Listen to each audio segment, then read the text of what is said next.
Here's your Hit Parade, a rebroadcast of the most popular songs in America, especially for you men and women in the armed forces of the United Nations. John Edwards leads off with the 7th place tune, I'll Be Seeing You. I'll be seeing you in all the old familiar places that this heart of mine embraces all day through. In that small cafe, that bar across the way, the children's carousel, the chestnut trees, the wishing well. I'll be seeing you in every lovely summer's day, in everything that's light and gay. I'll always think of you that way. I'll find you in the morning sun, and when the night is new, I'll be looking at the moon, but I'll be seeing you.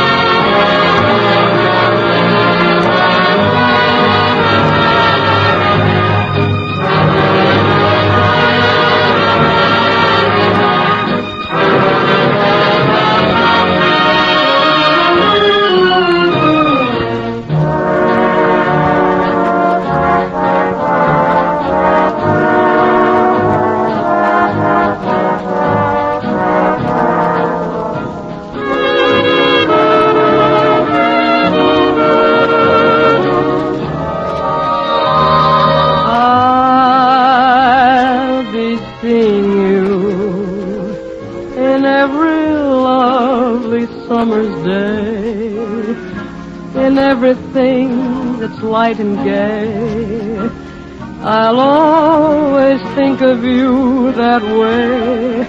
I'll find you in the morning sun, and when the night is new, I'll be looking at the moon, but I'll be seeing you.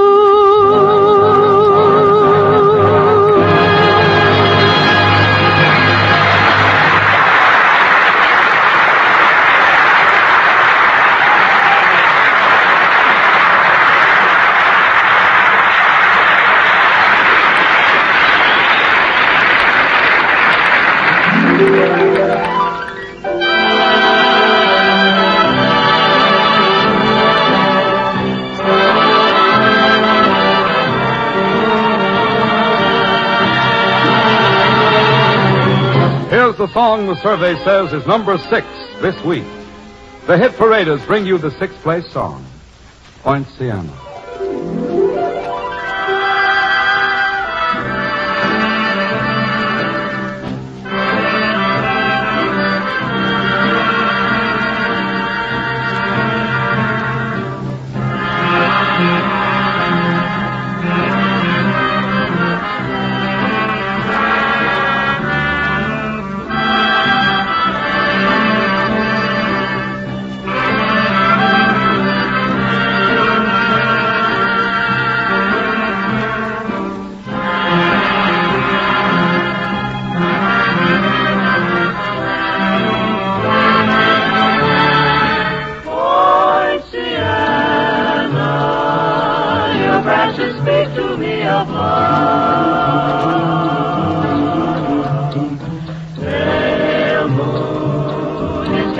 Shadows from above.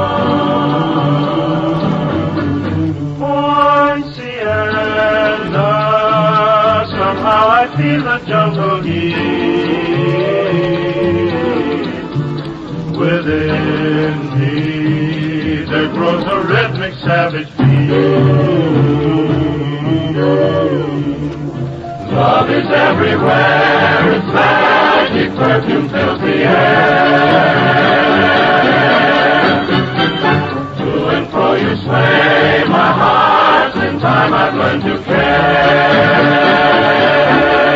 For Sienna, from now until the dawning day,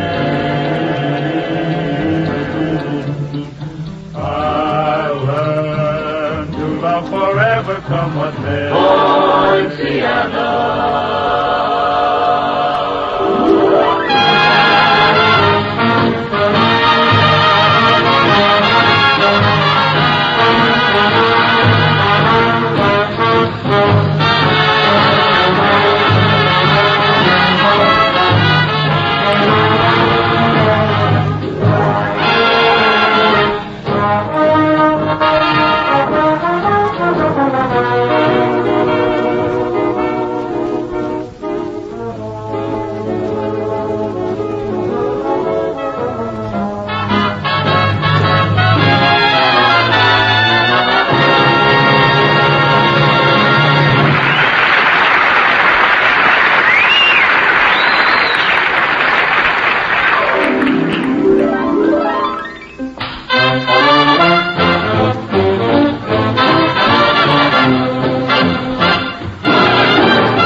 Get ready for the song that's only 4 places away from the top of your hit parade list. Here's number 4, San Fernando Valley. Oh, I'm packing my grip, and I'm leaving today, 'cause I'm taking a trip California way. I'm gonna settle down and never more roam, and make the San Fernando Valley my home. I'll forget my sins, I'll be making new friends, where the west begins and the sunset ends. 'Cause I've decided where yours truly should be, and it's the San Fernando Valley for me. I think that I'm safe in stating she will be waiting when my lonely journey is done. And kindly old Reverend Thomas made us a promise, he will make the 2 of us one. So I'm hitting the trail to the cow country. You can forward my mail, care of RFD.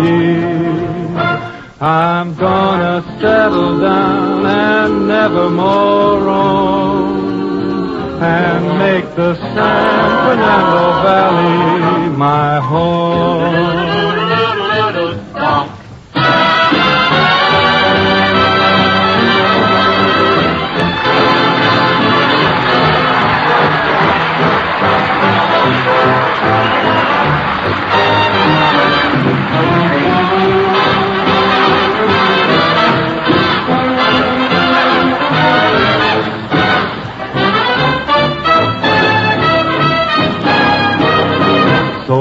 Hitting the trail to the cow country. You can forward my mail, care of RFD. I'm gonna settle down and never more roam, and make the San Fernando Valley my home.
Back on your hit parade tonight at number 9.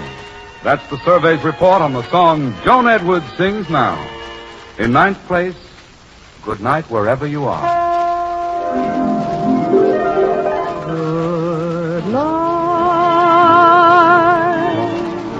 wherever you are. May your dreams be pleasant dreams wherever you are. If only one little wish that I wish comes true, I know that the angels will watch over you. Good night, wherever you are. I'll be with you, dear, no matter how near or far. With all my heart, I pray everything is all right. Wherever you are, good night.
Another tune returns to Hit Parade honors tonight in the number 8 spot.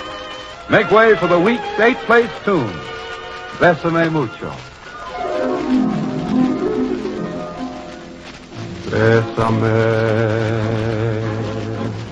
bésame mucho.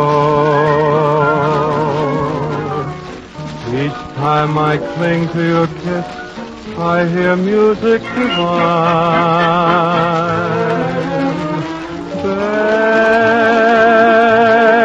Bésame mucho. Hold me, my darling, and say that you'll always be mine. This joy is something new, my arms enfolding you. Never knew this thrill before. Whoever thought I'd be holding you close to me, whispering it's you I adore. Dearest one, if you should leave me, each little dream would take wing and my life would be through.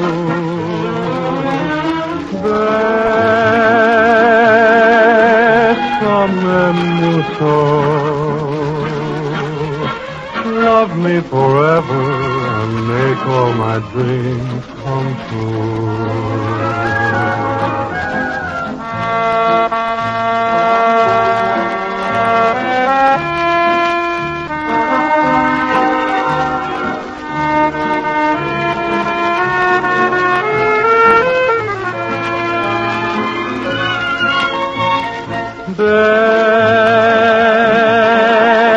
Bésame mucho.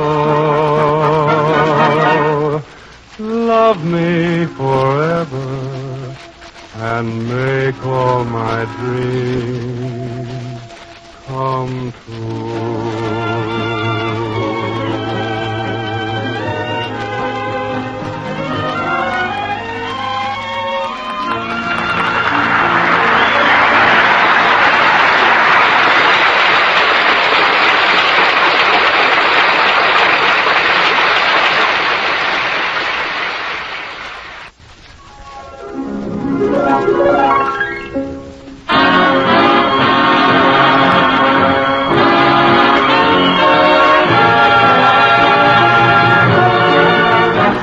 on with your hit parade and the song that's number 5 in the survey.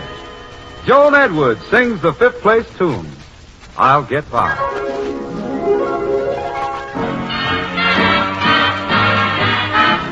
I'll get by as long as I have you,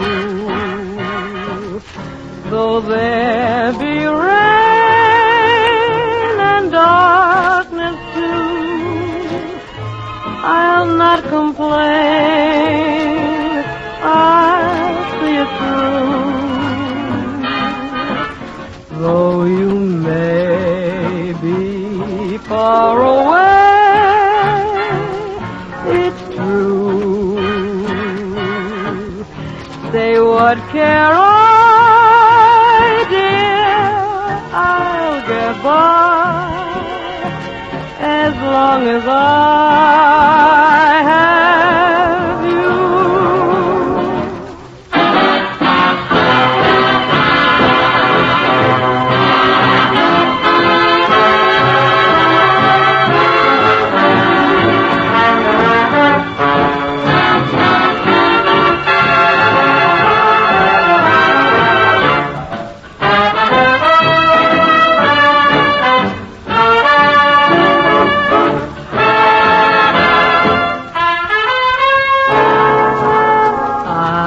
Get by as long as I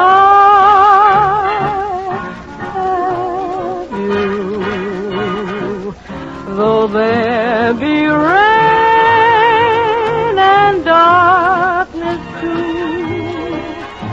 I'll not complain, I'll see it through,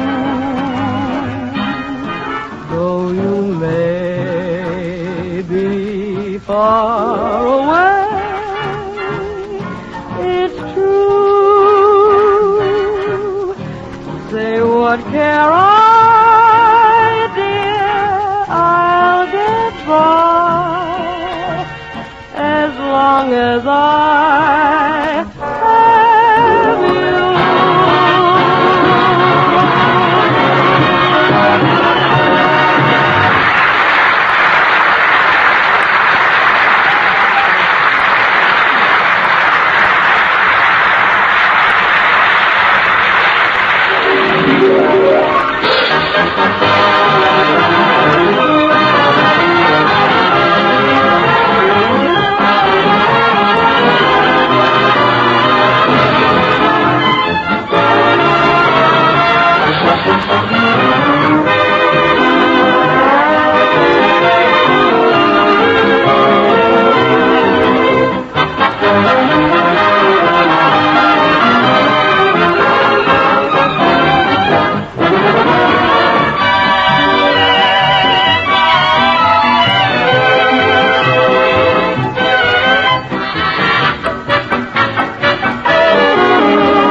The 3 top tunes of the week.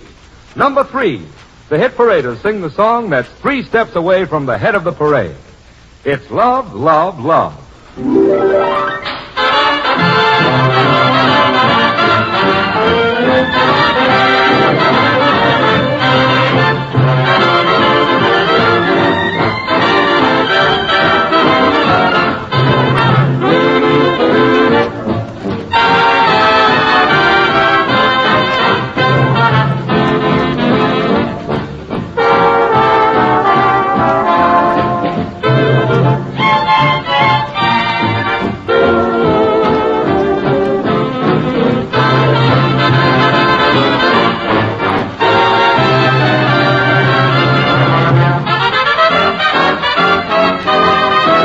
Imagine you imagining that you love me and starting on a family tree.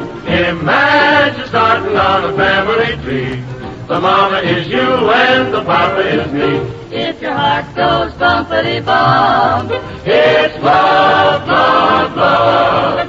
if your throat comes up with a lump, It's love, love, love. If your knees go knockity-knock, it's love, love, love. If you're cuckoo like the cuckoo in the clock, it's love, love, love.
Number 2.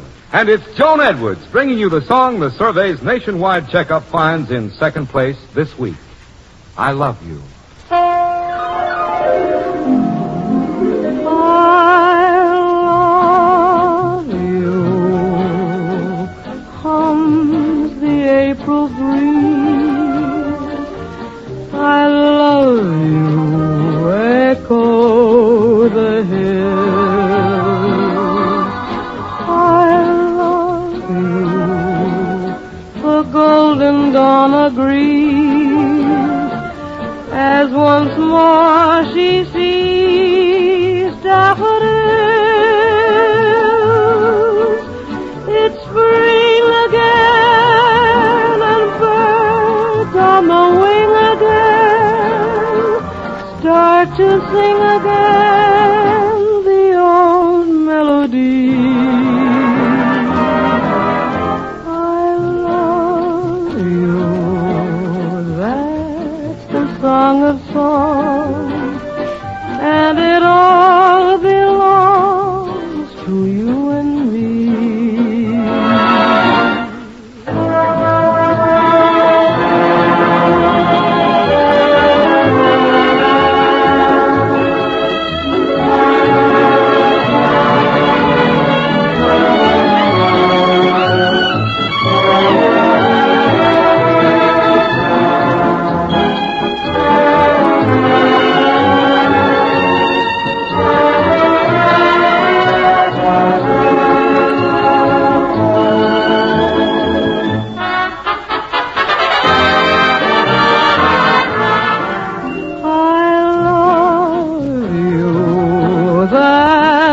Song of songs, and it all belongs to you and me, and it all belongs to you and me.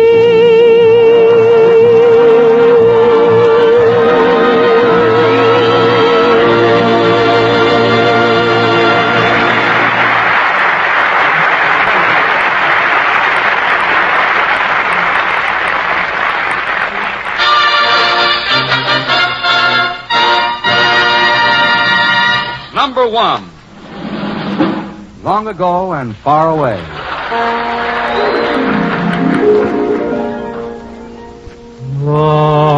Long ago and far away, I dreamed a dream one day, and now that dream is here beside me. Long the skies were overcast, but now the clouds have passed.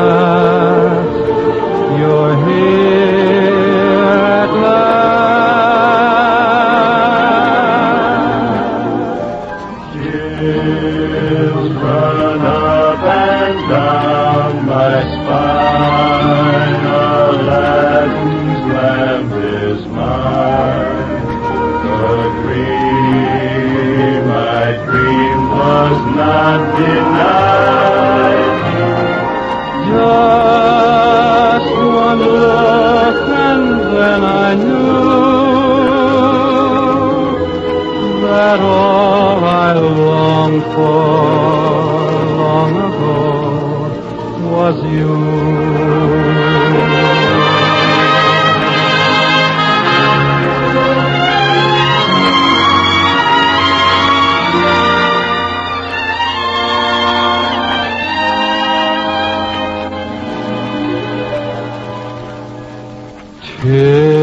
Chills run up and down my spine. Aladdin's lamp is mine. The dream I dreamed was not denied me. Just one look and then I knew that all I longed for long ago was you.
This is the Armed Forces Radio Service.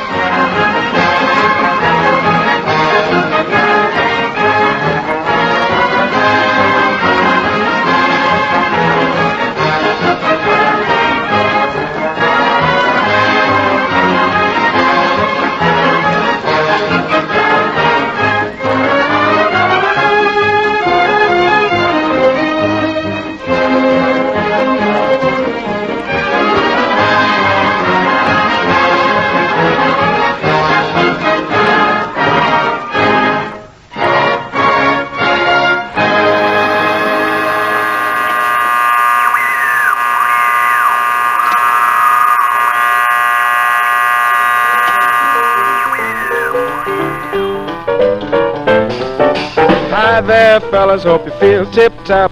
This is Johnny Mercer in his music shop. All you soldiers, sailors, and Marines out there, all you gals in the service, we're on the air. Welcome by way of rebroadcast to Johnny Mercer's Music Shop with Joe Stafford, Paul Weston's orchestra, the Pied Pipers with June Hutton, yours truly, Wendell Niles, and that singing salesman behind the counter, Johnny Mercer. Yes, hoping we get your steady vote. We remain yours truly, unquote.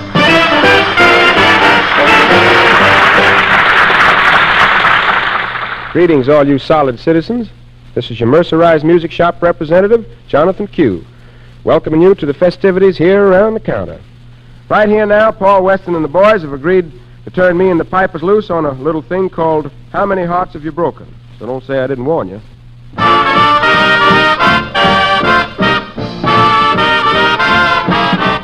How many hearts have you broken with those great big beautiful eyes?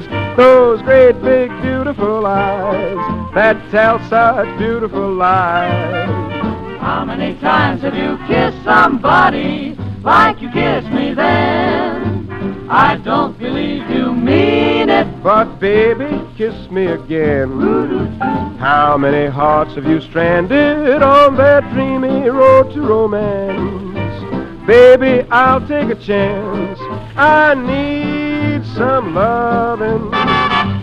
Can't resist you, even though I'm wise to how many hearts you've broken with those great big beautiful eyes.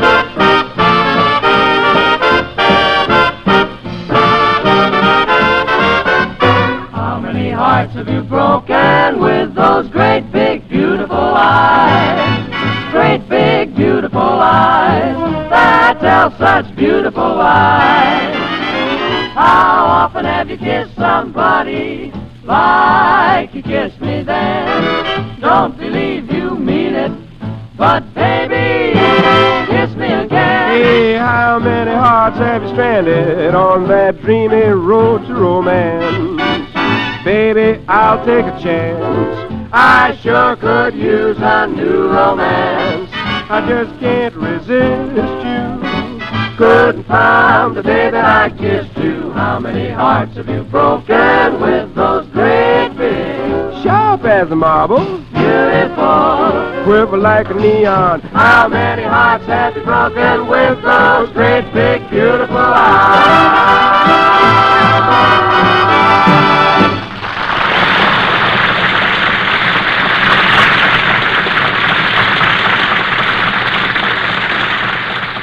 Tell the folks that new dream we got in today, will you, Joe? Every day of my life.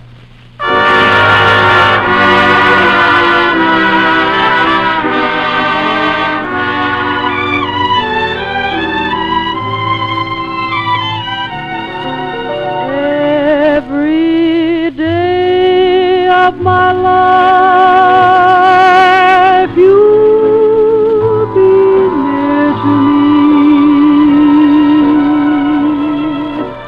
Though the love that we knew is no more, you're still dear to me. With each breath I take, I just lie awake. Tender thoughts of you fill my heart. Memories will never part. Every day of my life I live just for you. And I'll treasure each moment we spent when our love was new.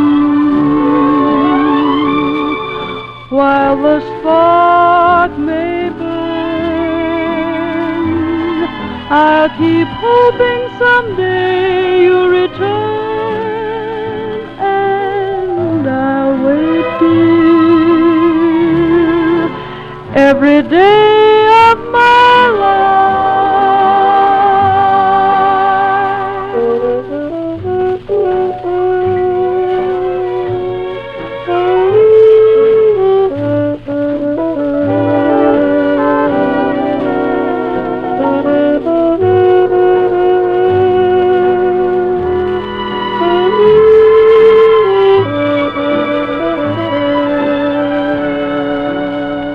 While the spark may burn, I'll keep hoping someday you'll return, and I'll wait, dear, every day of my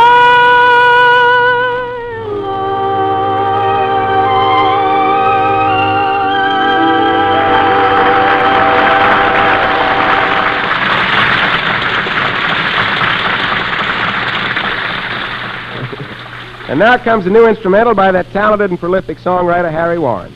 This one is called Java Junction. Mr. Weston, the downbeat, if you please.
and it takes me back to the days we knew. I guess I hardly need to tell you, that little tune means memory time around the music shop. And I'm sure none of us could have a nicer memory than that of Joe Stafford singing Together. We stroll the lane together, laughed at the rain together, sang love's refrain together, and we'd both pretend it would never end. One day we cried together, cast love aside together. You're gone from me, but in my memory, we always will be together.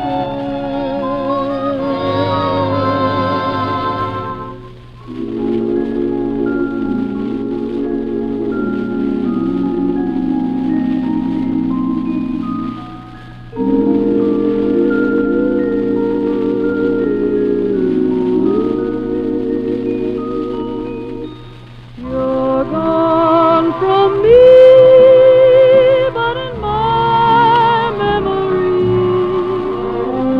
we always will be together. I'll keep you in my heart. We always will be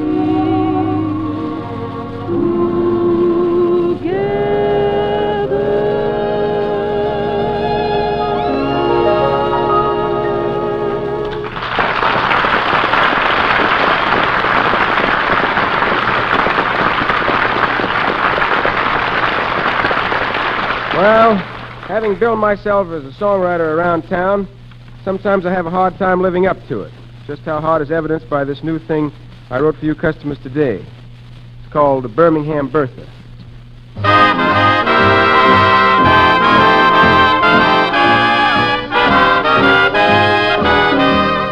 Birmingham Bertha's the gal for me.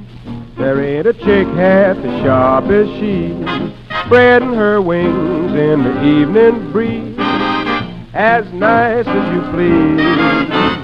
I like her shape and I like her size. That goes for me and 9 other guys.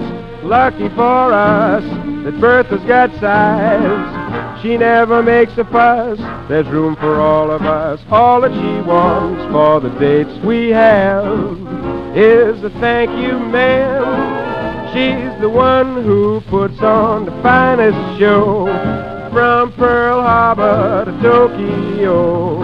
Big, fat, beautiful Bertha from Birmingham.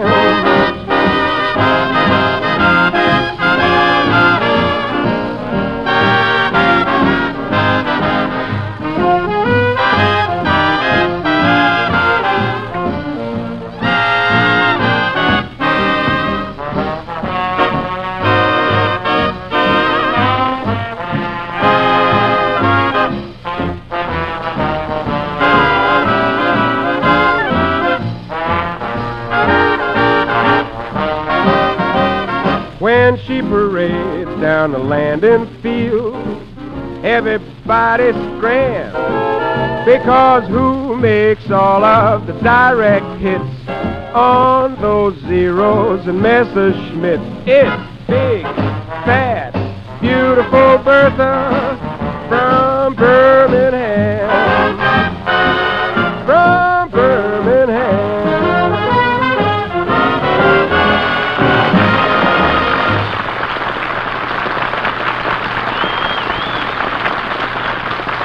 Thank you, people, for bearing with us this p.m. And say, don't pass us up tomorrow, because we've got a talented little miss from the cinema dropping in. And that would be Diana Lynn. So, till then, keep those home fires burning, will you?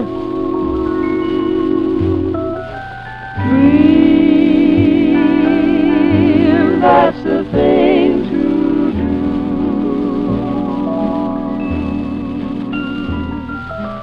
Dream while the smoke rings rise in the air.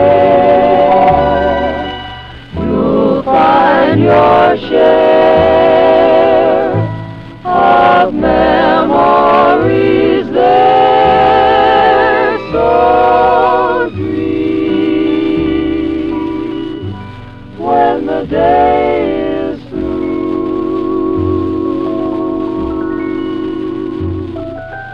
Dream and they might come. This is the Armed Forces Radio Service. Things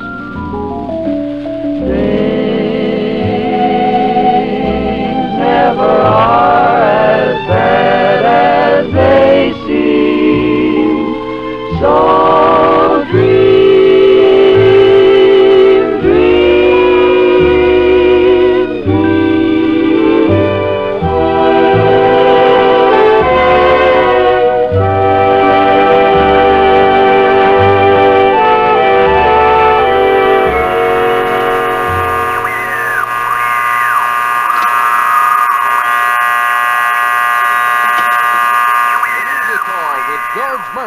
as host, plus the regulars, Marilyn Maxwell, John Scott Trotter, the Music Maids, Yuki, and special guest tonight, the King's Men and Lum and Abner. And here are Marilyn Maxwell and George Murphy.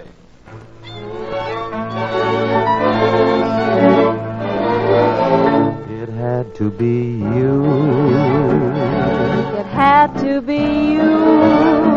I wandered around and finally found somebody who Could make me be true, could make me be blue. and even be glad just to be sad thinking of you. Some others I've seen might never be mean, Might never be cross or try to be boss, but they wouldn't do. Nobody else gave me a thrill. with all your faults I love you still. It had to be you, wonderful you. It had to be you.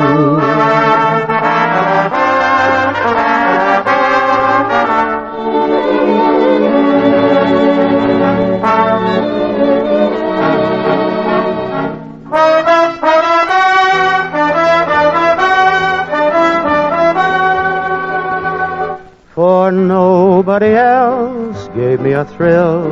With all your faults, dear, I love you still. It had to be you, wonderful you. It had to be you.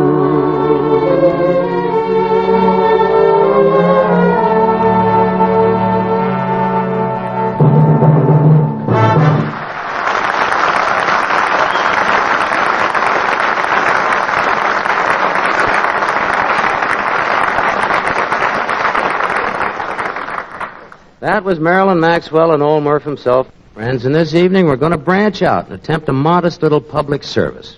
Mother tells me that there are many thousands of war workers like herself who find it impossible to listen to the radio. So good old Murph, the people's friend, has arranged to do something about it. Yes, sir, this evening we're going to present the Cross Family, or Our Parents' Children. The Cross Family is the griping story, that is the gripping story, of a simple-minded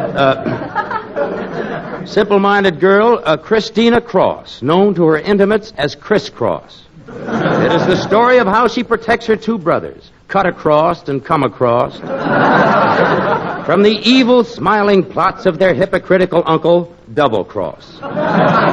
Criss is alone in this fight, except for a distant cousin, a young red-headed medico named Red Cross. And now we look in on the crosses of Crosspatch the happiest family in Mudtown.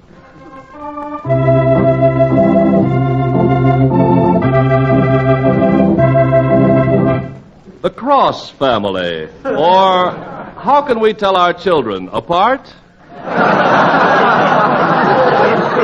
Yesterday, you will remember, Criss Cross told Dr. Red Cross about the paper her foster mother, Mother Foster, had discovered several days ago hidden under the plaster on the wall. The wall was plastered some time ago to match Father Cross. Naturally, when this was told to the young Widow Black, who in turn told the old Widow Black, the two black widows became venomous.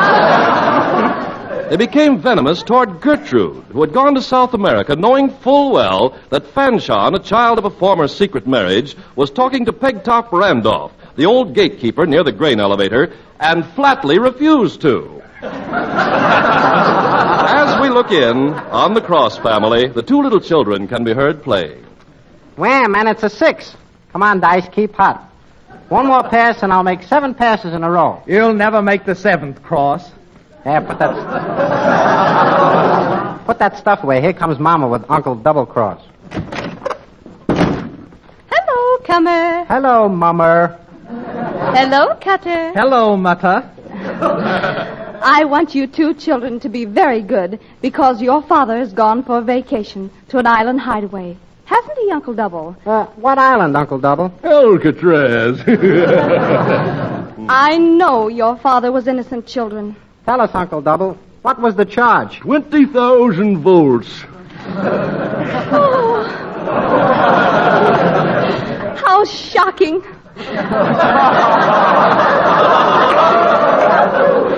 They wouldn't dare do that if my distant cousin, young Dr. Red Cross, were not so distant. Did I hear someone mention my name? Oh, Dr. Red, I've been so blue. It was white of you to come. You look in the pink. Why are you in a brown study? It's the baby, little Trotter Cross. That's me. I've been a shut-in for years and years. Why have you been a shut-in? I can't get through the door. Don't forget me, Cousin Red. I, too, am a cross. Between what? There's a policeman at the door. There's a policeman at the door asking for you, Christina. For me? No. No! No, I tell you! No! Now, what can the police want with little Chris? They want you, too. Oh, they do they? Well, then take this and this.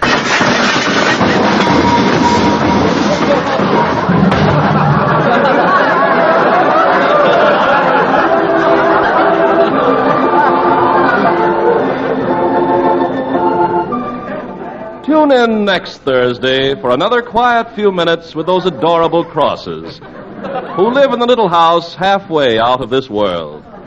Find out who shows Criss Cross how to go straight and see life as it's lived by common people like yourselves with Christina Cross, who is every inch across and 60 inches around.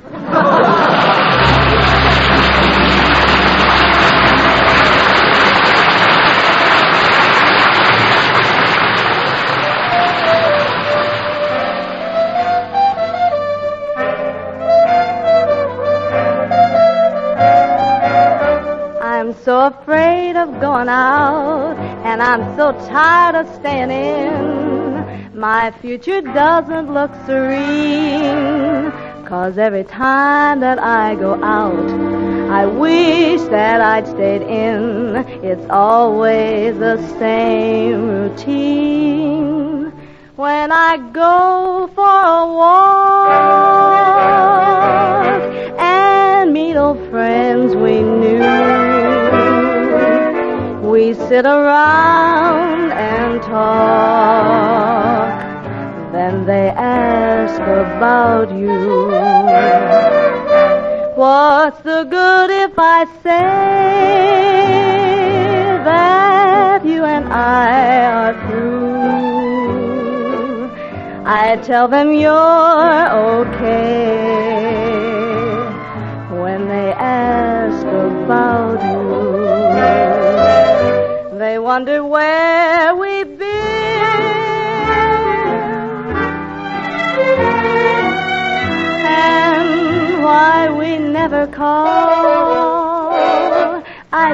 it on a chin until the teardrops fall.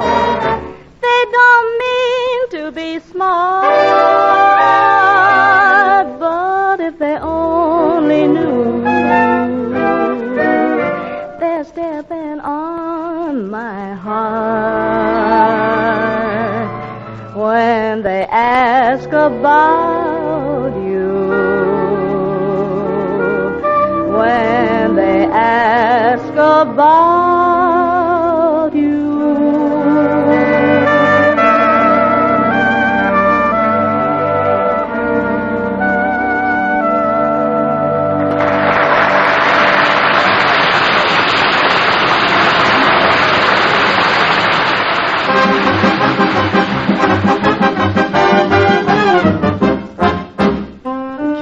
Bring us a musical message filled with the spirit of the samovar, as Russian as a plate of borscht.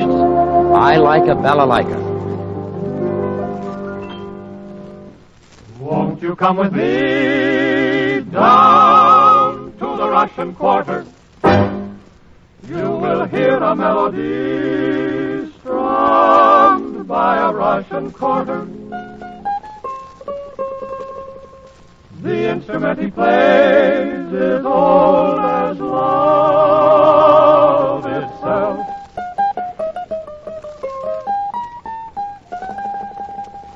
It's called a balalaika, and speaking for myself, I like a balalaika, a Russian balalaika. Because the gal I like likes to hear a balalaika playing like a balalaika play. Hey, hey, they play a passionata, concerto or sonata. They sling an awful lot of notes, and that is why I like to listen when the balalaika play. Hey, you know that steel guitars don't go with Samo. Hey, the balalaika is all you hear in good old Russian atmosphere.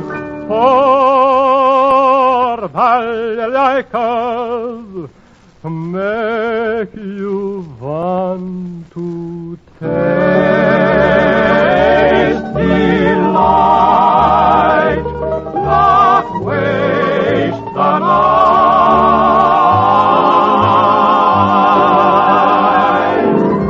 I like a balalaika, a Russian balalaika. I have no special reason why I like a balalaika, only that the gal I like likes to hear a balalaika playing like a balalaika play. Hey, hey, it sets your heart a tingle, it sets your brain a jingle. Two lips have got to mingle, a fellow can't stay single. Oh, I like a balalaika so.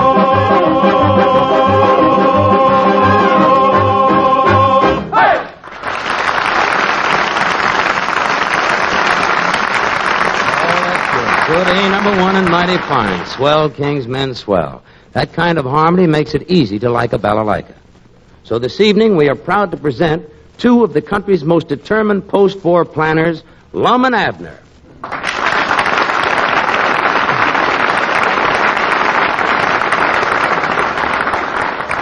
These two gentlemen are bent on bringing the advantages of streamlining to their Arkansas hometown, Pine Ridge. Let's look in on their famous Jot 'em Down store and see how these two civic leaders prepare to cope with the world of tomorrow. Granny's Abner, I just been reading here. You know, after the war, we're going into the machine age. We are, huh? Yeah. Yeah, right smack in the middle of it. Everything's going to be done mechanical. Tis, huh? Oh, yeah. There's even going to be a machine for dressing. Turkey dressing?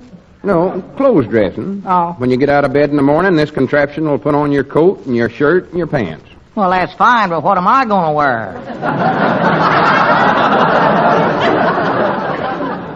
Doggies, if I catch that machine running around town in my blue serge suit, I'll whip it to within an inch of its magneto, I'll tell you that. Wait a minute, Abner. The trouble with you is you don't get the idea of progress and all such as that.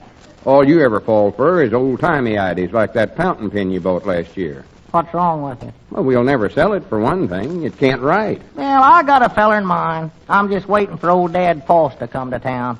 Dad Paul's? Yeah. Well, what does he want with a fountain pen? He can't write. Well, neither can the pen. The two of them can start out even. Yeah, but instead of wasting time on junk like that pen, we ought to concentrate on getting up-to-date stuff that'll work.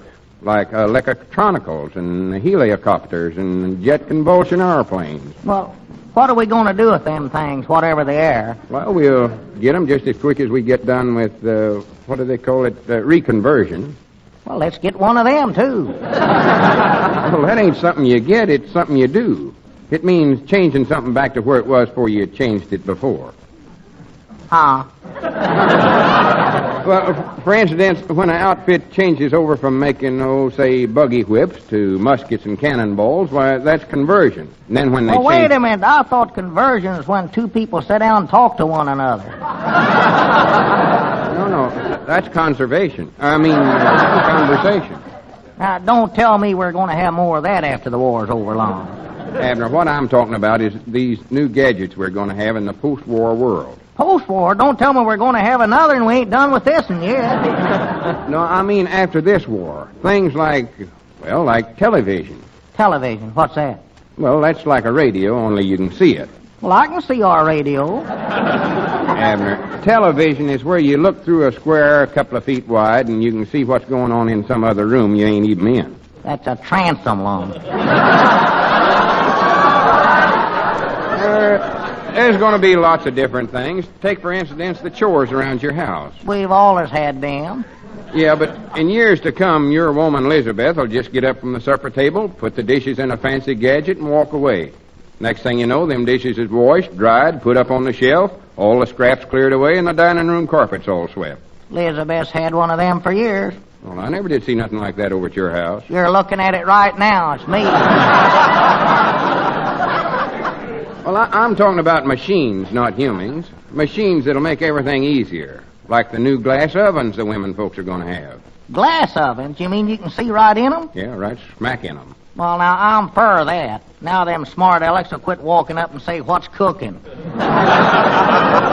Here's something you like even better than that. They got a device now where the alarm clock goes off in the morning, and all you have to do is just push a button, and the heat will turn on, the windows will shut, the coffee will start boiling, the bacon frying, and I don't know what all. No good. No good? No. Me and my woman just lay there in bed and starve to death arguing about who's going to get up and push that button.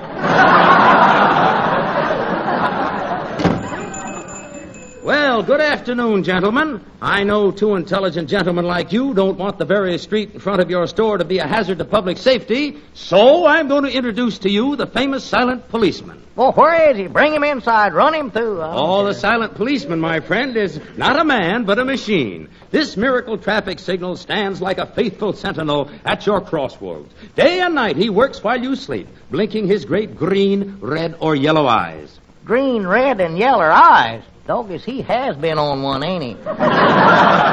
Well, what's this silent police feller good for, mister? I'm glad you asked that, my friend. Glad you asked that. In the post-war world, every man, woman, and child in Pine Ridge will be whizzing along the main street in a plastic rocket roadster. Now, the silent policeman will tell you when you can cross the street in safety. Well, how'll it know when I want to cross the street? I don't even know that myself sometimes. Now, look here, my friend. You're on your way to the barber shop. Just as you step off the curb, zip, a rocket car shoots by at 100 miles an hour. Whew, you've had a mighty close shave. Don't have to go to the barber shop, huh? Gentlemen, I say there is no doubt that your fair city needs a street signal. Well, now, I've been thinking for years that was something we needed here in Pine Ridge. A signal? A street. Oh. And another thing, gentlemen. My signal will be most valuable during emergencies. Now, picture a young mother crossing the street with her baby. Suddenly it turns green. Granny, that is something. Yeah. I never have saw a green baby, I don't believe. No, gentlemen, you're mixed up. They ought to pound the baby's back. That'll bring his color back. The youngin's choking. That's what's wrong. No. Forget that I said that. The woman didn't have a baby. What'd she have? Well, I don't know, to tell you the truth, but never mind. I'll give you another example. A sailor is crossing the street with his best girl. Suddenly, the signal turns red and says stop. Doggy, that is different. Generally, with the sailor, it's a girl that turns red and says stop.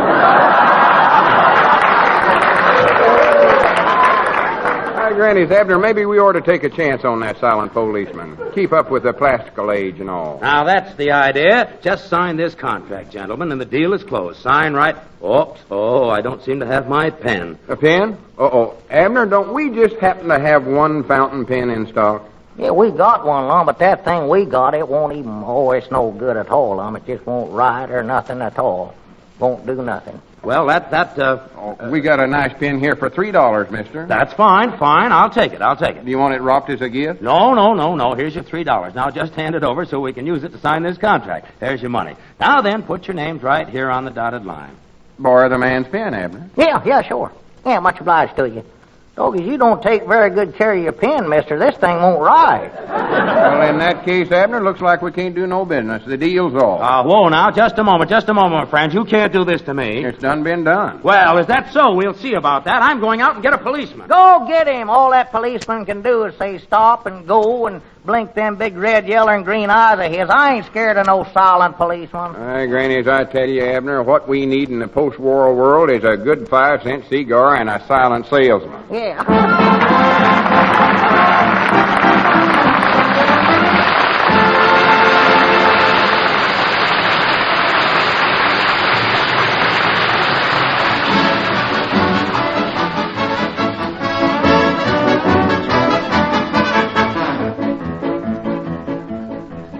With my high starch collar and my high top shoes and my hair piled high up on my head, I went to lose a jolly hour on the trolley and lost my heart instead.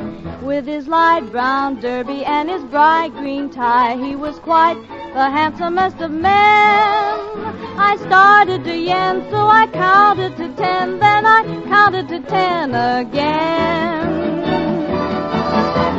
Clang, clang, clang went the trolley. Ding, ding, ding went the bell. Zing, zing, zing went my heartstrings. For the moment I saw him, I fell.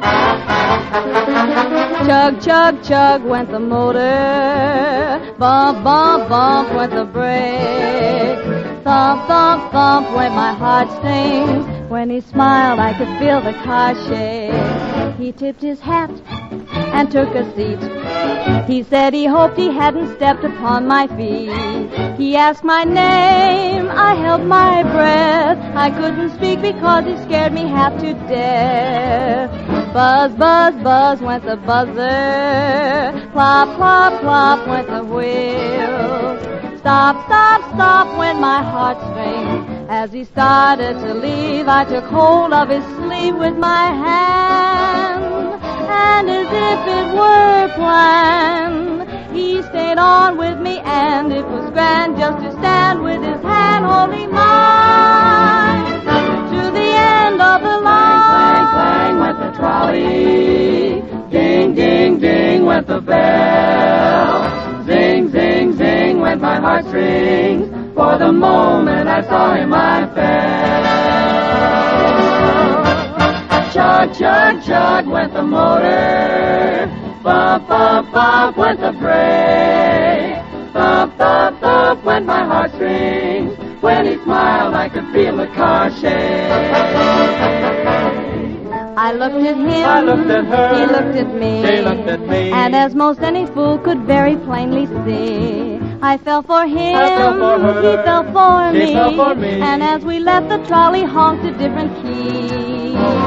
Buzz, buzz, buzz went the buzzer, plop, plop, plop went the wheel, went plop, plop. Stop, stop, stop went my heart, stop, stop. As he started to leave, I took hold of his sleeve with my hand, and as if it were planned, he stayed on with me, and it was grand just to stand with his hand holding mine to the end of the line.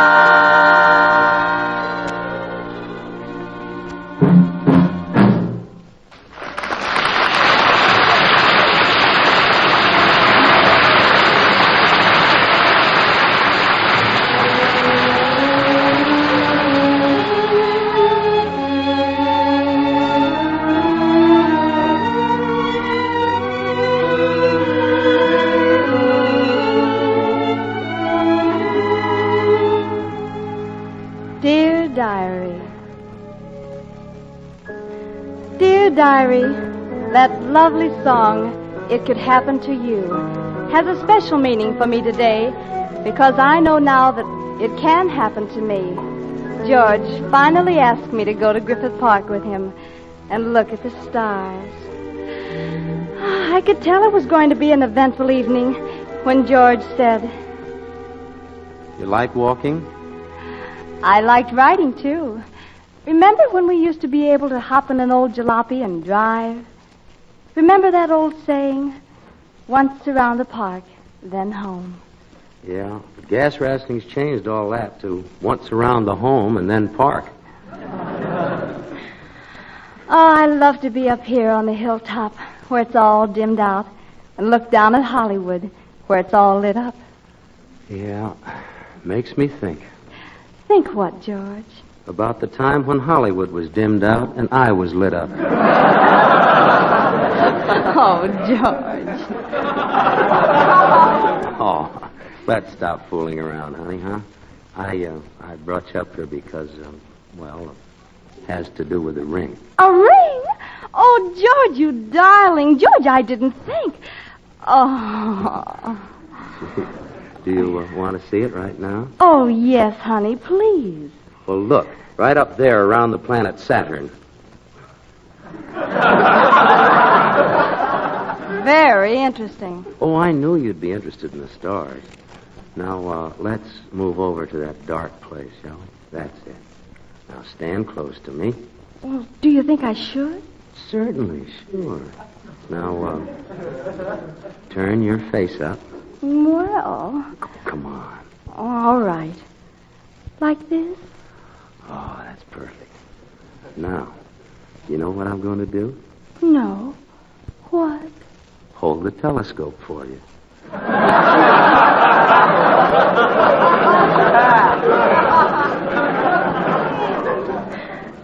George, what's that group of stars way over there? Oh, that's called the Belt of Orion. Oh, that's a funny name. Well, you know why Orion has a belt, don't you? No. Why, dear? So he won't get caught with his planets down.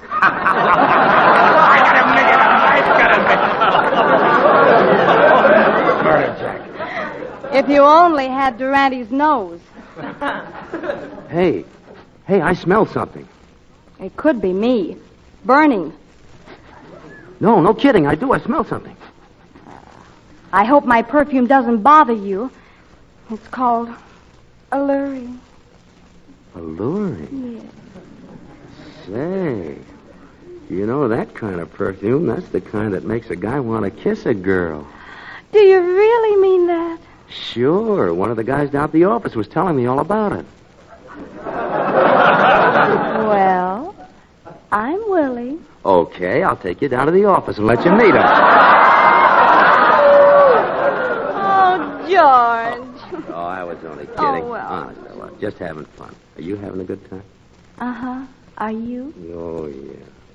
You going to be busy tomorrow night? Well, no. Are you sure? Uh-huh. Well, maybe we could work something out then. What, George? Well, I was thinking of finding someone to take dancing. Oh, gee, that'll be fine. So I wondered if you'd like to make a quick buck for yourself by taking care of my kid brother.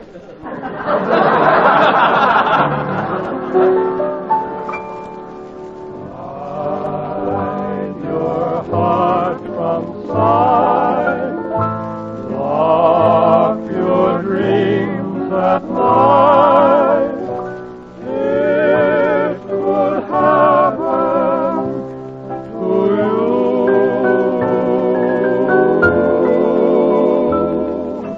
Don't count stars, or you might stumble.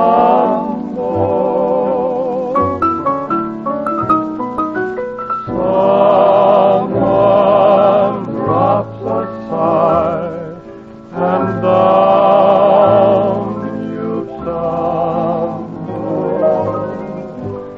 Keep an eye on spring, run when church bells ring.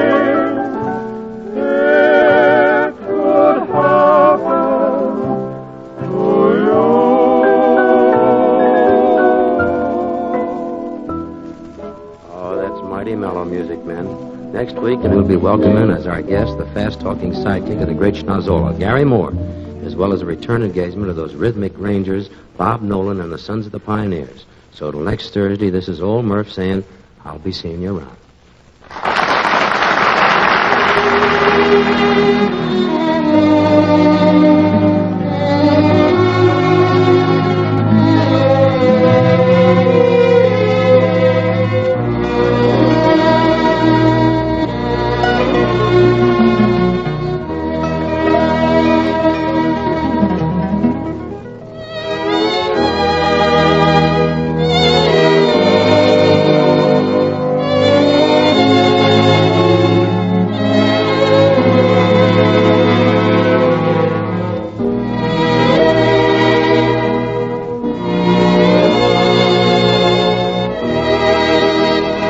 The Armed Forces Radio Service.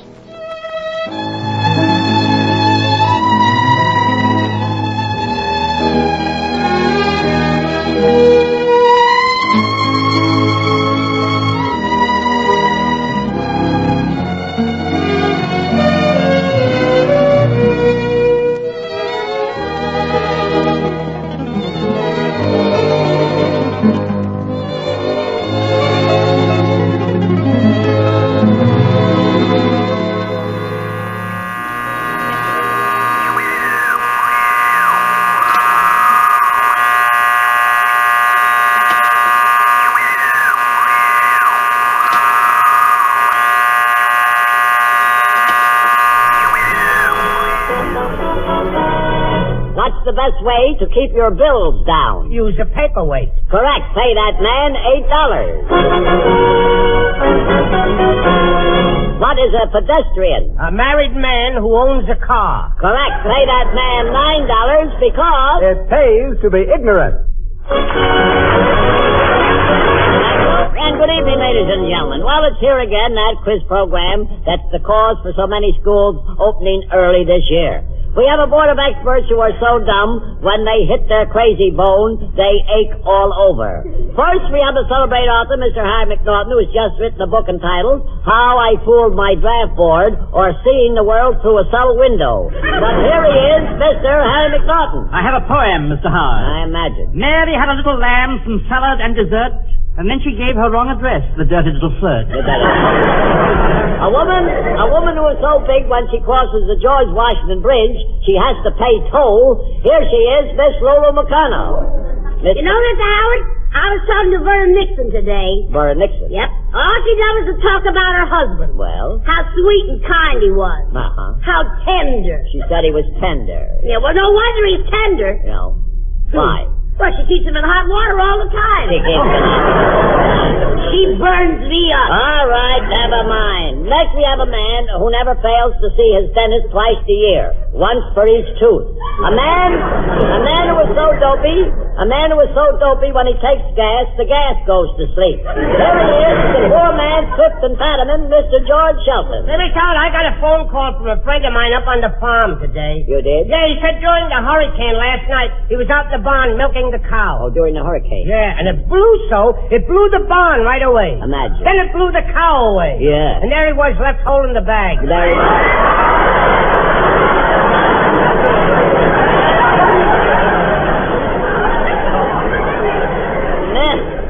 Mr. Sheldon, why don't you go out and have your head examined? Okay, I'll be back in a minute. Never mind. Nah, sit where you are. It wouldn't take a minute. Well, there they are, folks. There they are, folks. If you folks at home are putting the children to bed, go right ahead because you're not going to miss a thing. Here is the first question. But, Mr. Howard, you didn't introduce our guest. Our guest? What guest? Well, don't you remember last week you said you were bringing someone up here that would be sure and answer the question? Well, here she is. That ping-pong expert, actress, and beauty editor of the Hobo News, Miss Patsy Kelly.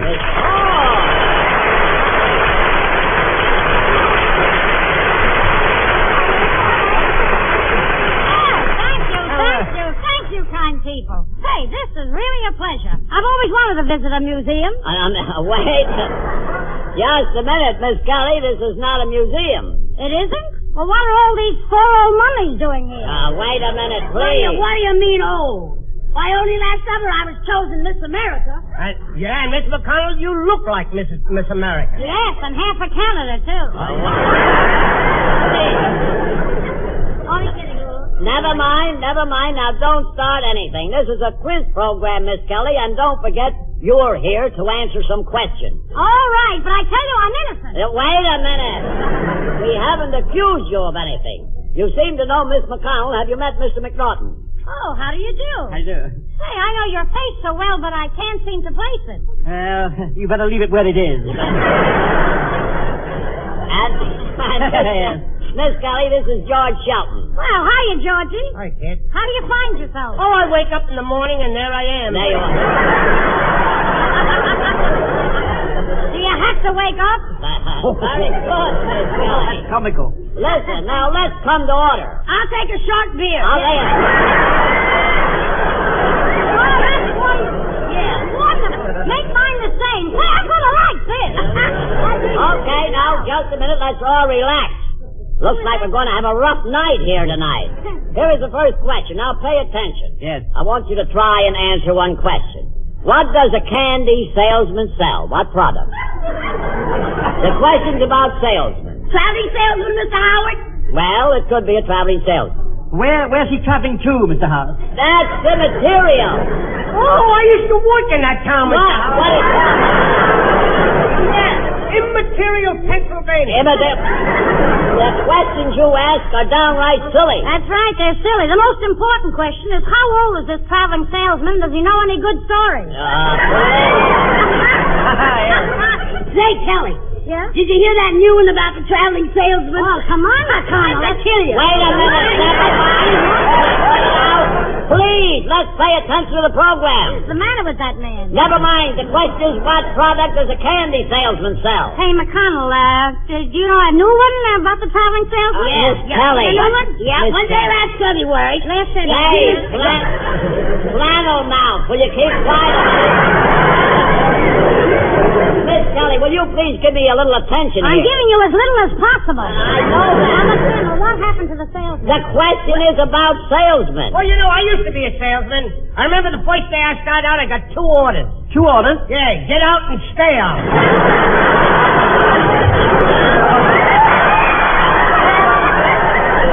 You know, I was a salesman, too. I used to be a door-to-door salesman, but it was too tough. Too tough? Did you ever try selling a door to a door? Mr. McNaughton, please. If you had a forehead, I'm sure it would go up in a point. Thank you. Hey, McConnell, what was the one about the traveling salesman? Now, Miss Kelly, I'm not going to speak to you again. Well, that'll be a relief. Look, will some of you try and answer the question, what product does a candy salesman sell? Oh, candy. You know, I love a good piece of candy. My boyfriend bought me a box of peanut brutal the other day. Peanut brutal? You mean brittle? With her teeth, it's brutal. Very funny, McConnell. Very funny. Yeah, I'm back in my old form. Yes, and it's still bulging. You know, I tried to get a job as a salesman in a butcher shop once. The fellow offered me $25 a week. $25 a week? Yeah, and then he asked me if I could dress a chicken. Oh, I say, yes. What did you tell him? I said, did you ever try dressing a chicken on $25 a week? With malice in my heart, I bring you Dr. Novick and his orchestra.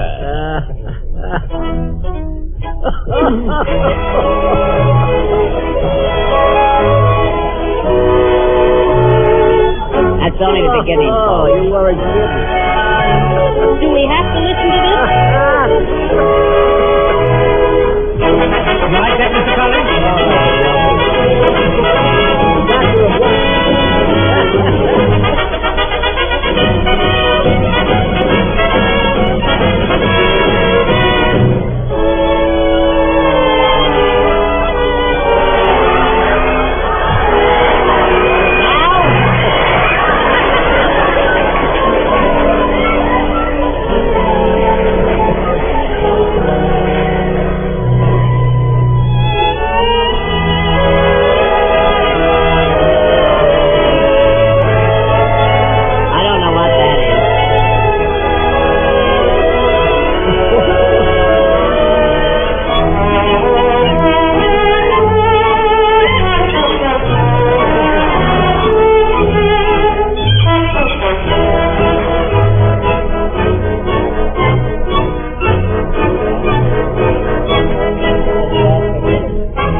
Thank you. Now we will hear something from our contestants. We have invited two members of the studio audience up here on the stage. Wow. They can ask the experts a question. If they get an intelligent answer, we give them the output of the Philadelphia Mint for one day. If they don't, we give them Patsy Kelly. Who is our first contestant, Mr. Roberts? Well, Mr. Howard, our first contestant tonight is Private First Class Bob Emsworth of the United States Air Corps.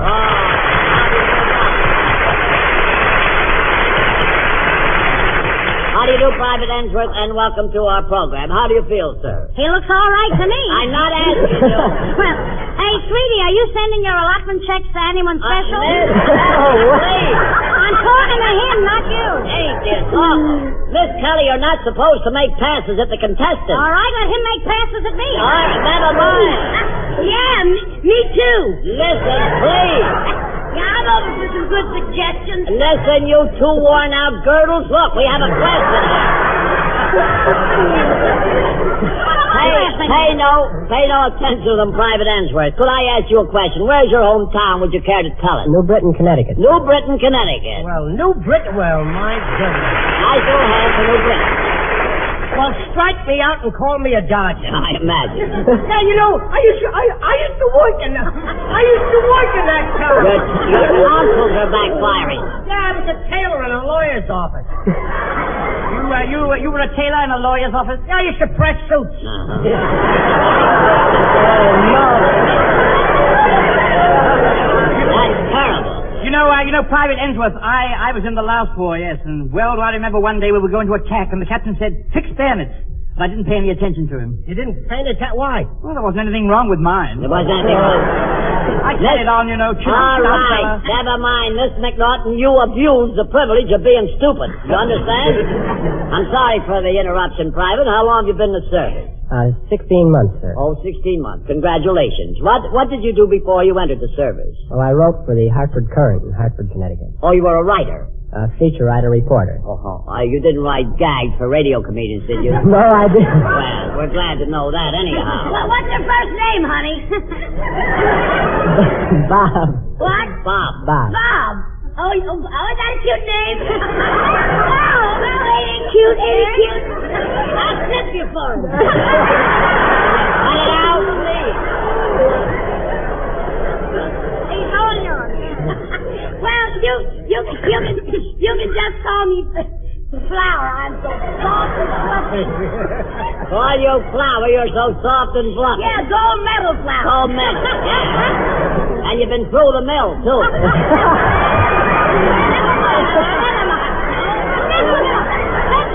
Let's get back to the soldier. Now, there is a nice-looking soldier. Yeah, he reminds me of my boyfriend. He reminds you? Yeah. He reminds you of your boyfriend? He does. He took me for a ride on the Staten Island ferry, but I don't think he likes me anymore. Well, what makes you say that, Patsy? Well, there was something in the way he pushed me over the rail.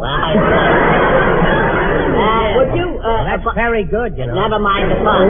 Bob, would you please reach into the dunce cap there and pick out a question for us, and would you be kind enough to read the question, if you will? Just take your time. What do you put between two bookends? That's very good. What do you keep between two bookends? Have you got the question, Mr. McNaughton? Yes, I have, Mr. Howard. Well, what about it? That's what I say. What about it? Please. I think that's a silly question, if I may say so. You may say so. Thank you. I think that's a silly question. I think this whole thing is silly, if I may say so. You may say so. Well, thank you. I think this whole thing is silly. Cut it out, please. What is it? The question is, what do you keep between two bookends? Mr. Howard, in the first place, there's no such thing as two bookends. And why not? Because a book has only one end. One beginning and one end. Mr. McNaughton, please. What makes you so stupid? I study night. Yeah, I see. I'm reading a swell book now. The ending is terrific. Yeah? How do you like the beginning? Oh, I haven't come to that yet. My word, you must read backwards. Oh, I'd be glad to. Who wrote it? Who wrote it? Look, what do I have to do to get an answer around here? Bleed? I don't think you can do it. You don't think Hey, you know, Mr. Howard, I'm writing a book now. Wait a minute. You're writing a book? Yeah, it's called Flaxseed, Insomnia, and Asthma. I say, what an odd title for a book. Well, the publisher told me to put everything I had into it. Well, speaking of books, have you read Way Down East by William Shakespeare? Way Down East by William... Shakespeare didn't write Way Down East. I don't care where he wrote it. It's a good story. I see. I read all of his stuff as soon as it comes out. Thank you. And now, ladies and gentlemen, comes the only sour note in our program, Dr. Novick and his orchestra. The latest Gallup poll was voted that Nat Novick's orchestra was the most likely to get ahead. They all need one. Here he is, Dr. Novick and his ferry boat Philharmonic 5, playing under or over the waves, rather. Starts off beautiful, doesn't it?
Here's the next question. It's about ping pong. Incidentally, did I understand Mr. Roberts right when he introduced Miss Kelly to say that she was somewhat of a ping pong player? Oh, yes, Mr. Howard. That's my game. Yes? I just came back from a ping pong tournament in Chicago. No. Did you win? No, I was disqualified. They caught me pinging when I should have been ponging. I see. Well, that's a natural mistake, you know. Oh, thank you. A bit of an error. Yeah, a bit of an error. All right, please, don't go into it. Well, here is the question. Playing the game of ping pong, what do you use? A pitcher's glove, a monkey wrench, or a paddle? A monkey wrench. Yeah. You use a monkey wrench to play ping pong? I always use a monkey wrench. You mean you hit the ball with a monkey wrench? No, I tighten the nuts under the table You with tighten the nuts under the table. Mr. Sheldon, why don't you have your brain recapped? I tried, but the ration board turned me down. I see. Miss Kelly, suppose you explain the game of ping pong. Oh, you don't know anything about it either? Not a thing. Oh, good. Then I can talk freely. I imagine. I was playing just last night with a sister of mine. What's your sister's name? Annette. Annette Kelly. Lovely girl, Annette. Annette. What a lovely name, Yeah, Annette. lovely name. Lovely girl. Well, anyway, to get back to the game. Yes. To play ping pong, you got to have a table, a ball, a paddle, and a net. You gotta have a net? Certainly. You can't play without a net. Well, suppose a net doesn't feel like playing. What do you mean don't feel like playing? You've got to have a net on the table. Well, but suppose a net won't get up on the table. Don't be silly. We put a net on the table. Why does a net have to be on the table, Miss Kelly? Why, look, do you guys know what a net is? She's crazy if she gets on the table. Wait a minute. Look, you bat the ball over a net. Where is she now, on the floor? Yeah. Wait a minute. What do you mean on the floor? There is no net on the floor. We have a net tied to the table. You got to tie it to the table? Yes, sure. Say, look, a net is a long strip. A net is a long drip? Yeah. That's a fine way to talk about your sister. My sister? Now, wait a minute. I told you a net is a strip of gauze-like material. I thought a net was your sister. She is... Wait a minute. She is, but a net is something else again. You mean she's two-faced? She's two... Wait a minute. Miss Kelly is not talking about her sister's name, stupid. Oh, she's got a sister named Stupid Chick. Someone get me out of this.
Another contestant, Mr. Roberts. Oh, yes, we have, Mr. Howard. Now I'd like to present to you Seaman First Class Jackie Bell of the Wave. Oh, marvelous.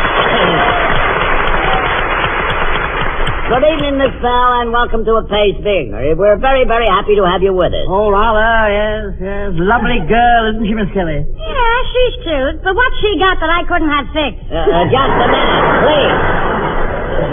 Miss Bell, I want to warn you, don't let these booby traps annoy you, will you, please? Say, you know, Miss Bell, you remind me of a girl. A girl? Yeah, my girl. That's marvelous. Decided blonde. Your girl is a decided blonde. Decided blonde. Yeah, she decided last week. All right, I please. enjoyed that, you know. It was a nice switch. A nice switch. Good. That's what she died. Oh, never mind. I hope they're not annoying you, Miss Bell. What is your hometown? Would you care to tell us? Palm Springs, California. Palm Springs, California. Marvelous. All the way from Palm Springs. Wait a minute. What, you too? Sure, I was a strong woman in a beauty parlor. A strong woman in a beauty parlor? Yeah, I used to lift faces. Please. Comical, yes. The devil is in me tonight. Yeah, it must be something. What did you do, Miss Bell, before you went into service? Would you mind telling us? I was a buyer at a gift shop there in Palm Springs. Oh, a buyer at a gift shop? Yes. That's a very nice position. I like it. How long have you been in the service? Almost a year. Well, congratulations. Have you been in New York long? Yes, sir, the whole time. Oh, have you been in New York before this trip? No, it's How do you first like time. it? How do you I like it very much. Oh, you like New York? Uh-huh. Have you met any of the boys? Oh, quite a few. How do you compare the boys in New York with the boys in Palm Springs? Are you married? No. Well, you can answer that. I can. Well, I'm afraid I might be a little prejudiced. Well, you don't have to stick your chin out if you don't want to. You know, Mr. Howard, I used to go out with a young lady from Palm Springs. You did? Coincidence, you know. Yes? She was a window dresser. A window dresser? Yeah, she never pulled down her shade. Is she really? Pay no attention to Miss Bell. We're more than glad to have you with us, I must say. And you look quite cute in your uniform there. You sure do, honey. You look so attractive. I just bet the boys and the men are just crazy about you. But for my part, I'm forgetting men. Miss McConnell, you're forgetting men? Yes? I'm forgetting as many as I can get. You're forgetting. All right, let's get on here. Would you mind reaching at the dunce cap, Miss Bell, and kicking out a question for us? And would you mind reading the question, please? What is longitudinal stability? What is longitudinal stability? Young lady, I'm afraid you're on the wrong program. Certainly it's not. That's a very easy question. What's an easy question? Longitudinal stability. It's very simple. You mean you can answer that question, Miss Kelly? Are you kidding? Why, longitudinal stability is stability which influences disturbances in the plane of symmetry and is affected by the stabilizer-elevator combination. Very simple. Well, the easiest question I've ever heard. Is that correct, Mr. Roberts? Why, yes, Mr. Howard, it is. Of course it's correct. Why, Miss Kelly, you're wonderful. You're just saying that because it's true. I see. Where's Johnny with the $25? Wait a minute, Miss Kelly. Tell me something. How did you know that was the answer? It was written here. Was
our poor buffoon. Oh, Mr. Howard, pardon me a moment. According to Mr. Webster, a buffoon is a musical instrument. No. Oh, no, Mr. McNaughton. You're thinking of a bassoon. No. Oh, no, Kelly. A bassoon is a sort of a monkey. Wait a minute, that's a baboon. Oh, no, you're wrong, Mr. Howard. A baboon is something you go flying in. No, that's balloon, a great big bag of hot air with a shape like an elephant. Now we're back to Miss McConnell again. Now you know what we mean when we say... It pays to be ignorant, to be dense, to be dumb, to be ignorant. It pays to be ignorant just like me. Each week I earn $6. My brain is terribly lax. But when there ain't no income, why there ain't no income tax. To be ignorant, to be dumb, to be dense, to be ignorant. It pays to be ignorant just like me. I took my girl to dinner.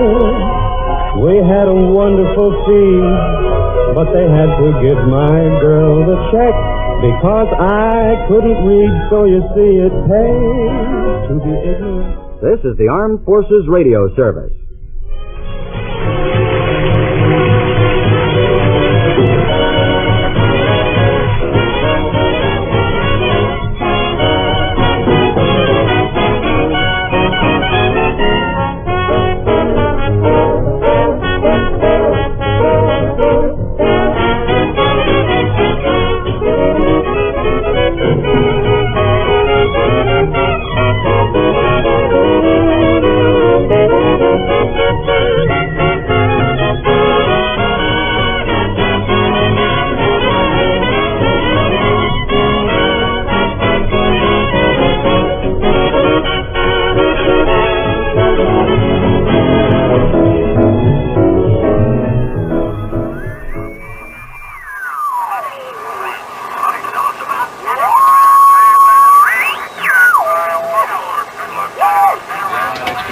Forces program of the BBC. This is a feature of the American Band of the Supreme Allied Command.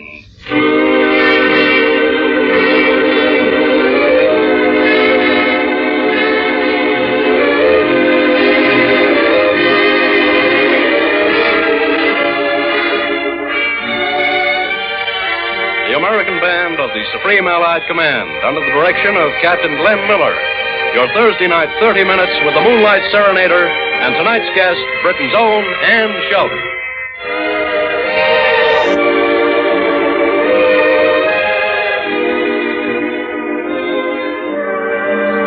And here is Captain Glenn Miller. Thank you and good evening, everybody. Tonight's marching orders tell us that this show is headed first to you members of the forces, then to you folks who are listening to the home service of the BBC.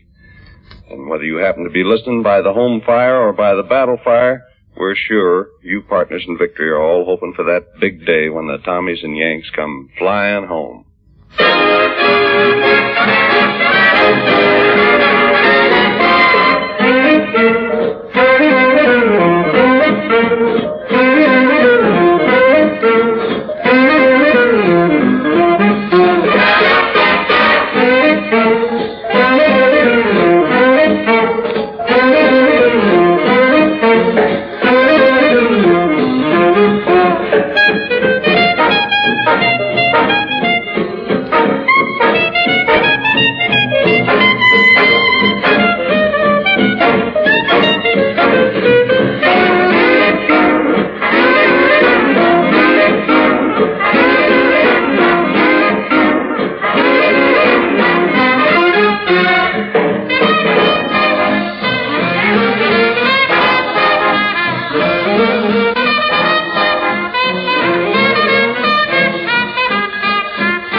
Whether you happen to take one sugar or two in your tea or coffee, you fighting guys seem to like your lovin' and your music on the sweet side. So, Tommy and Joe, with that in mind, you furnish the gal, we'll furnish the music. Smoke gets in your eyes.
Beside the same ideals, the same language, and a common enemy, Britain and America share the same colors and flags. So up with the red, the white, and the blue lights, as the crew chiefs and the whole gang join voices singing the Victory Polka.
Kiss goodbye. Goodbye. And they'll come marching down Fifth Avenue. The United Nations they review. This lovely dream has all come true. We'll be dancing the Victory Polka. Dance, dance, dance the Victory Polka. Join, join, join the merry throng. Sing, sing, sing the Victory Polka. Raise your voices loud and strong.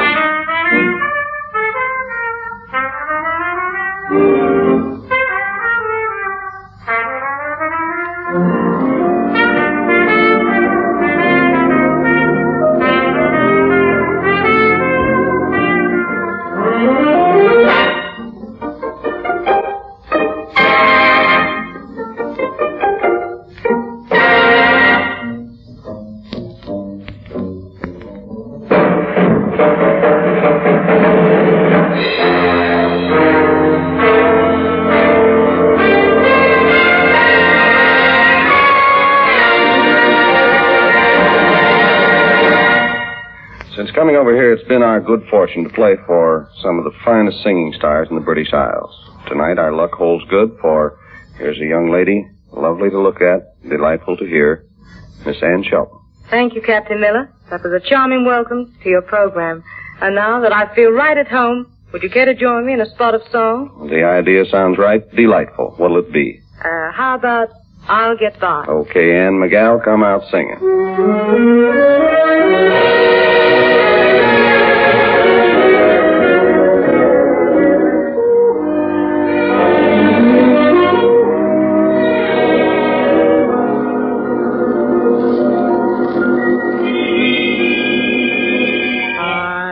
Get by as long as I have you,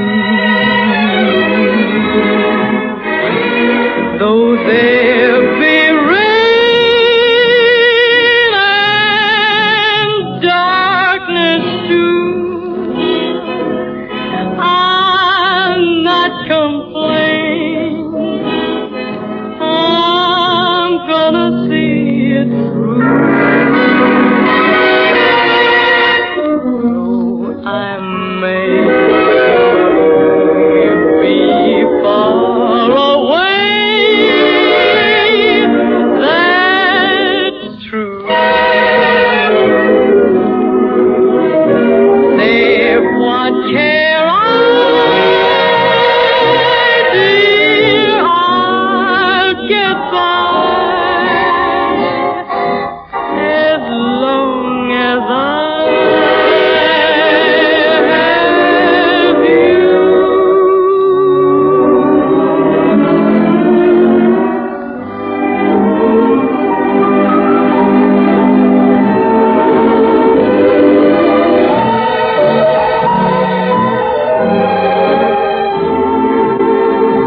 Sheldon, that was lovely. And now it's medley time, calling for something old, something new, something borrowed, and something blue.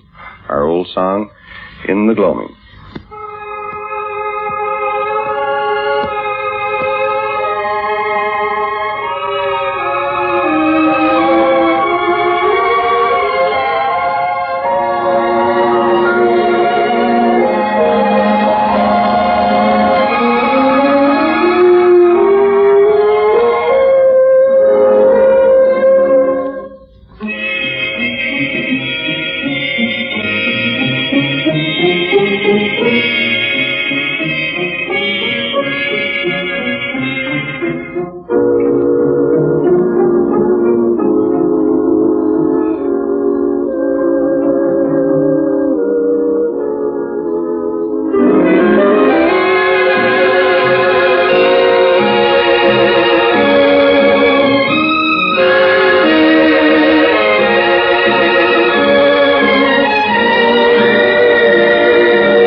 Something new, Sergeant Johnny Desmond sings A Fellow on a Furlough. I'm just a fellow on a furlough, out looking for a dream, the one who's in my dreams every night. A lonesome fellow in search of company, somebody who will be my guiding light. Oh, pretty lady, you'll hear me say, beautiful lady, are you going my way? I'm just a fellow whose hopes have all come true. The girl of my furlough dream is you.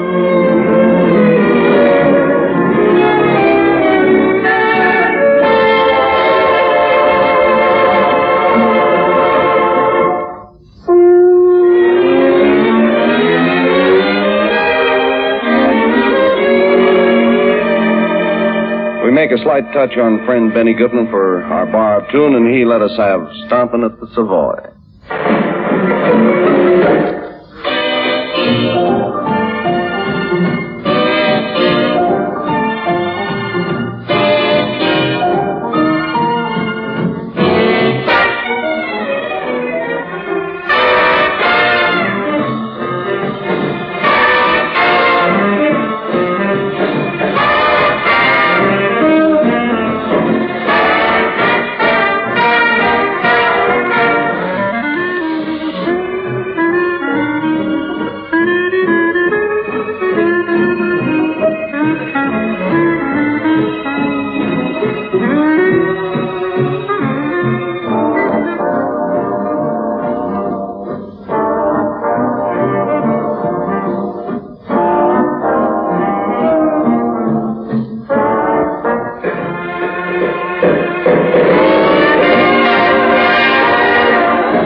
blue tune, Deep Purple.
Popular tunes from home seem to have a tough time catching up with you boys at the front. So, by way of a tip to you Yanks, here's a song that's just what the well-dressed voice is wearing this season. Sergeant Johnny Desmond sings it for you, and it's called Time Alone Will Tell.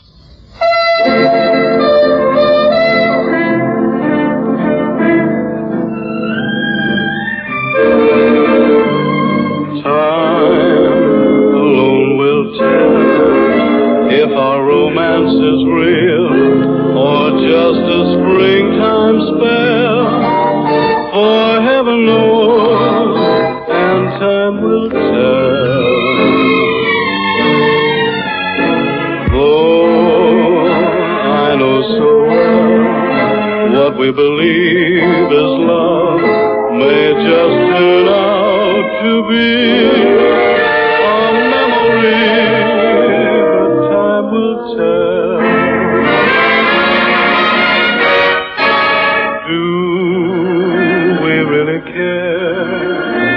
Do we share a fool's imagination? Nights will hurry by, then you will know, and so will I. When spring has had its fling, if you are in my arms, we'll know it's not a spell. We'll know it's real. But time will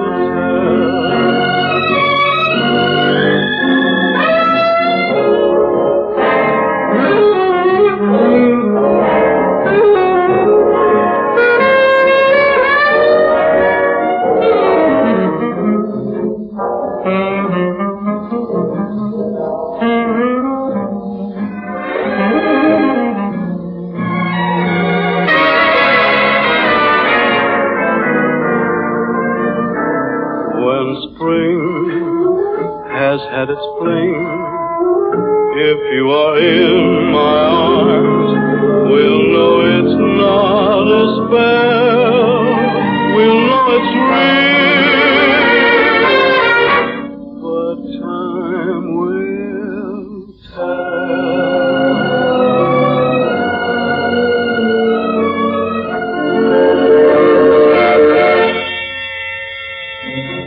Nice going, Johnny. Tonight's anchor tune is dedicated to those allies who gave Jerry a big surprise by taking a quick trip eastward. A rip-roaring arrangement dedicated to the gallant fighters of the Red Army. Sergeant Ray McKinley pulls stroke oar for the Volga boatman.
talking about. This is Captain Miller saying thanks to Ann Shelton for the nice visit.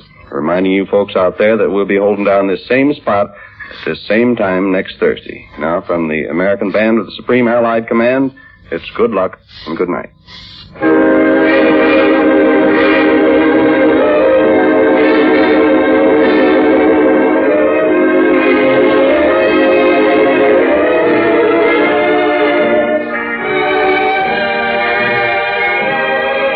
The American Band of the Supreme Allied Command, under the direction of Captain Glenn Miller, has been heard on the Allied Expeditionary Forces program of the BBC and on the home service.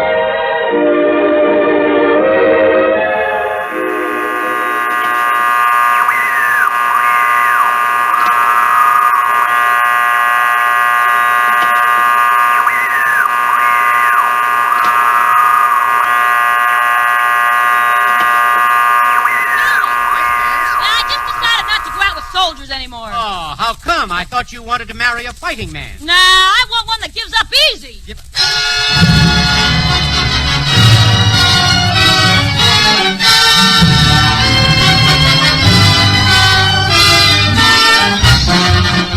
We bring you a gay, refreshing series of programs presenting the best of Hollywood's new young stars. Tonight, the cast includes Paramount's bright new comedian, Cass Daly, our regulars, Carlos Ramirez, yours truly, Harlow Wilcox, the Williams Brothers Quartet, Carmen Dragon and his orchestra, and our special guests, Diana Lynn and Wally Brown and Alan Carney. And to introduce our stars, this being election year, we bring you the toast of the San Fernando Valley, the people's choice, the man who stands a good chance of becoming president of Date Pickers Local 603, Charlie Ruggles.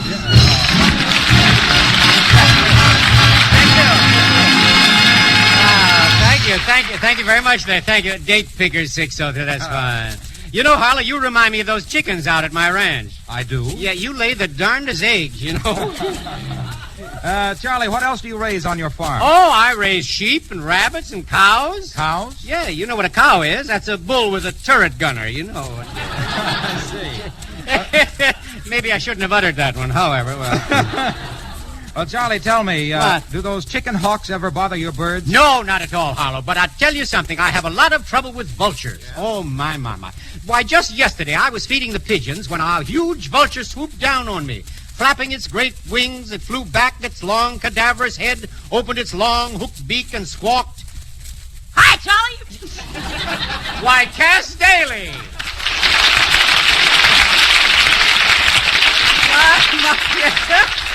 Well, Cass, you look all excited. What's passing, Cassin? Where have you been? Oh, Charlie, I've been over to the Hollywood canteen. Yeah? Gee, I met the cutest soldier. He said just looking at me was like getting a letter from home. Oh, I see. You reminded him of his mother? No, the mailman. Well, of course, he carries his pouch and bag, doesn't he? Well... Charlie, nothing you can say can get me down anymore. All right. You see, I just came from one of those psychoanalysis. No, you didn't. Yeah. And you know what the doctor said? What? He said I was a maladjusted neurotic with an integrated inferiority complex coupled with moronic tendencies. Do you think so? Well, that's rather hard to say. Darn right it is.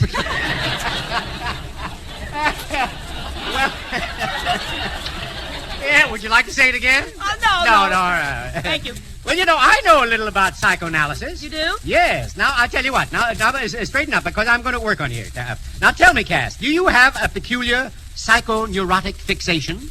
Oh, no. Mine looks just like anyone else's. No. I mean, did the doctor explore your subconscious? Did he what? I say, did he delve into the intricacies of your past? Oh, no, he didn't touch on that. No. But he did say one is apt to dream about what one thinks about during one's day. Oh, well, he's right there. He's right there. Uh-huh. Because, you know, all day yesterday, I thought about Betty Grable. Oh, yeah? Well, what did you dream about? Harry James. Well, you know, the doctor says my whole trouble can be traced to my home life. He did? Yeah, you know, we lived in a 5-room house, and we had 15 kids in our family. No, mass production, wasn't it? Well, yeah. Did you sleep in a bedroom? No, but the next thing to it... Yeah, you don't mean you slept in the... No, I slept in the soap dish.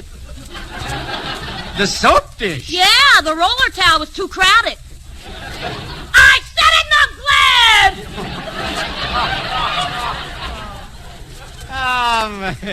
So you had an unhappy home life, huh? I sure did, Charlie. Boy, was I browbeaten. Yeah, you look more like the brow after he was beaten. Ah, Charlie, I love you. Yeah, I love you, I too. love you, too. I do, I love you. Yes, I do. Blue bow and all. Ah, shit it. Well, tell me, Cass, what else did the doctor say? Well, he told me to get a whole new outlook on life. An to go outlook? out dancing in nightclubs. So, last night I got my boyfriend Clarence to take me to the Macombo. Aha. Well, how did you and Clarence make out? I'll say. Yes, sir. Well- We sat way in back where no one could see us. Yeah, he was a smart boy, wasn't he? Yes, sirree, and right off, Charlie, I ordered him 6 champagne cocktails. 6? My good. Did he know what he was doing? No, but I sure did. Yeah. Well, tell me, Cassie. Did he finally get up courage enough to kiss you? He sure did. We necked. No. Yeah, boy, what a kisser. After we got through, I didn't even have enough pucker left to whistle for the waiter. What happened then? Did you and Clarence dance? Yeah, but you know, I had a little trouble with the Congo, though. Why? Yeah, well, Clarence told me to wait until a line formed, then get on the end and follow it. Uh-huh. So I did. Boy, was it embarrassing. Why, what happened? Well, I wound up in the washroom. Oh, well, what happened to your romance with Carlos Ramirez? Oh, Carlos, gosh, he's so shy, he never asks me out. Is that so? Yes, I never met anyone like him, I tell you. He's... Oh, Miss Daly, there you are. Oh, Carlos, there you are. Miss Daly, I have been looking all over for you. Yeah? Well, you found me. What are you waiting for? Come on! If you folks need me, I'll be in the kitchen rinsing out some paper napkins. Will you? Miss Daly. Miss Daly. Yes, Carlos. And there's something I'd like to ask you. Oh, well, go ahead. Go ahead. Well, in America, when a boy wants something from a girl, does he just ask her? Yeah, of course. But what are you getting at? Well, that is, do you... Oh, now, Carlos, come on, stop beating around the bush. Ask me! Okay, Miss Daly. Do you have 2 nickels for a dime? That's all, brother.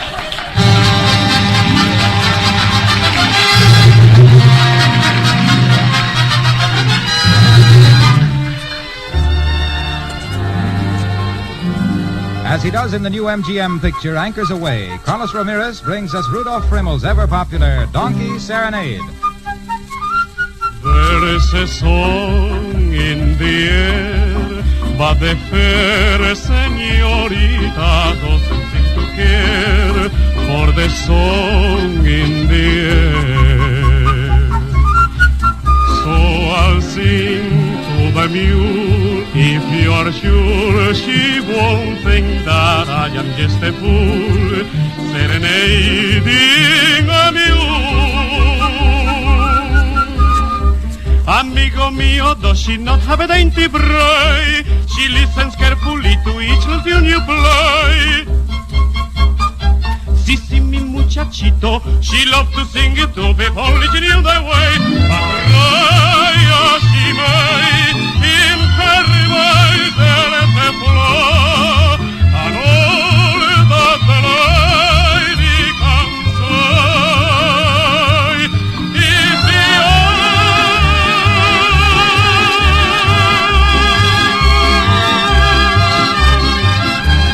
Señorita, donkeycita, no soplida, se mosquito, paso suela y my chiquita, you're the one for me.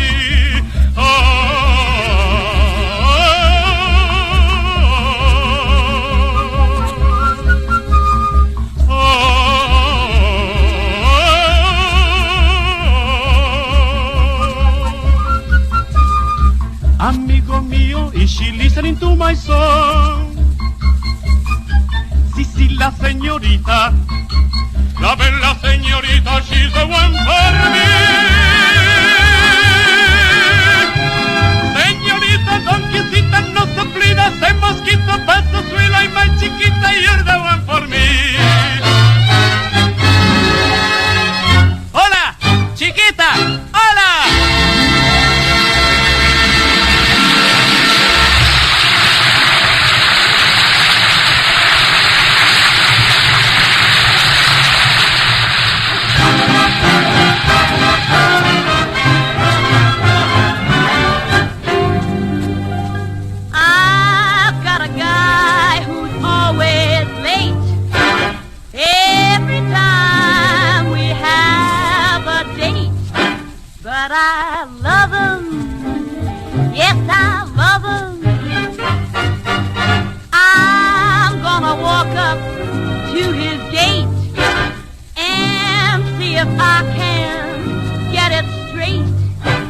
'cause I want 'em.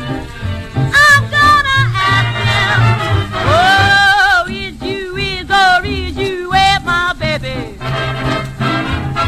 The way you're acting lately makes me doubt. You is still my baby. Seems the flame in your heart's done gone out. Now an M.A.M. is a creature that has always been strange. Just when you're sure of one, find he's gone and made a change. It's you is or it's you ain't my baby. Maybe baby found somebody new. Or it's my baby, still my baby too. You is positively not our baby. 'Cause the way you're acting lately makes us doubt. You is definitely not our baby. Yes, it seems the flame in our hearts done gone out.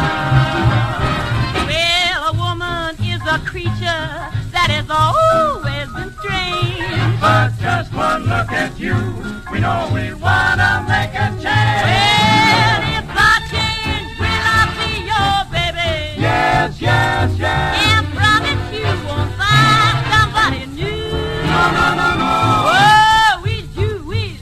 Yes, we is. You sure you is? Sure we is. Come on, cross your heart. Hope to die. What? My baby!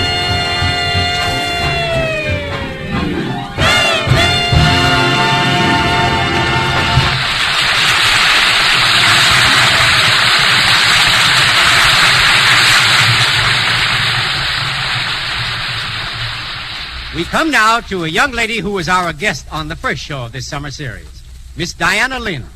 She's a fine comedian and an accomplished pianist. I know you saw her in Paramount's And the Angels Sing, and she will soon be seen in Our Hearts Were Young and Gay. Nice to have you with us again, Diana. Thank you, Mr. Ruggles. Cass, look who's here.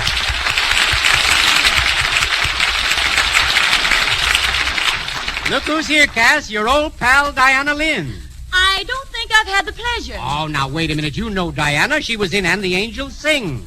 She was one of the angels. Oh, yes. I noticed your wings. Well, I don't have any wings. You don't? Well, no. Oh, well, then tell me, dear, do you always wear your ears that way?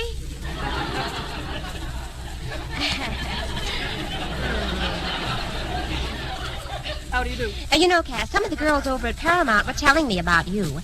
I understand you're very popular with sailors. Oh, yes, that's right. Is it true that the crew of the Merrimack voted you Miss Scuttlebutt of 1865? Oh, Miss Scuttlebutt. Oh, Scuttlebutt. Oh, that's funny. Oh, that scuttle kills me. Cass, I'll bet you can't answer that one. Not and stay on the air, I can. Tell me, now, Cass, please, we'll have none of that now. Okay. Diana, did you have any other hobbies besides your music? Well, yes, you see, I sort of raise Angora cats. Mm-hmm. It's really quite interesting. Well, I know practically everything about a cat. Yeah? Well, it takes one to know one, doesn't it? Now, please, Diana. Diana, please don't continue on with this. This will only lead to bloodshed, Diana. Now, please don't do it. The janitor just cleaned this place here today. Now, suppose you go ahead and play, huh? Oh, Diana, are you going to play the piano tonight? Why, yes. Well, you know, I used to play, too, but shucks, I'm not much good. I bet I couldn't even draw flies. Oh, on the contrary, Cass, I'm sure you could. Oh, Sally, let me at her! No, here, now, wait. No. Now, Cass, now stop. Now, you stop it. Now, you behave yourself. Put that sound man down now, Cass. Diana, you'd better play while you're healthy, will you?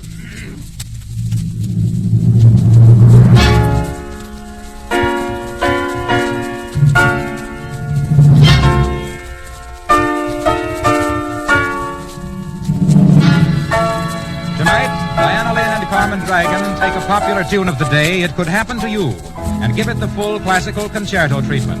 Miss Diana Lynn.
Thank you, Diana and Carmen, for a great treat.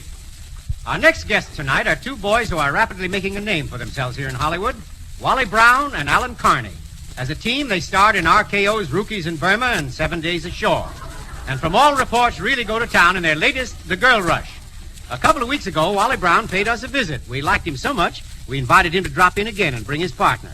Ladies and gentlemen, it's the screen's new laugh team, Wally Brown and Alan Carney. Well, thanks, and thank you, Charlie. Say, this is my partner, Alan Carney. Well, hello, Alan. How are you?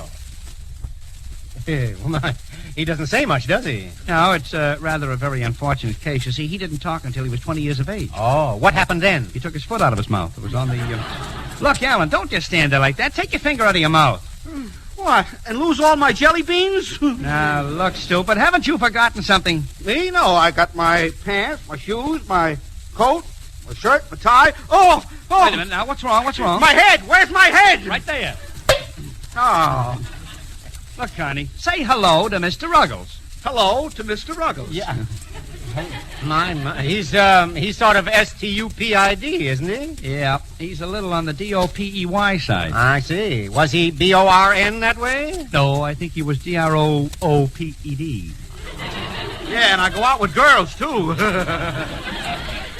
Charlie, oh, men. You are men, aren't you? We ain't the Summer Sisters.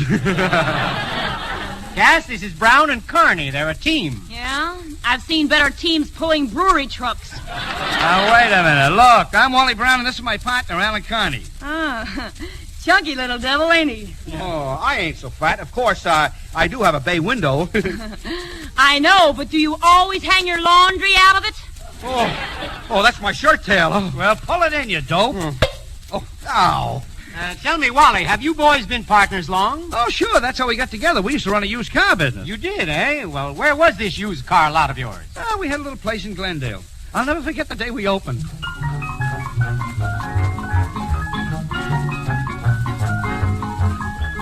Connie, come here. What are you doing? Trying to put the top down on this car.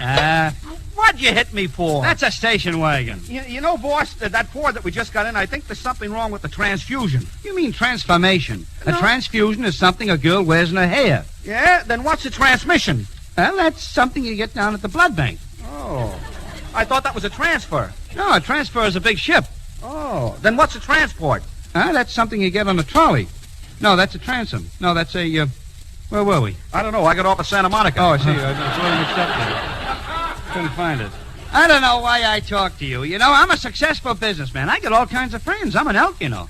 I got a tooth. I mean, he's got people like me. I got letters. I get letters every day. People write to me. The other day I got a letter from the president. 1A. Oh. Wonderful. Well, if you know so much, what makes a car run? Oh, that's silly. What makes a car run? Look, do you know how cars are made? No. First you go to Detroit, see? Yeah. Then they got a big assembly line. Uh-huh. Way down the end. People stand there. They stand in line for miles. Oh, just like going to the movies, huh? Yeah. No. Each one has a job. One guy sticks on the fenders, and girl underneath there, she puts on the muffler. Yeah, if it's cold, then there's the then there's the assembly line. They have a big crane. It's way up in there. They grab it, pulls it up, and then it comes down. They have to reach it down. There's a guy down there. He reaches around. He grabs. Very complicated, isn't it? Oh, it's very what? Very complicated. Wait a minute, Alan. Do you know what I'm talking about? Why, sure. Why don't you explain it to me? Well, why don't you pay attention? Oh, I see. You know, that's what I like about you, Connie. You have a good brain on your shoulders. I have? Oh, gee, thanks a lot. You ought to have it put in your head. You don't like me, huh? Oh, certainly. Wait a minute. Here comes a customer. Now, look, let me do the talking. Don't open your mouth. Don't open my mouth. I should say not. Lose my jelly beans? Well, greetings, madam. I'm Happy Dan, the used car man. You look more like Gruesome Thatcher, the body snatcher. Look, lady, what's that stuff coming out of your exhaust pipe? What does it smell like? Butter. What? Butter. Well, what do you know? Been using the wrong coupons again. You know, if you're in the market for a used car, now here's a little model I know you like. It belonged to an old maid in Pasadena, and it's only been driven 500 miles. Yeah, well, why did she turn it in? Well, the windshield bothered her. Well, was it too wide? No, she kept going through it. Yes, certainly. Wait a minute now. Look, why don't you take the car out for a spin? Can you drive? Oh, a little. Well, how are you on parking? Well, that's the best thing to do. Well, okay, get in. Take a trial spin. Oh, no, I don't think I want this car. It's nothing but a broken-down wreck. Look who's talking. What? Hey, now, wait a minute.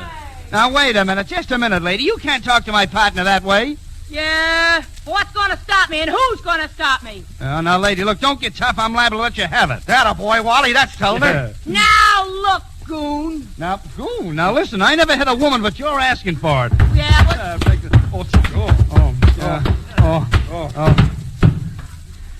Well, don't just stand there. Someone pick me up. That a boy, Wally. That's telling her, old boy. Shut up! Hey!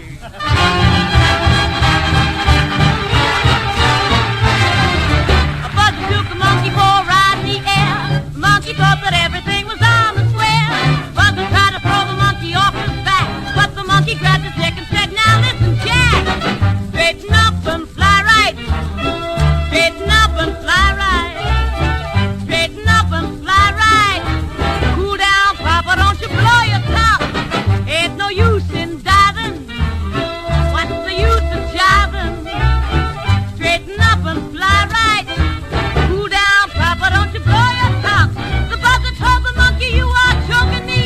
Release your hold and I will set you free." The monkey looked the buzzard right dead in the eye and said, "The story starts touching, sounds like a lie. Straighten up and fly right. Straighten up and stay right. Straighten up and fly right.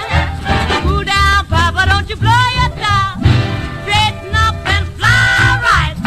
Straighten up and fly right. Straighten up and fly right. Cool down, Papa, don't you blow your top. Ain't no use in diving. What's the use of diving? Straighten up and fly right. Cool down, Papa, don't you blow your top." The buzzer told the monkey, "Oh, you're choking me. Release your hold and I will set you free." The monkey looked the buzzard right dead in the eye and said, "Nancy, dozy, little Nancy, daisy.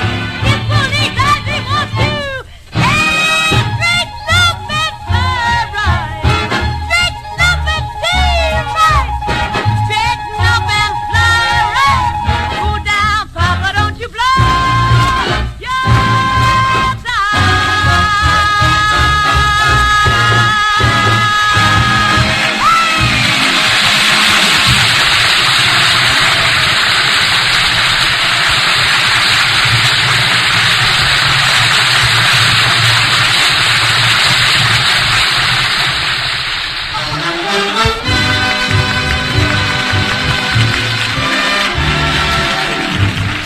From the Metro-Goldwyn-Mayer production Bathing Beauty, Carlos Ramirez brings us the lovely South American love song, Te Quiero Dijiste, Magic in the Moonlight.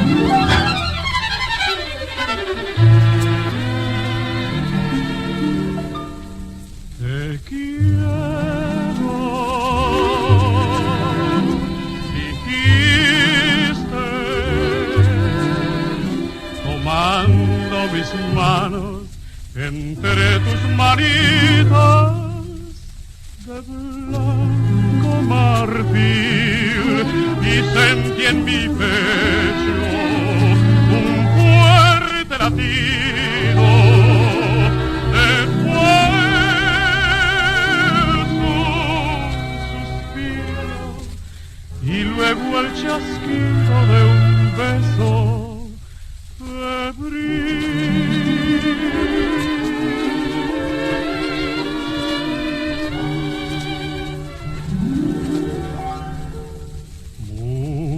muñequita linda de cabellos de oro, de dientes de perla, labios de rubí. Dime si me quieres como yo te adoro, si de mí te acuerdas como yo de ti. Y a veces escucha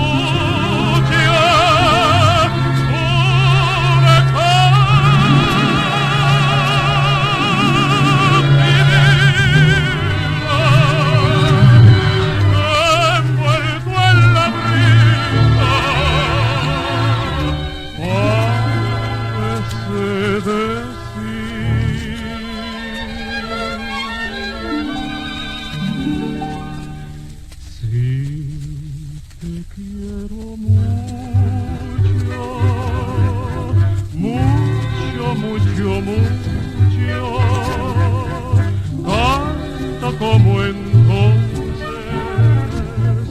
siempre hasta morir.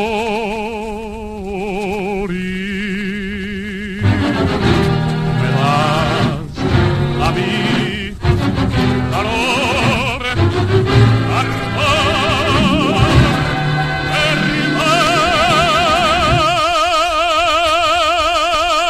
hermandad y amor.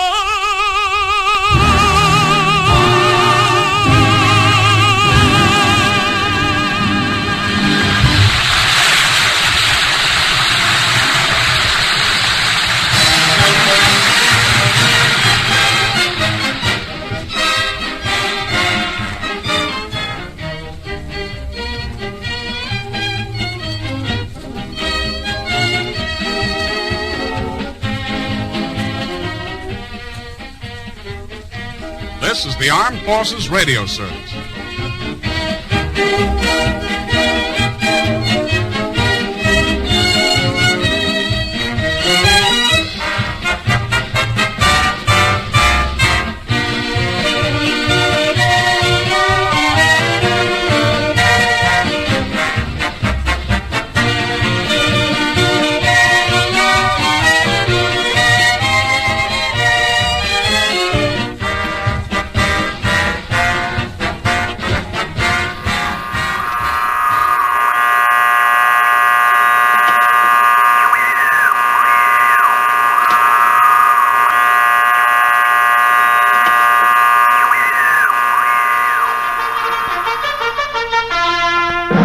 Mail call from the United States of America.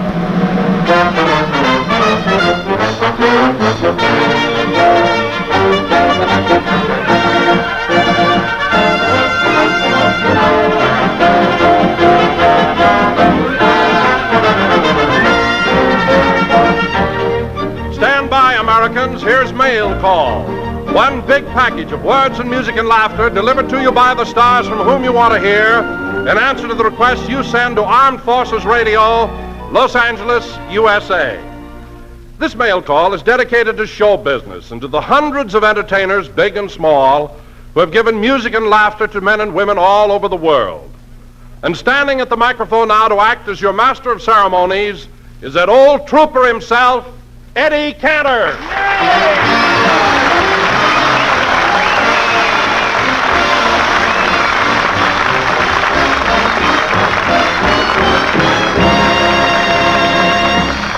Where do you get that old trooper? Thank you, ladies and gentlemen. Hiya, Don Wilson. Well, now, Eddie, before we start off, I want to tell you, I saw your new picture, Show Business, and really it was great. Well, I'm glad you liked it, Don. I hear you're going to produce another picture for RKO, and very soon. Yeah, that's right, Don, but I'm having such trouble getting stars. I called my favorite pinup girl, Betty Grable, but she can't leave the house on account of her new baby. Why not? She has to stay home and pin up.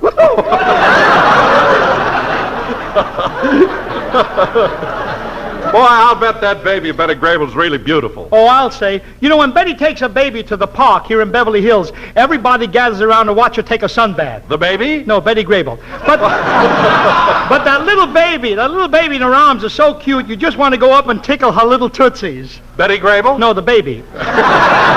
It was so cute before I left them there this morning in the park, I got a big hug and a kiss. From the baby? No. Betty Grable? No. Well, then who? Harry James. He's such a proud father. It's so hard to get glamour girls down because most of the stars are becoming mothers, you know. Betty Grable, Alice Faye, Lana Turner. I even wrote to Lassie, the famous dog star, but no luck. What happened? Same day she got my letter, she got a litter. Anyway, Don, I hope my next picture is as big a hit as show business. You know, Don, when I passed the Palace Theater in New York where my picture was playing, there was a big line from the box office at 47th Street all the way down to Low State on 45th Street. Ah, that's wonderful. No, Don, the line was, the line, what did I say here? No, Don. Say that again, that's wonderful. Oh, shall we start again? Okay. Get me in the mood. I'll pretend I never saw the thing before. Go ahead, Don. Eddie, that's wonderful. No, Don, the line was facing Low State. Oh, should have let it drop dead the first time. All right. Well, you know, Eddie, that's because the palace was sold out. I went up to the balcony and the people were sitting on each other's laps. On each other? Did they enjoy my picture? Well, they must have. The picture was over at midnight, and this was 2 a.m. Look, I don't care who was sitting on whose lap. Well, there were a lot of people there. Yes, and I noticed that servicemen sat in the balcony and men not in uniform sat in the orchestra. How do you explain that, Eddie? Listen, Don, if the guys in the orchestra were able to walk up to the balcony, they'd be in uniform. That's right.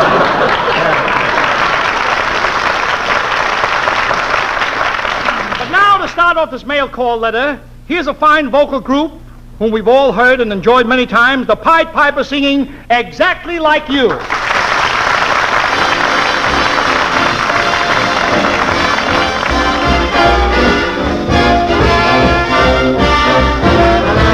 I know why I've waited, know why I've been blue. Prayed each night for someone exactly like you. Why should we spend money on a show or two? No one does those love scenes exactly like you. You make me feel so grand, I wanna hand the world to you. You seem to understand each foolish little dream I'm dreaming, scheme I'm scheming. Now I know why Mama taught me to be true. She meant me for someone exactly like you.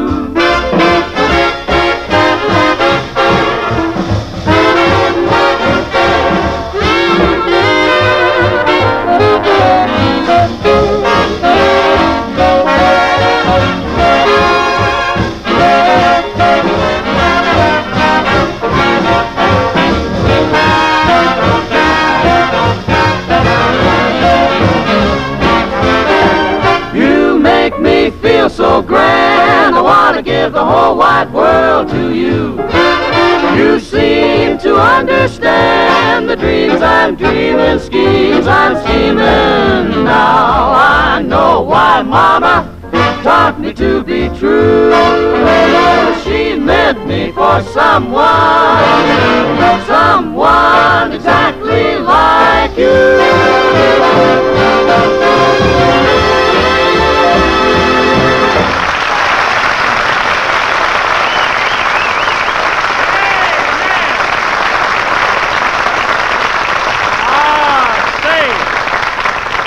That was great, Pied Pipers, and believe me, you're one of the best vocal groups I've come across in many years. Oh, Don Wilson, you mentioned my picture show business. Did you notice at the opening they had me made up like a young fella? Yes, Eddie, it reminded me of graduation day at college. You mean I look like a college boy? No, like a sheepskin. I look like a sheepskin? Well, you'll have to admit I look much younger than Georgie Jessel. That you'll admit that, Don, won't you? Oh, you think you do, huh? Well, would you like to know that Jessel's draft board is sent for him? Jessel? That's Well, right. that's ridiculous. They can't take Jessel. Why not? He's married to a girl who was born after Pearl Harbor. How are they going to take a man?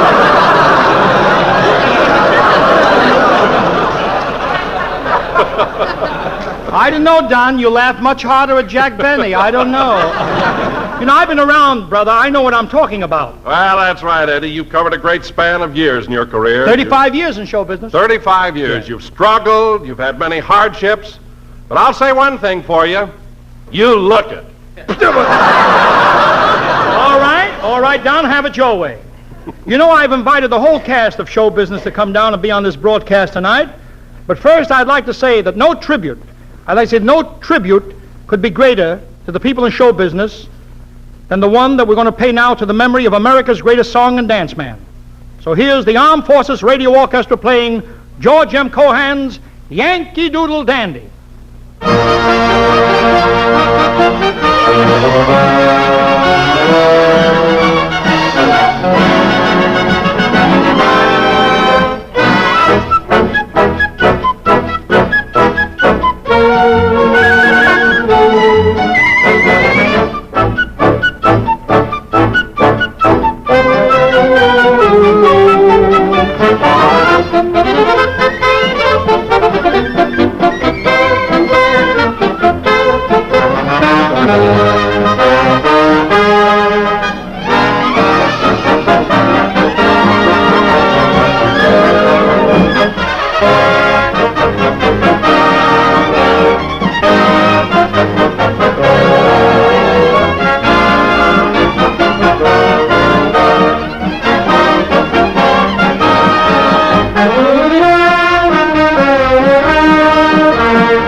going. Don Wilson, if you saw me in the picture show business, you may remember there was another good-looking guy in it, too. And here he is, the smiling Irishman himself, George Murphy.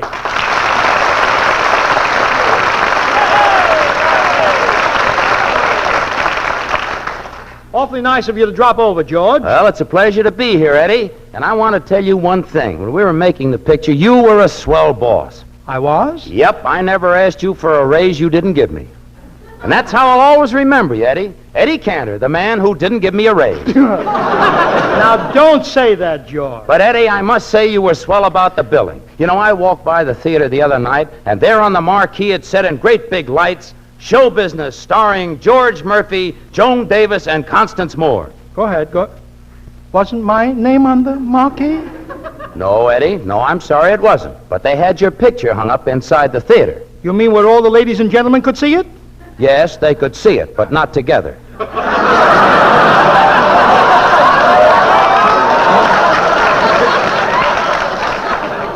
on, encourage him. Why didn't you tell the manager to put my name on the marquee? Well, I did, but he said there wasn't room for it. You mean I changed it for nothing? Well, what are you worrying about, Eddie? After all, you were the star of the picture. You were the best actor in it. Oh, no, George. You were the best. Oh, no, Eddie. You were the best. Oh, you're just saying that. No, I'm just reading it. You better be kidding, too. Oh, of course I am. In fact, Eddie, I came here tonight to pay tribute to a great star. You did? Certainly. I came to pay tribute to a man who is not only a great singer, but he's also a great comedian. Well... A man whose theatrical achievements have never been equaled. George, your praise has gone too far. No, it hasn't, Eddie. After all, there's only one Al Jolson.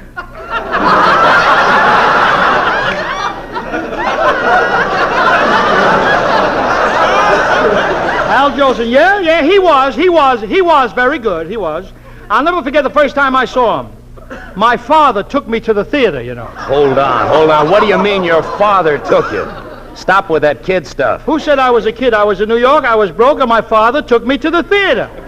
But anyhow, Jolson is older than I am. Well, I don't know, Eddie. Jolson looks younger than you. Sure he looks younger.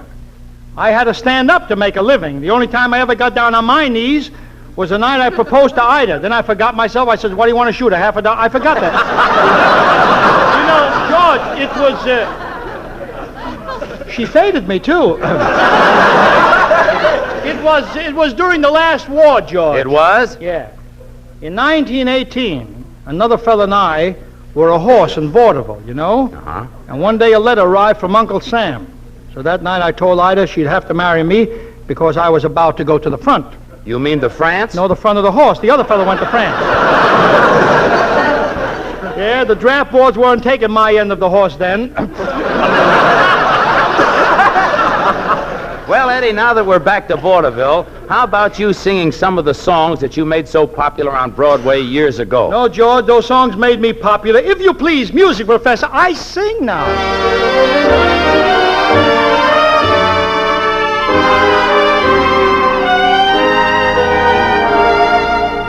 Ida, sweet as apple cider, sweeter than all I know. Ho, ho, ho, come out neath the silvery moonlight. Of love I'll whisper, so soft and low. Who is this guy Crosby, huh? Seems though can't live without you. Listen, my honeydew, oh, Ida, kinda idolize ya. I long to love ya, Ida deed. I doodle-doo, my little Margie. I'm always thinking of you, Margie. I'll tell the world I love you. Don't forget your promise to me. 'Cause I have formed a home and ring and every little thing for Margie.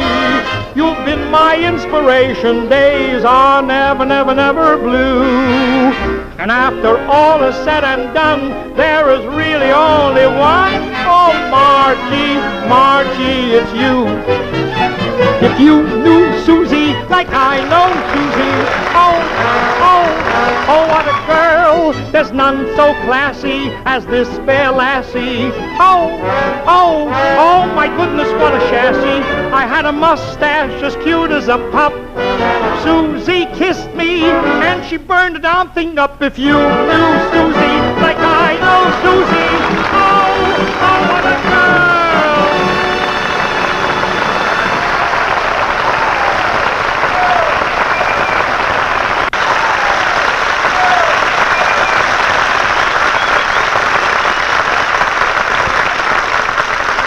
Thank you. That was swell. That was really wonderful. You know, you still sing with all the old pep and vim and vigor. Huh? Why, you've got enough energy for two people. I know, George, and it's awful. It really is. It's terrible having enough energy for two people. Why? Why is it so terrible? I just can't stand that pleading look in Frank Sinatra's eyes. Yeah, but don't forget, George, with all my energy, you were the guy who wound up with the girl in show business. Oh, Eddie, when the girl is a lovely dish like Connie Moore, it's a great argument against energy. Ah, that Connie Moore. Oh, what a dream girl. Gee, I can just see her before me now. Well, if you couldn't, you'd need glasses because that's just where she's standing. Ladies and gentlemen, that's Constance Moore.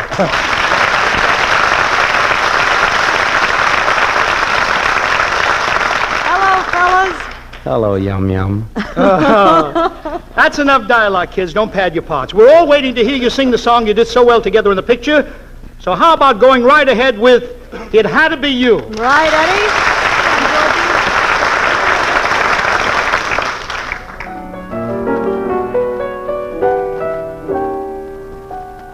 Seems like dreams like I always had could be, should be, making me glad. Why am I blue? It's up to you to explain. I'm thinking maybe, baby, I'll go away. Someday, some way you'll come and say you're all I need. Or am I waiting in vain? It had to be you. It had to be you.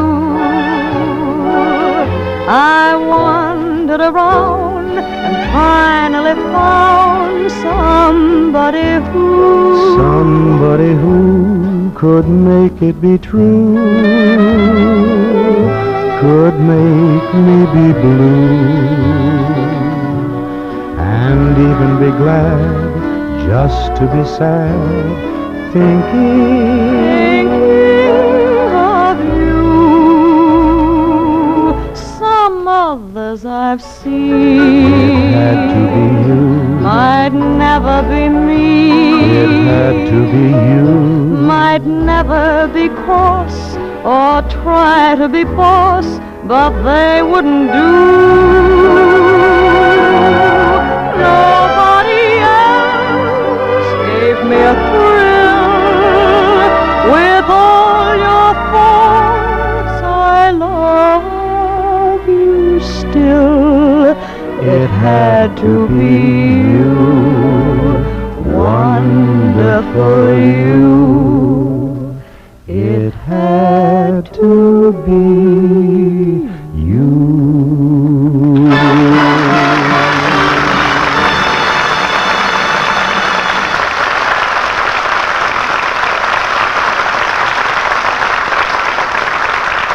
I want to tell you, Connie and George, that was wonderful. And Connie, wait a minute, you got a line, Connie. Yes, I know. I'd like to ask you something. Yes? Just say, what is it, Eddie? And, What is it, Eddie? How is it when you sing with George, you look so tenderly into his eyes? You never do that with me, Connie. Well, I don't know, Eddie. You and George are different. Different? Mm-hmm. difference, she says. What's the difference between George and me? Well, look, Eddie, if you were standing on a corner and a pretty girl walked by and dropped a handkerchief, Yes? you'd pick up the handkerchief. Naturally, I don't go around picking up girls. See what I mean? What'll I do? I got a house full of girls now. You know, I'm very shy with women. I want to run from them, especially bold ones. Well, you better make a dash for it. Look who's coming. Well, it's Joan Davis.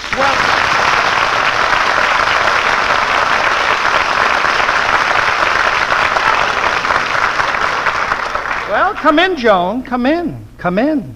Come in. Come in. How do you like that? He looks like an owl and talks like a parrot.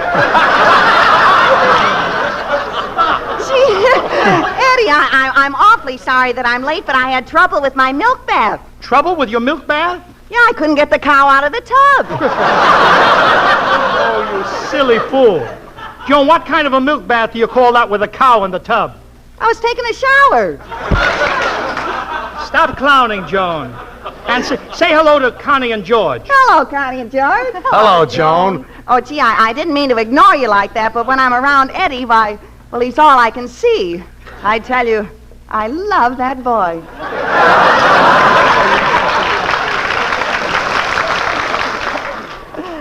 Joan, will you stop that stuff? I'm not a boy.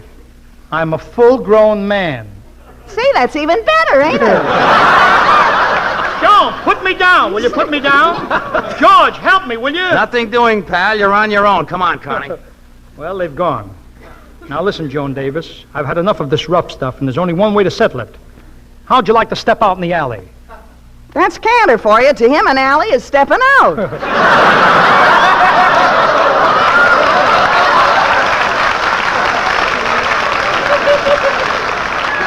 I'm sorry, Joan. I lost my temper. I could never hit a woman. Oh, gee, Eddie, I'm sorry, too. I could never hit a man. What'll we do, wrestle? What am I saying? I'd murder him. You would, huh? Now, if you don't quit talking that way, I won't have you in any more of my pictures. Oh, but Eddie, I've got our next picture all written already. Yeah, look, you see, now you're the king of the apes, and as the... What did you say? What? I said you're the king of the apes, and as the picture opens, you're dressed in a leopard skin, and you're climbing up and down a tree. Like Tarzan. Yeah, sorta, except you use a ladder. Now, we put that in for you.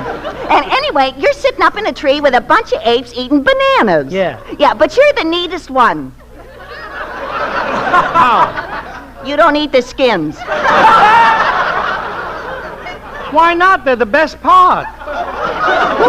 You see, and I'm a big game hunter, and as I come into the scene, all the apes run for their lives except you. What do I do? Well, you pull up your ladder and hide under a leaf, you see? And I'm up the tree in a flash, and I pounce on you. Wait. Which one of us is the ape man? Wait a minute. Oh, quiet. I'm just about to put a bullet through your chest when something stops me. No bullets. No chest.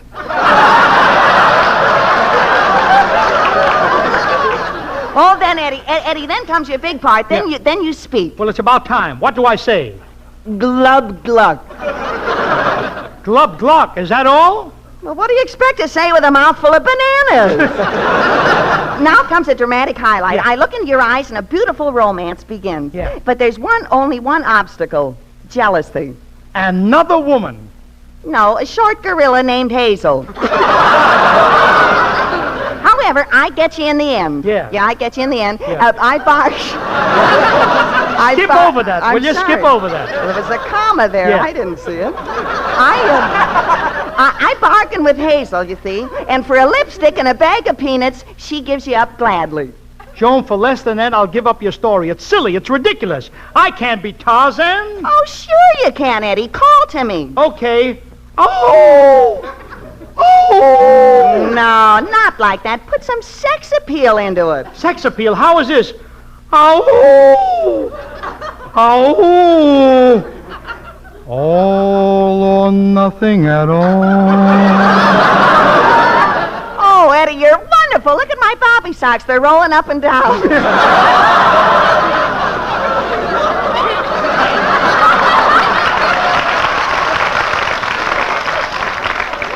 Joan, I'm not going to be any ape.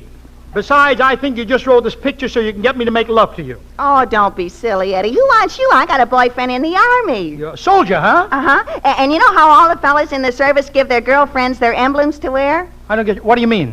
Well, if a girl goes with a pilot, she wears a little pair of wings. Uh-huh. And if she goes with an infantryman, she wears rifles. Yeah? If she goes with a paratrooper, she wears a parachute. I see. They wear the different emblems on their blouse. Yeah, my boyfriend gave me one, too. Yeah? I'm the only girl in town that wears a bucket full of potato peels. Oh!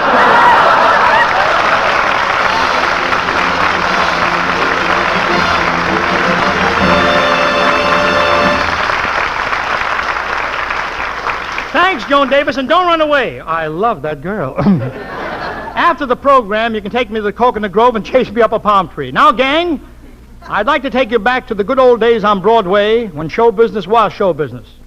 When I appeared in the show for Flo Ziegfeld and sang a song I hope some of you boys might remember, if you please. Every time I hear that dear old wedding march, I feel rather glad I have a broken arch. I have heard a lot of married people talk, and I know that marriage is a long, long walk. To most people, weddings mean romance, but I prefer a picnic or a dance. Another bride, another groom, another sunny honeymoon, another season, another reason for making whoopee. The choir sings, here comes the bride, another victim is by her side. He's lost his reason, 'cause it's the season for making. Down through the countless ages, you'll find it everywhere. Somebody makes good wages, somebody wants her share. She calls them toodles and rolls her eyes. She makes them strudels and bakes some pies. What is it all for? It's so he'll fall for May. Another year, or maybe less. What's this I hear? Well, can't you guess? She feels neglected, and he's suspected of making whoopee. She sits alone most every night. He doesn't phone or even write. He says he's busy, but she said, is he?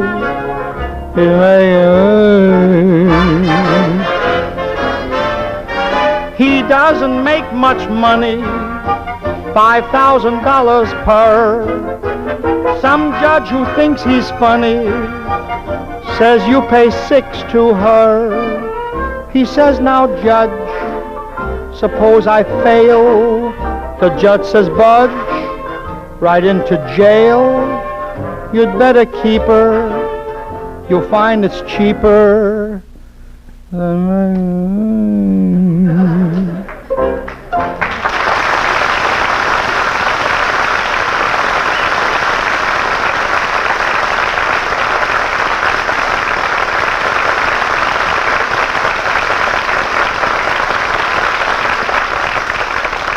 Well, men, that about closes another mail call letter from us to you wherever you are. And this is Eddie Cantor signing his name and wishing you all of the best.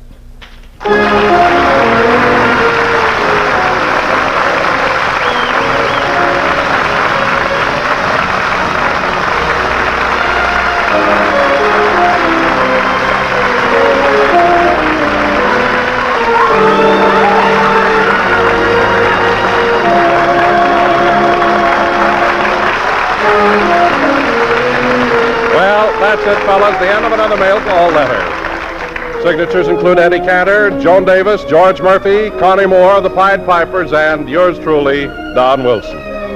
This program is arranged with the cooperation of the Hollywood Victory Committee. Another mail call will be coming your way the next time you hear... This is the Armed Forces Radio Service.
With Sonny Tufts, Marilyn Maxwell, the Music Maids, John Scott Trotter, Ken Carpenter, the Sons of the Pioneers, and as a special guest tonight and henceforth the master of the hall, George Murphy.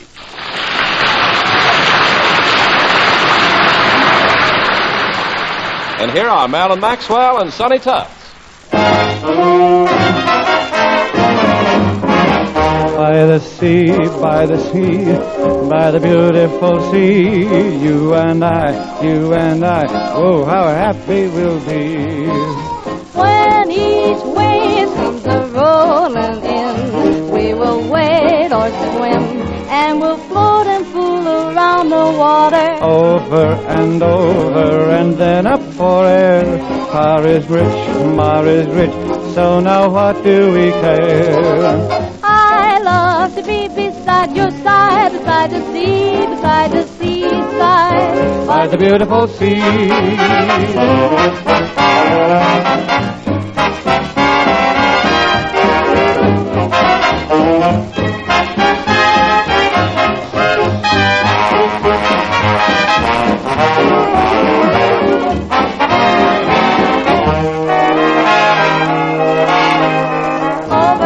And under, and then up for air. Pa is rich, Mar is rich, so now what do we care? I love to be beside your side, beside the seaside, by the beautiful sea.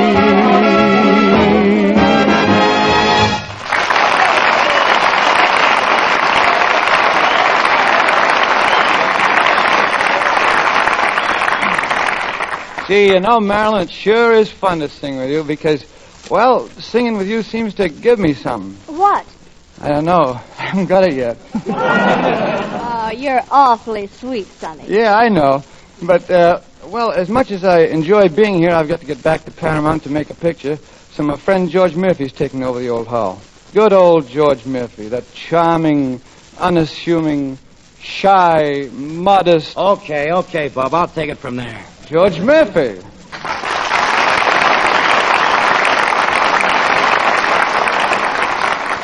Now then, Sonny, you were peddling something when I came in, I believe. Now, let's see. Getting back to the business at hand, just what has been your official capacity around here, Sonny? Well, it's hard to say, George. Since Bing left, I've just been sort of filling in, you know. And, John Scott Trotter? Oh, you know what I've been doing. Sort of filling out.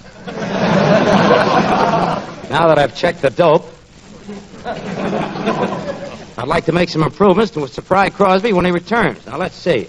John Scott Trotter, how many songs do you play every week? 2. Well, from now on, you'll do 4. That'll give Crosby something to think about. Marilyn, how many songs do you generally do? 1. Well, from now on, you do 3. That'll give Crosby something to think about. Anything else? Well, the Sons of the Pioneers. How many sons are there? 5. That'll give Crosby something to think about. Marilyn Maxwell's going to sing Dance with a Dolly. Sing it, honey. Sing it. As As I was walking down the street, down the street, down the street, I met somebody who was mighty neat, mighty fine to see. He asked me, would I like to have a talk, make some talk. All the others standing on the wall, wishing they were me. Mama, mama, let me dress up tonight, dress up tonight, dress up tonight. I've got a secret, gonna fess up tonight, gonna dance by the light of the moon. I'm gonna dance with a dolly with a hole in my stocking, while her knees keep a knocking and her toes keep a rocking. Dance with a dolly with a hole in my stocking, dance by the light of the moon.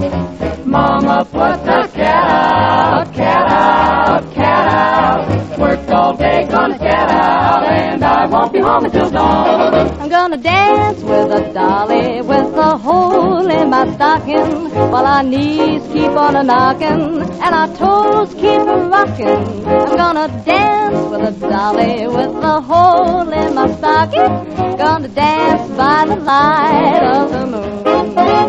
I'm gonna dance tonight by the light of the moon, of the silvery moon, by the light of the moon. Gonna dance tonight by the light of the moon, by the light of the moon, of the silvery moon. With the dolly with the hole in the stocking, while her knees keep a knocking and her toes keep a rocking. Dance with the dolly with the hole in the stocking, gonna dance by the light of the moon. I'm gonna dance by the light of the moon.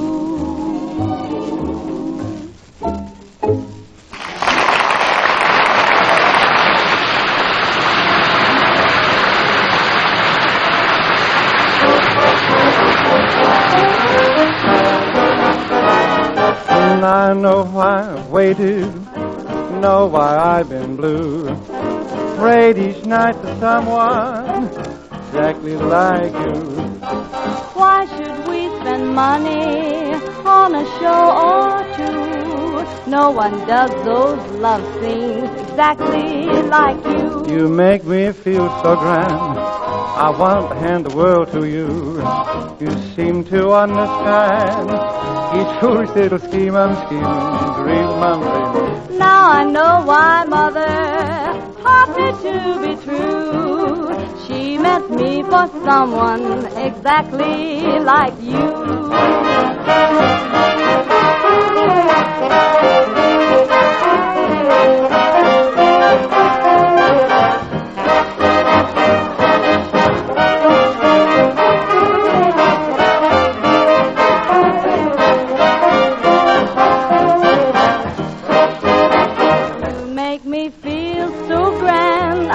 Give the world to you. You seem to understand each foolish little scheme I'm scheming, dream I'm dreaming. Now I know why Mother taught me to be true. What did she teach you? She meant me for someone exactly like you.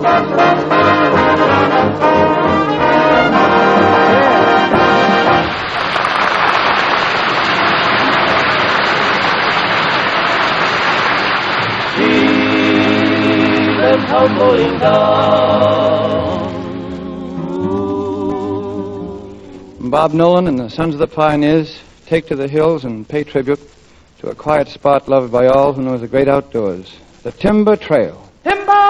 Timber! Timber! Falling, and the echoes ring. All nature sings a song along the timber trail. Blue shadows falling down the canyon's veil, and the whispering pines entwine along the timber trail.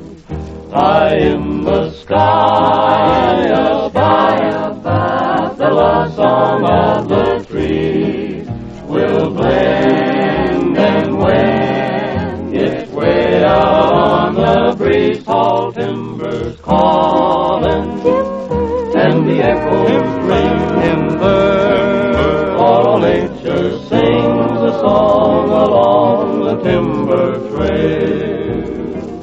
Over mountains high, down the canyon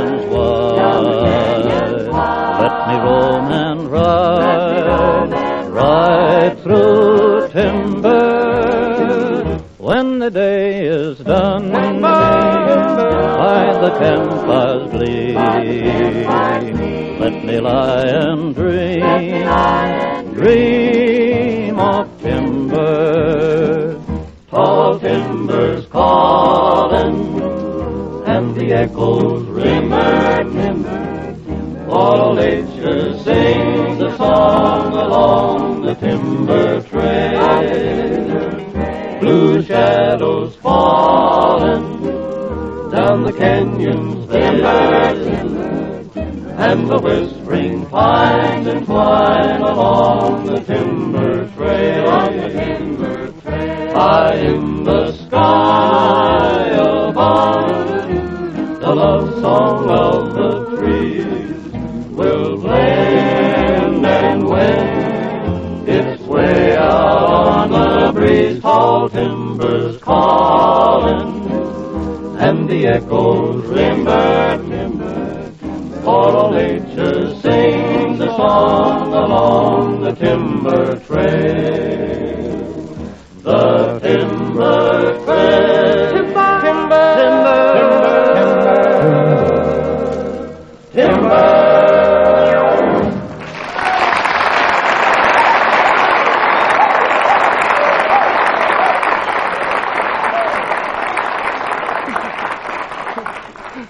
Great stuff, pioneers. You know, we toughs always go for songs from the great outdoors. How about the Murphys, George? Well, we don't care which side of a door a song's on. I guess maybe I'm just sentimental because I got my start outdoors. Left on the doorstep, eh? No, I was referring to my life at Yale. Oh, I didn't know you studied at Yale. They study there? Well, there was a rumor. At least that's what I was told. Who told you that? The dean. You see, I went there, too. Yeah, well, I devoted all my time to athletics while I was there, and I must say I've never regretted choosing the outdoor life. Well, with me, it wasn't a matter of choice, exactly. When I was at Yale, I was forced to be an outdoor man. Your health? No, my landlady. Sounds like you didn't find athletics very profitable. Well, judge for yourself. When my college football days were over, I became a vaudeville hoofer. Say, what did you do? Sold refrigerators. Oh. You know, I was thinking it over. Maybe we should have gone to school the rest of the year as well as just during football season. Yeah, I sure miss college and the old games. Oh, I do too, Sonny. I do too. I'll never forget the last game I played in. Oh, I was going great that day. Before I came out of the huddle, I threw 14 passes. How could you do that? Dice were hot.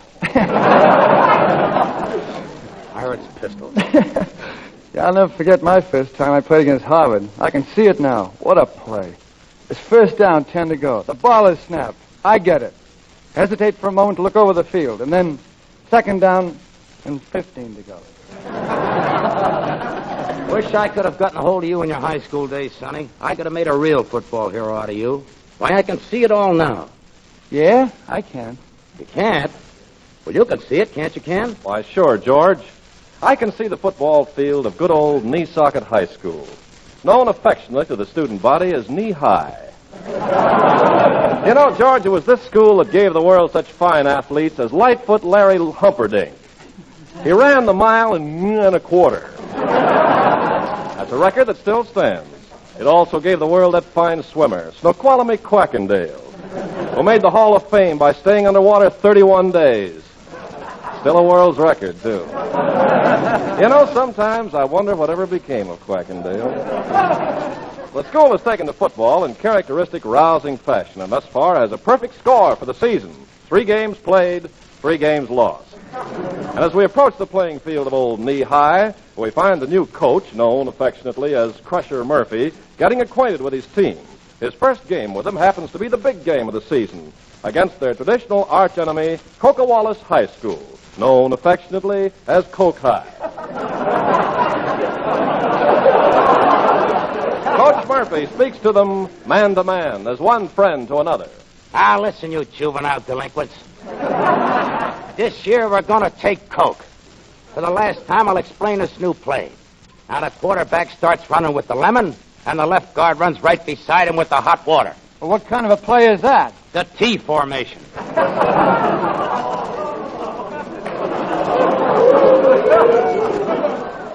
Say, Coach, can I explain a play I saw used by Peoria University last season? Never mind, P.U. How did you bums line up last year? Right end, right tackle, right guard, Yuki, Carpenter, and Tufts. Left guard, left tackle, and left end, John Scott Trotter. Don't say that, Sonny. I'm sure Coach Murphy only has to take one look at me to see that I'm a fullback. Yeah, and a full front, too. I'm glad you're the new coach here, sir. The last one we had was impossible. How so, Trotter? Well, I didn't mind when he wanted me to tackle, and I didn't mind when he wanted me to kick. But finally, he went too far. What did he want you to do? Run around my own end. What an imagination he had. Well, Trotter, your troubles are over. I'm taking you out of the backfield. Why, sir? The field don't go back that far. Now then, Tufts, the records show here that you served this team for 3 years, so they've asked me to present you with this letter. Gee, thanks. But gee, it's an awful little one after 3 years. How come I get such a small letter? Female. They tell me you were the star around here last year. Yes, I was. Who called the signals? I did. Who ran the end? I did. Who scored all the points? Our opponents. And I know why. With the material you got around here. Carpenter, how come you're out for football at all? The manpower shortage can't be that bad. Well, perhaps I would be of more use as a cheerleader. Great. Lead yourself out of here and I'll cheer. Now, Coach, just a minute. Permit me to demonstrate my ability by reciting a cheer of my own composition, which I feel sure would incite a vast amount of enthusiasm from the assembled masses. Hark. Rickety Snape, rickety tape, push us around and we'll crush a grape. Rock! That's a bit messy, isn't it? You'll never do, Carpenter. By the way, who is our cheerleader? That's Marilyn Maxwell, Coach, the pretty girl over there running up and down with the lines. Oh, yes. If I may say so. Those aren't bad lines running up and down that pretty girl. Here she comes. Who's afraid? I don't want to intrude, Coach Murphy, but I did want to know how you like our boys. Last year's coach used to say they play like one man. They still do. I'd like to get them to play like 11. You're the most masterful coach we've ever had. Oh, Miss Maxwell. And you're just in time to watch me demonstrate my new place kick. Carpenter, hold the ball. Oh! What kind of a place kick is that? Usual kick, usual place. Now I want all you guys to line up and practice that kick and do it in rhythm. I'll count. 1, 2, 3, kick. 1, 2, 3, kick. 1, 2, 3, kick. Hey, Coach, do you think that'll really improve our kicking? No, but it may help your conga. Conga, fat chance I get out and do any dancing. You keep me too tired for a date, even if I could take the time off while we're in training. Now, that's gratitude for you. Why, if it wasn't for football, none of you lugs would ever get a date. Now, here's one thing I want you to remember.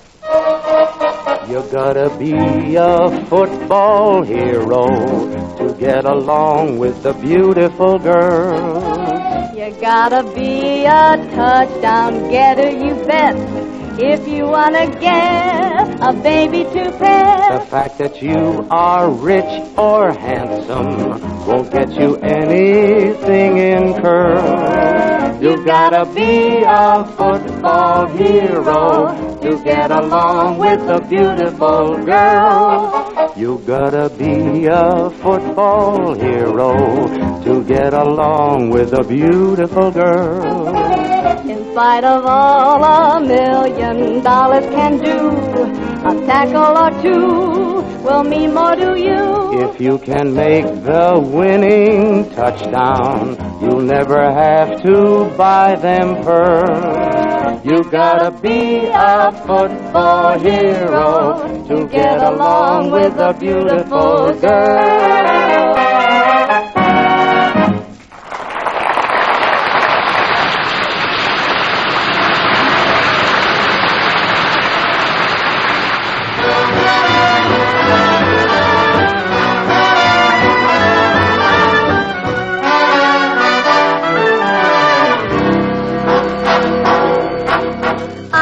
A man who's always late anytime we have a date, but I love him. Yes, I love him. I'm gonna gonna walk up to his gate and see if I can get it straight, 'cause I want him. I'm gonna ask him, is you is or is you ain't my baby? The way you're acting lately makes me doubt what it's all about. You is still my baby, baby. Seems my flame in your heart's done gone out. You done put it out. A fella is a creature that has always been strange. Just when you're sure of one, you find that he's gone and made a change. Is you is or is you ain't my baby? Maybe baby's found somebody new. Or is my baby still my baby true? A fella is a creature that has always been strange. Just when you're sure of one, you find that he's gone and made a change. Is you is or is you ain't my baby? Maybe baby's found somebody new. Or is my baby still my baby true?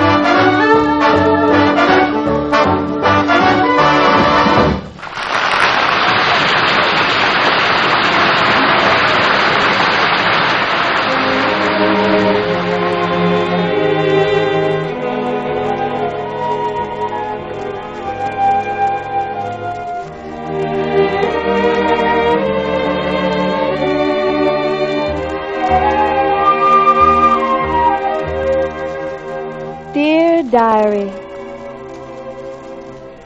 Dear Diary, whenever I hear I'll see you in my dreams, I sometimes wonder if the day will come when that's the only place I'll see Sonny. Mother says she can't even see him there. Life used to be so simple, just like Sonny. But lately, it's been kind of complicated. Ever since the night he ran into his old school chum, George, and brought him along. We sat there in the dark on the old porch swing, and the two boys talked about old times over my shoulder. Sonny's friend was really quite nice, and he seemed to understand Sonny so well. I remember that Sonny had often told me that they'd do anything for one another. I guess George remembered it, too, when he said, Hey, Sonny, how'd it be if we had some ice cream, huh? My treat. Gee, swell, George, thanks. Oh, that's nothing. Here's the change. Get it at the drugstore downtown. Downtown? Why can't I get the drugstore on the corner? It'll take me half an hour to get downtown. I know. But they have better ice cream downtown. And, you know, after all, I want your girl to have the very best. Gee, George, thanks. And before I go, I know you're the kind of a friend that I can trust when my back's turned. Sure thing, Sonny, sure thing. No offense, George, but you wouldn't try to double-cross a pal. I mean, take something that's really his. Oh, so you don't trust us? Well, I just want to make sure how you feel. Oh, forget it, Sonny. You know you can trust me any old time. Okay, then. I guess it's okay to leave my cigarettes. Goodbye, Sonny. Don't think he heard you. It's nice here on the swing, isn't it? You know, just sitting here a second gives me an idea. Really? Sure. I just thought of something I'd sure like to do. What, Mr. Murphy? Oh, just call me George. No kidding, though. You'll want it, too, after I do what's on my mind. Really? Yeah. You're going to make everything a lot more comfortable around here for everybody. What are you going to do? Get an oil can and fix that squeak. While Sonny's gone, we could go inside and dance. Oh, no, let's don't do that. What would you like to do? Oh, hey, could you sit over here just a little bit closer? Well, do you think I should? Sure. Why not? I just want you to put your arm around here and lay your hand on my shoulder. Why, George. Oh, come on. Don't be silly. That's it. That's it. Well, my hand's on your coat shoulder. Now what? How do you like that material for $22.50?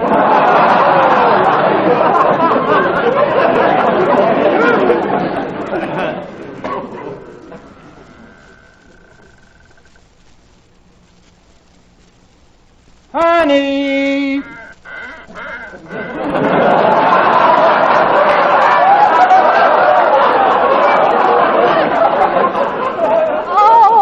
Sonny, are you back so soon? Did you get the ice cream? Oh, yes, I got the ice cream all right, boy. I got it, boy. Well, Sonny, you sound so different. Is anything wrong? Plenty. I know when somebody's trying to put something over on me, boy. Why, Sonny? Now, listen, Sonny, don't jump at conclusions. Look, when I came back, I can see with my own eyes. The minute I got back here, I realized I've been made a fool of. Why, Sonny, don't say that. I will, too. That dumb clerk gave me pistachio, and I asked for Tutti Frutti.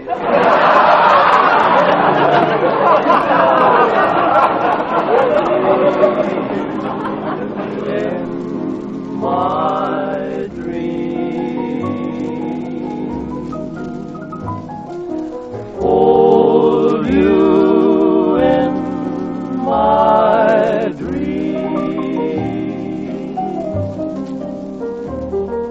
Someone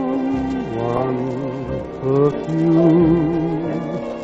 out of my arms. Still I feel the thrill of your charm. Lips that once were mine,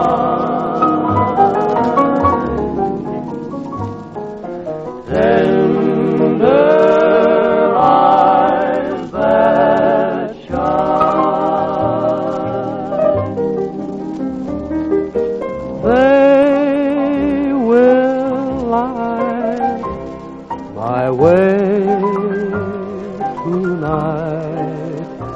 I'll see you in my dream.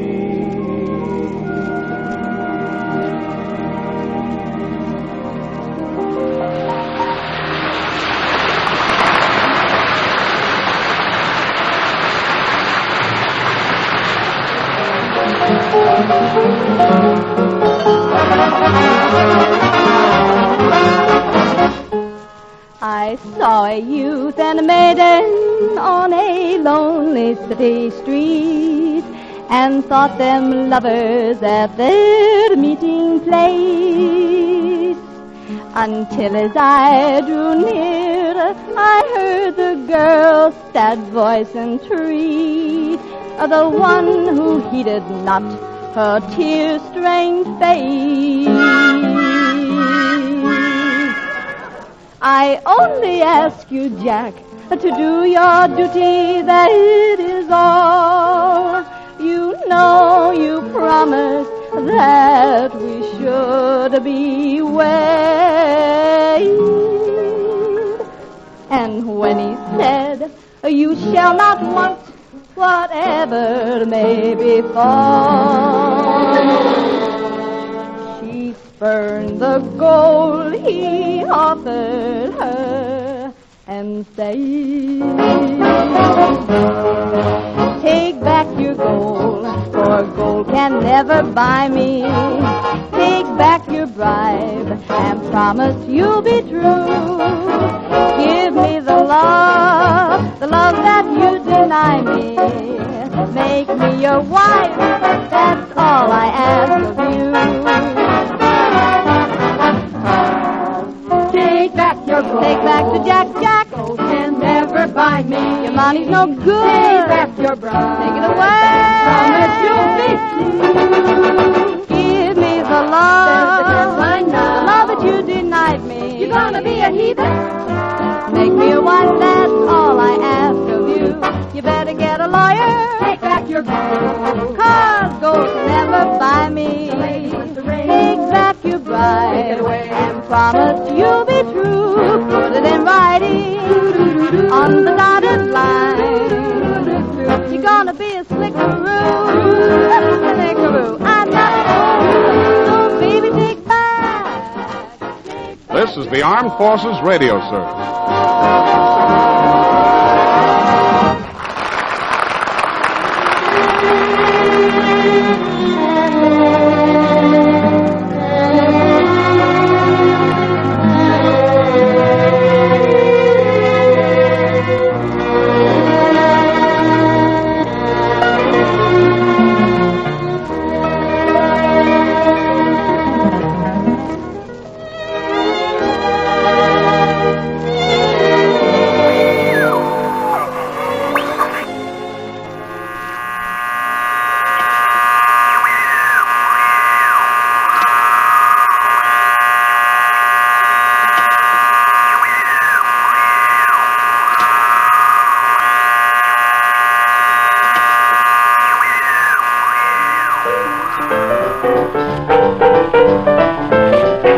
Hi there, fellas, hope you feel tip-top.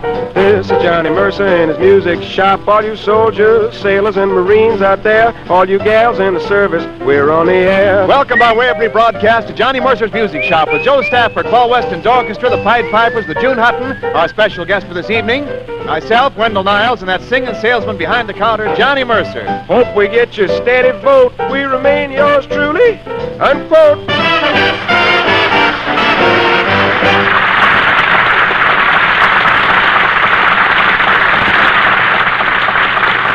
So lift up the latch and come on in, Satch. I hope you'll overlook the notes I contribute in this first little opus called Minding My Business.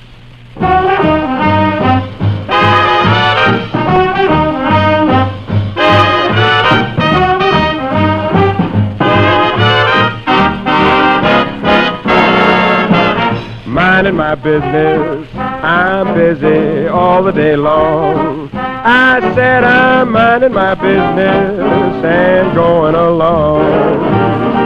I know it's nobody's business, no how, whatever I do. Somehow it's none of my business what happens to you. For instance, Rockefeller never tried to make a car, still he's doing fine. Henry never fooled around with Standard Oil, it ain't in his line. They're minding their business, I know they never go wrong. And so I'm minding my business, just going along.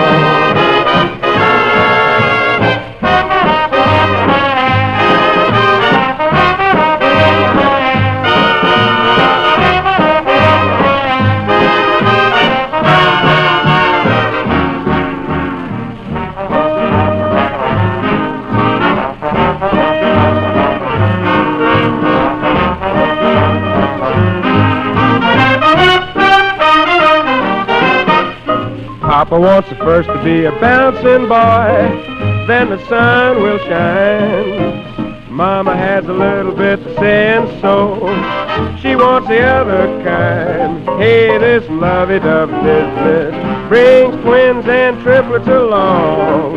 Not me, I'm minding my business, just going along. Just going along.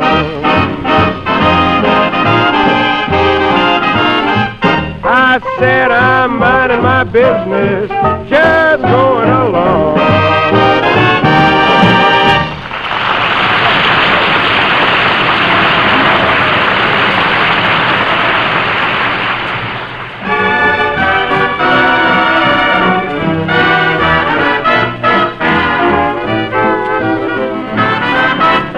I'm blue every Monday thinking over Sunday, that one day when I'm with you.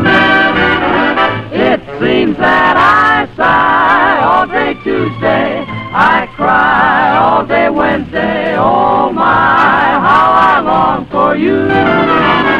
And then comes Thursday, gee, it's long, it never goes by. Friday makes me feel like I'm gonna die, but after payday comes fun day, I shine all day Sunday, that one day when I'm with you.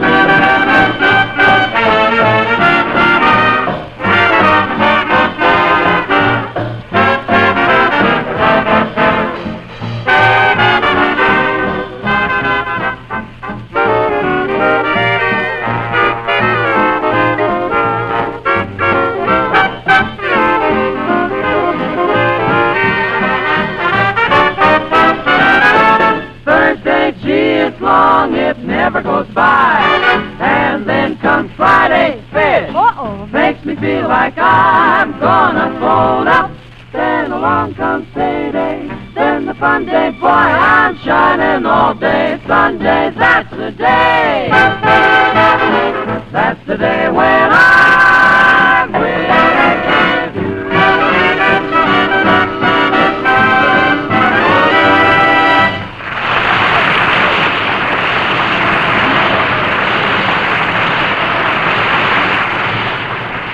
Right here, we turn to a gal we just couldn't do without around the music shop. It's Miss Jo Stafford, who demonstrates her indispensability with It Could Happen to You.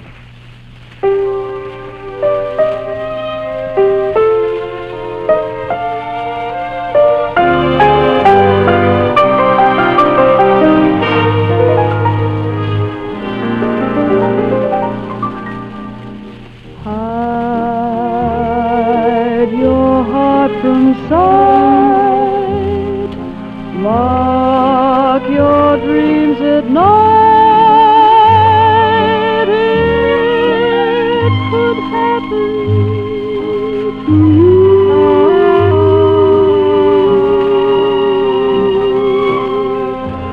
Don't count stars, or you might stumble.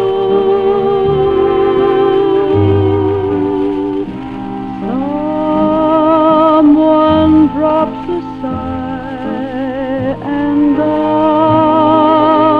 you tumble. Keep an eye on spring. Run when church bells ring. It could happen to you.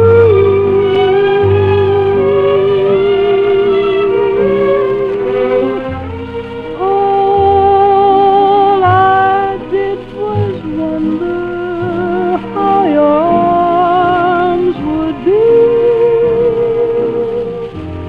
And it happened to me.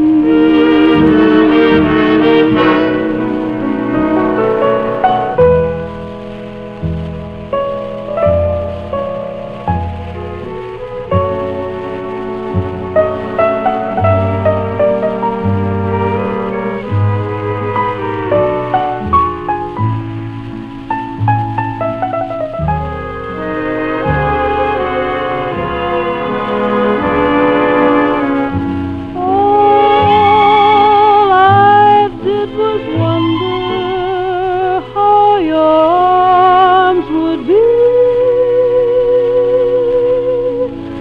And it happened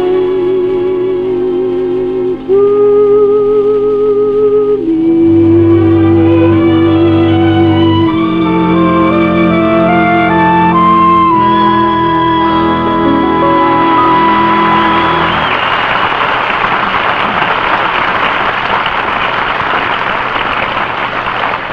Thank you, Joe. It couldn't have happened to a nicer person. Tonight, as our guest, we have a talented little gal from over Paramount Way named Diana Lynn. I'm sure you remember her as Betty Hutton's younger sister in The Miracle of Morgan's Creek. And if you're up on your newer movies, you've probably caught her solid performance in that current hit, And the Angels Sing. So, without further ado, I'd like her to step up and say hello. Diana Lynn.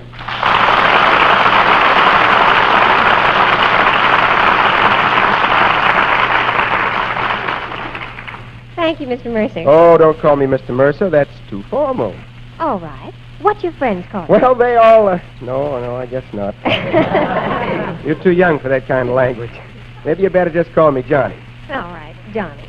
I think that's a lovely name. Well, I like the name Diana, too, Miss Lynn. Diana.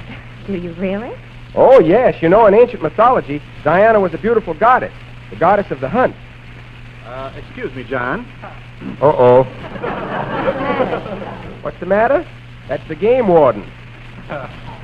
How are you, John? Okay. Well? Well? Well, I'd like an introduction. Don't be silly, Wendell. You've known me for years. Not you, John, not you. The Ickche. Oh, I see. Well, Diana Lynn, this is Wendell Niles. Hello. Hello. My. Gee, she's a sweet thing and young, too. Oh, we're lucky people, you and I, Diana. Youth is a wonderful thing, isn't it? Yes. Wasn't it? Now, look, I'm not so old if I say so myself. I'm a youngster of only 22 summers. Man, you must have had some awful tough winters. Why don't we just ignore this boy, Diana? I understand that before you got into pictures, you studied to be a concert pianist. That's right, Johnny. Well, you know, with your musical background, I might be able to use you around the music shop. Oh, are you interested in classical music? Why, certainly. Then I suppose you enjoy listening to Mendelssohn. Oh, he's good, yeah, but I prefer H.V. Kaltenborn. That doesn't sound very musical. Is that so? Listen to this. What's that? That's Mozart. Here's another. What's that? That's Haydn. I don't blame it. Well, I guess I should have known better than try and talk music with a real musician, Diana. But I'm not so tone deaf I can't enjoy your fine piano playing.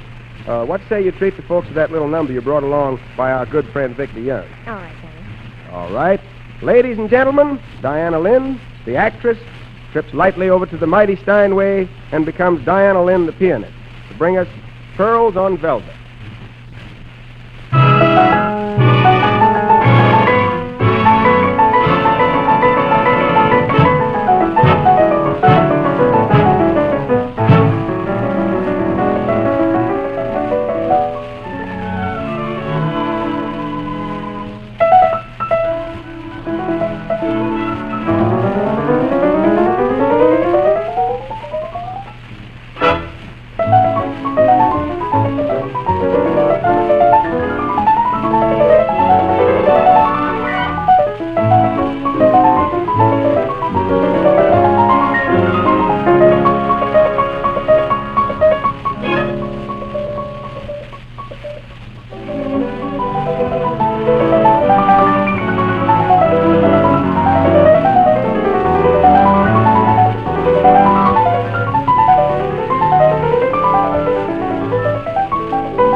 Lynn. That was really wonderful.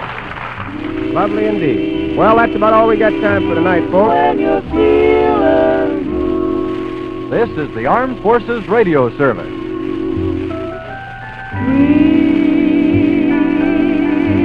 That's the thing to do.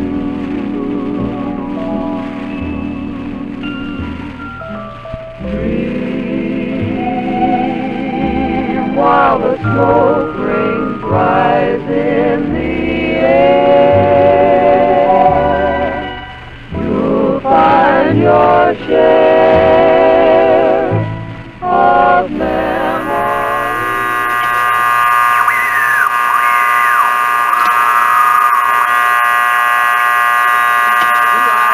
Goes to play.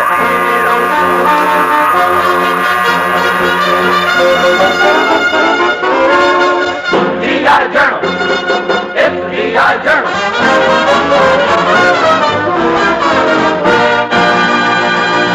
Yes, sir, it's the GI Journal again, your radio newspaper of the AEF. The paper that prints the best jokes and poems sent in by you men overseas. Well, GI Journal is open for business once again, and as you all know, it's been our practice to bring you the best-dressed man in America as your editor-in-chief. But just to show you that we're a little bit out of practice, here's Bing Crosby. Hiya, men.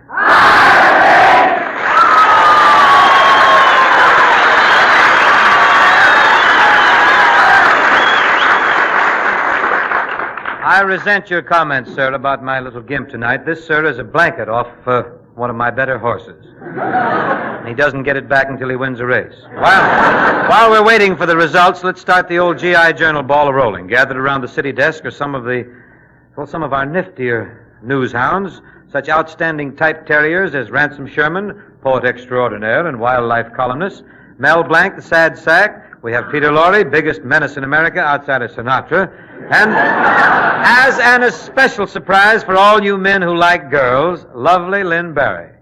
But before we tarry with Barry or be sorry with Lorre, we turn cleverly to page 1 of this knocked-out news sheet and discover John Scott Trotter, the music maids, and a baritone who shall be nameless from the music hall in some snatches from the Bombardiers song.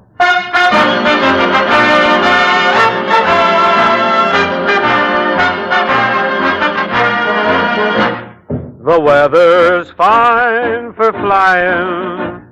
The fog has gone to bed. There's such good visibility.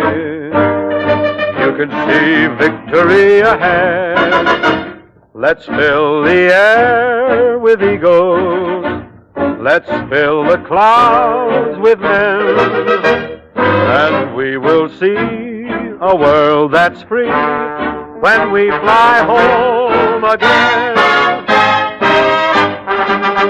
Said the bombardier to the pilot. Well, give us a little ride. The pilot said to the navigator, won't you slide inside? The navigator, he looked around and said to the engineer, ah, your hands are dirty, your pants are dirty, you're dirty behind the ear. Said the bombardier to the gunner, how are we fixed for lead? The pilot said to the radio man, how's the weather ahead? Said the bombardier to the pilot, give us that pretty crate.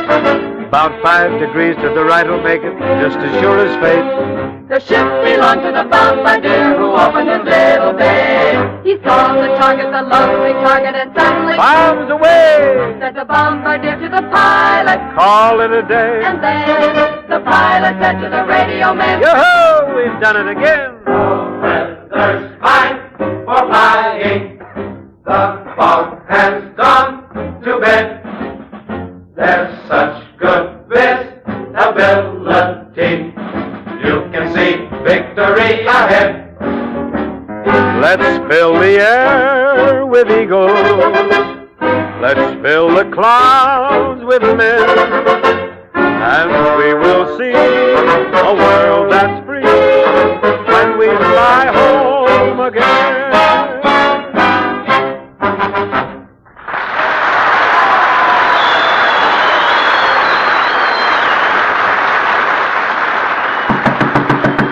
Come in.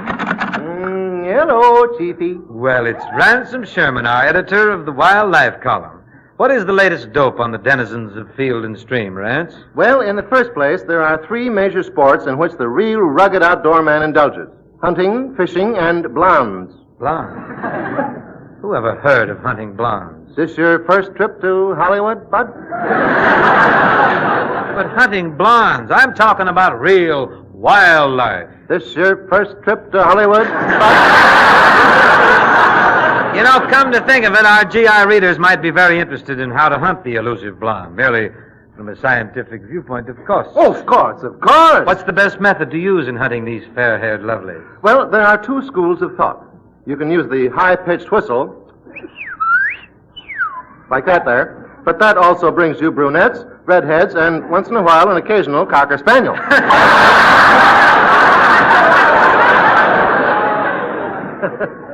I usually wind up with Rover, may I say. So do I. What's the other method? The other method is much more forceful. You throw your head and you go, whoa, whoa! And brother, when you do that, there's only one thing that comes a-running. A blonde? A cop. Thank you so much, Rance, and don't forget to remind me to renew my hunting license.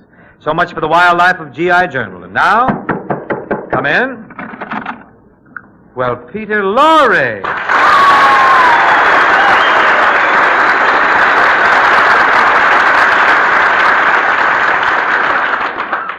Hi, Peter. Glad you dropped in. Well, it certainly is a nice night tonight. No, not quite dark enough. Not dark enough for what? Oh, the usual thing. Something tells me he doesn't mean necking either. I wouldn't say that. I'm very fond of necks, in a detached sort of a way. Could I slip you Sinatra's address? No, thanks. I like them while they are still breathing. And what brings you to GI Journal, Peter? Oh, I'd like to run an ad in your Lost and Found column. Oh, so? Did you lose something? I know this sounds very careless, but I find somehow I have misplaced a body. What a butterfingers you are. You lost a body, huh? Anybody I know? Oh, perhaps you did know him, Mr. Crosby. He used to come to your house every morning, and he used to come to my house every morning. And you killed him? Yes, I told that milkman to keep those bottles quiet. Then it's the milkman's body that you want. Well, that's just it. I'm not sure. It might be the milkman, and then again, it might not be the milkman. You know, with me, this type of thing is wholesale. This kid sounds like a lady driver. We can't turn away any business on the GI Journal. How do you want the ad to read? Oh, that's very simple. Just say, lost one body. If found, please return to Peter Lorre. Lorre, that's simple. L like Lee, O like ogre, R like rip, R like rat, and E like...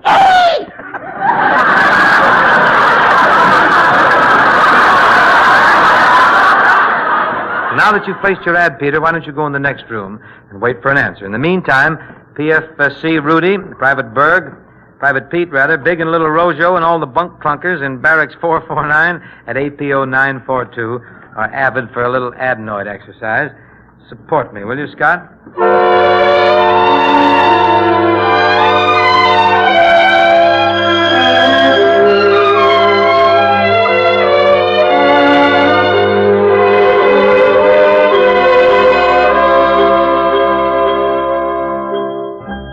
This lovely day will lengthen into evening.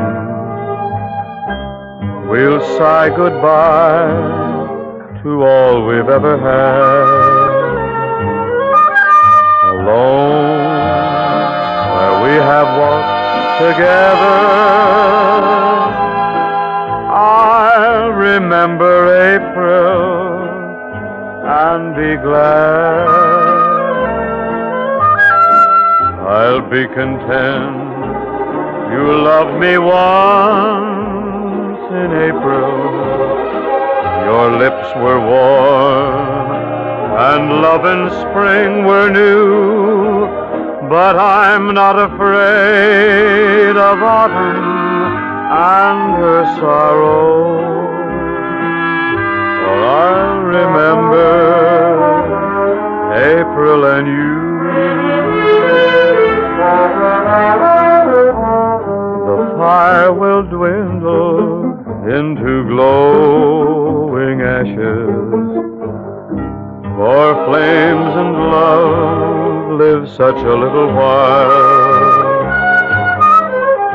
I won't forget, but I won't be lonely.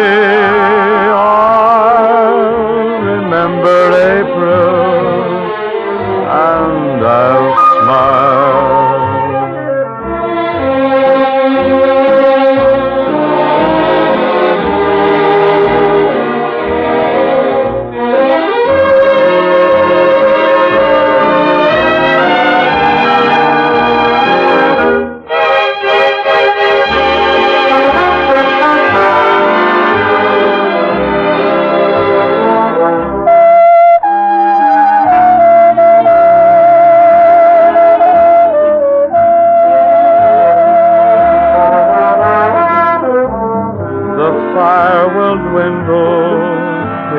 Glowing ashes, for flames and love live such a little while. I won't forget, but I won't be lonely. I'll remember April, and I'll smile.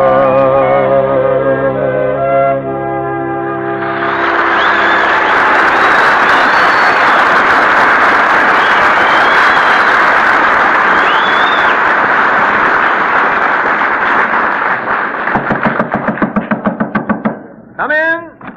Hello, Bing. Well, if it isn't the seductive siren of 20th Century Fox, Lynn Barry.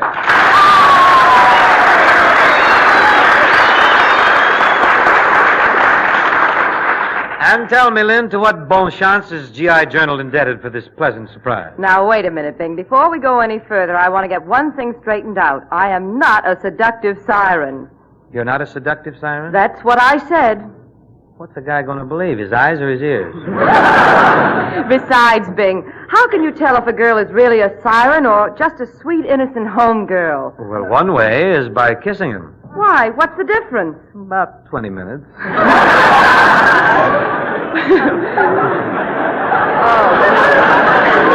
Anyway, Bing, you've got the wrong idea about me. I'm not a siren. Oh, no. In your last 5 pictures, you've broken up 4 homes, separated 3 husbands and wives, and caused 10 lovers' quarrels. Well, that's true, Bing, but... Listen, sister, all by yourself, you could keep Mr. Anthony in business. Flourishing.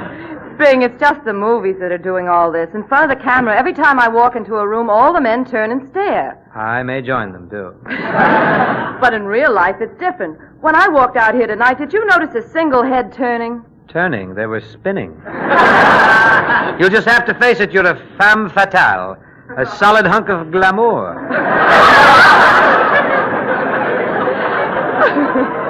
Now, wait a minute, Bing. I passed you on the street today, and you didn't even whistle at me. Well, I couldn't. You see, I just completed a love scene with Dorothy Lamour, and my pucker was tuckered.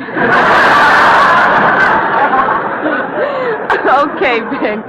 Let's stop arguing about glamour. I came down here to tell you something important. More important than glamour? What could that be? Well, the G.I. Journal has a missing persons column, hasn't it? Yeah? Well, believe it or not, my milkman is missing. Ah, yes, I do believe it. Yeah. And not only the milkman, but the laundryman, the mailman, the gas man, the newsboy, and my cousin from Omaha who dropped in to say hello. They're all missing? Yes, they're all missing. Oh, I've been a busy little bee, haven't I?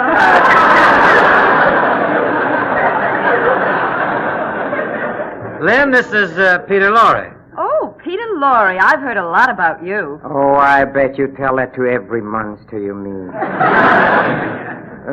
Did I hear you say some people were missing? That's right. The milkman, the laundryman, the mailman, the gas man, the newsboy, and my cousin from Omaha. Is that all? Yes. Why? Well, if I were you, I'd look around for someone else to mow my lawn, too.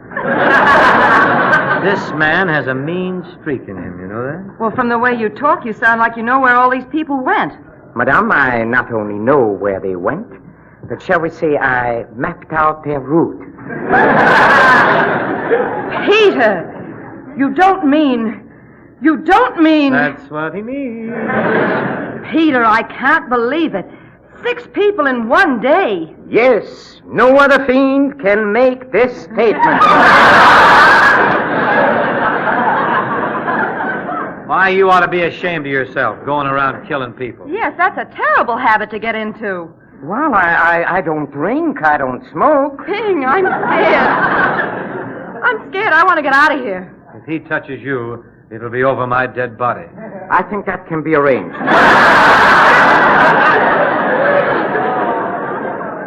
But you need have no fears, Miss Barry. You'll notice all my victims have been men. The laundryman, the milkman, the gas man. But my cousin from Omaha was a woman. Would you believe it? That's the 3rd time this week I've been fooled by slacks. But, Mr. Crosby, I'm wasting time. Haven't there been any answers to my ad yet? Well, I don't know. There might have been. Why don't you go down the hall? Ask the Lost and Found editor. Is he alone? Yes, I think so. All right. I'll go in and see him. Bing, do you know what that Peter Lorre's liable to do? Oh, that's all right. That Lost and Found editor's a Bob Hope fan, anyhow. Now it's time for our vocal pinup of the week. It's Joe Stafford with a song especially for Sergeant Johnny Peterson and his pals at APO 292. Love is just around the corner. Once over lightly, Joe.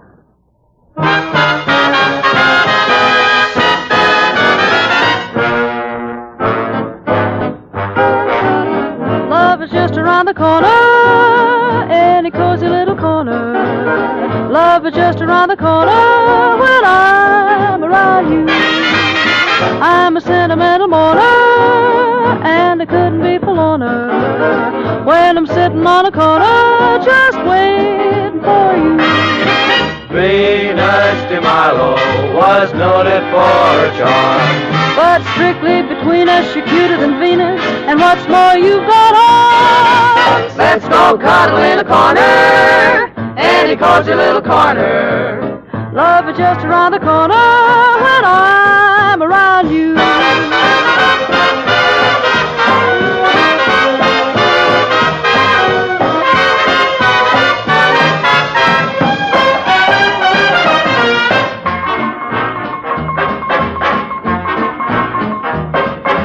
Love is just around the corner, any cozy little corner. Love is just around the corner when I'm around you. I'm a sentimental mourner, and I couldn't be forlorner when I'm sitting on a corner just waiting for you. Venus de Milo was noted for her charm. But strictly between us, you're cuter than Venus, and what's more, you've got arms. So let's go cuddle in a corner, any cozy little corner. Love is just around the corner. Love's just around the corner when I'm with you.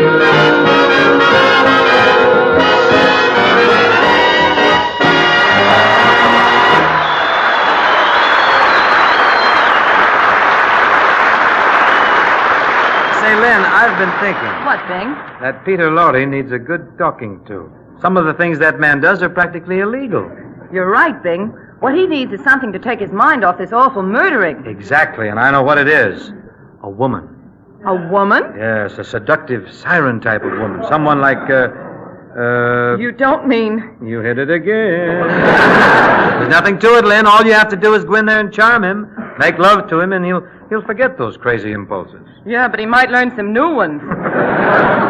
If you think it'll help, I'll go in and try. Good girl. He's in that room. Hello, Peter. Hello, Miss Barry. Do you mind if I sit down on the couch next to you? Oh, no, but you better not come too close. I'm a maniac, you know. Oh, you're no maniac. You're my dream man. Me? I'm your dream man? Yes. Did anyone ever tell you you were beautiful? No. But Boris Karloff thinks I'm a kind of cute. Come a little closer. Let me put my arms around you. Haven't you ever wanted to crush someone to you? Closer, closer, and closer? Oh, all the time. Ask the milkman. You don't understand, Peter. I'm talking about love. Haven't you ever loved anyone deeply? Oh, yes. Once I felt that way about a vulture. A vulture? Yes, I really loved that vulture. I loved that vulture like it was my own mother. Come to think of it, she was my mother. You're a strange man. Oh, no, I'm not really. I'm just the same as any other man. I want the same things anyone else wants. Just a little home someplace where I can hang my hat and my wife. By the way, what time is it, please? Oh, it's about 20 after. 20 after? Oh, dear, I haven't murdered anyone for over an hour. Well, Lynn, how are you making out with Peter Lorre? Oh, not so good, Bing. He's only got one topic of conversation. Yeah, it's murder, ain't it? Well, keep trying. Gee, I hate to leave her in there, but it's either her or me. Hope she straightens him out. Hello, you're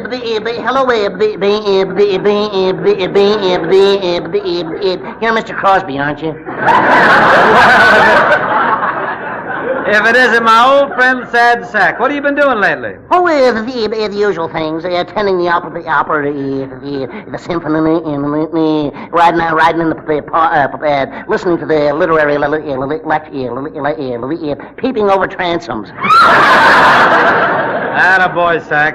That's keeping on your toes, boy. Yeah, baby. You should have seen me last night.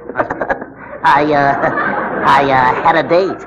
You had a date? Uh-huh. I suppose you took out the same girl. The same girl? Yeah. I like the variety. I got a list of names that would choke a horse. Who'd you take out last night? The horse. Where'd you and Seabiscuit go? Oh, we went to a wonderful place. No cover charge, no service charge, no minimum, no minimum. How'd they make any money then? Oh, the manager's a pickpocket. and oh boy, what music? Good band, huh? Oh yeah, you've heard of the Swing and Sway with Sammy Kaye? Yeah. Well, this was Let It Drag with Clyde McCragg. Oh, that sounds like an expensive evening. Tell me, where'd you get all the money? I was just offered a swell new job today. New job, huh? Yeah, they say it's steady work, too. What kind of a job? Milkman. Mr. Crosby, I've wasted enough time here. I've got work to do. I've got to go out and... Oh, hello, young man. Peter, this is the Sad Sack. How do you do? Please tell me, make your acquaintance. Hello. Oh, he's nice. So round, so firm, so fully packed.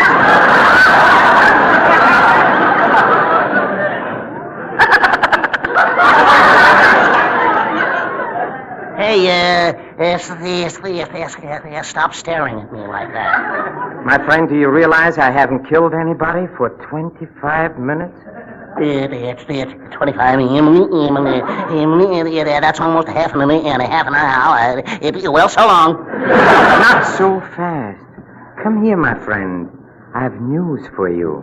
News? Why don't you put it in the paper and I'll read it tomorrow, huh? You are my next victim. Now, you wouldn't kill a milkman, would you? Come here. Let me get my hands on your soft, white neck. Well, it's not very white. Now, I'll just twist and turn and turn and twist and twist and turn.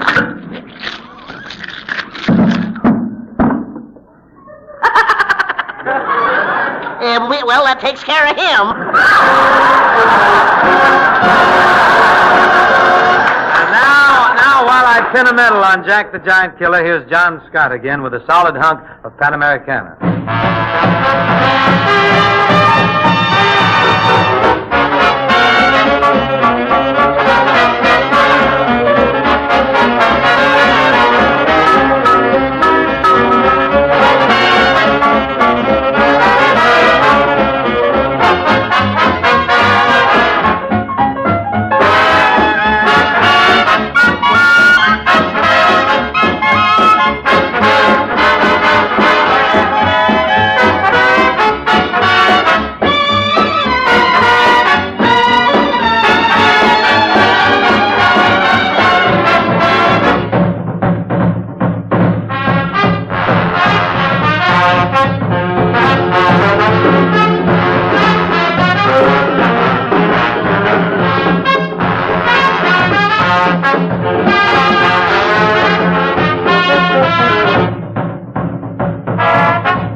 How about doing something on the letters to the editor? Well, that's swell. Would you do the honors? Glad to. It's from a tech sergeant at APO 557. He says, quote, "You asked us to write in telling about outfits who are doing things. If there are any guys over here who are really sweating this war out and earning their keep, it's these aviation engineers who are building our airfields. These boys work like dogs from dawn to dark, shoveling sand, toting cement, swinging a pick or shovel in all kinds of weather and never complain. No glamour, no praise, and very little thanks is their lot. We're the guys who get that, and just because flying combat is something that captures the imagination. Yet, when you really get down to it, not one ship could take off a land if it were not for the work that these units are doing. It's with a full heart and deep gratitude for these pick and shovelers that I close." End of quote. You said a real mouthful there, Sergeant. In case any of you men listening in think of something to say about your outfits, we should mail it in. Address GI Journal, Armed Forces Radio, Los Angeles, USA. Here's one for a repeat on Old Mill Stream from Walter Mahan at APO 257. Everybody here, latch on good and loud. Ready? Down by the old hill stream, where I first met you, with your eyes so blue, dressed in gingham blue. It was there I knew, oh Jenny dear, that you love me true. You were 16, I built it free.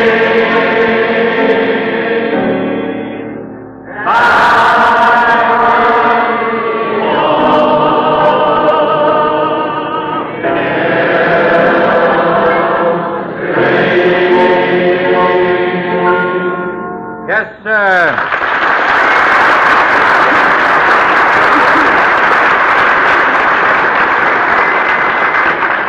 Yes, sir, just throw a little crude oil on the paddle wheel and we'd run the Elm City 4 up into a gopher hole. However, the minute hand is needling us, so we'll have to call it taps. I'll be back soon. This is Bing Crosby saying so long.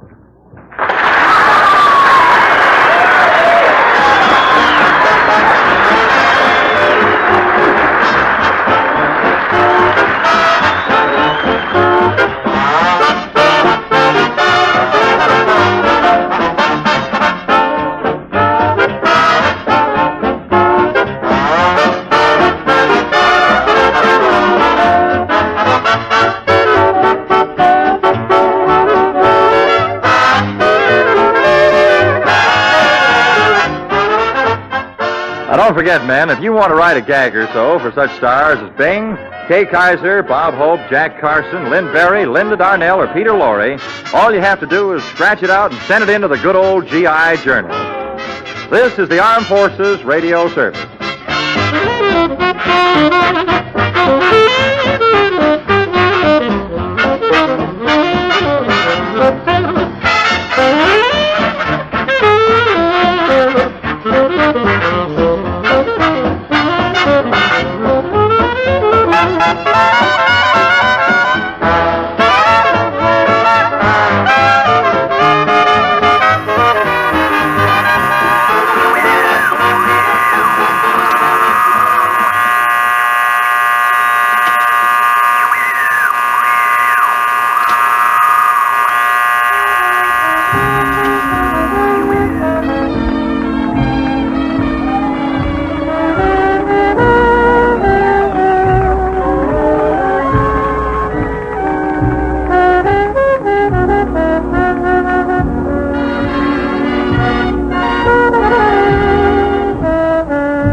From the new Coral Gables in Weymouth, Massachusetts, here's your one-night stand with the band that plays the blues, Jack Teagarden, his trombone and orchestra.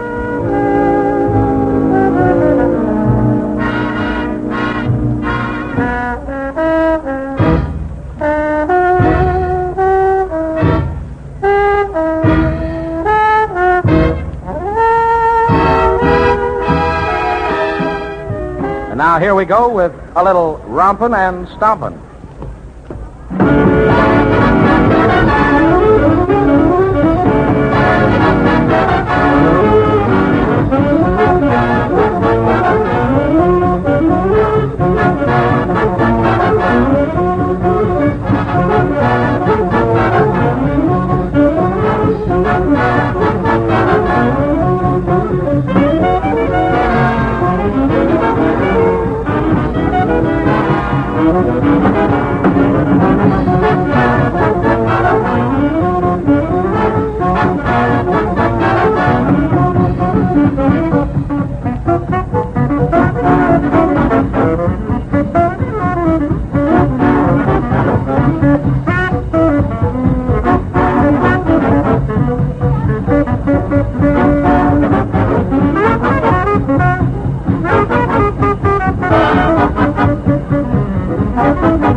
Yes, friends, it's music by Jack Teagarden and his orchestra. And now here she is, the gal with the musical blue eyes. Lovely Phyllis Lane steps up to our microphone to sing, I'll Be Seeing You.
Come to me, my melancholy baby.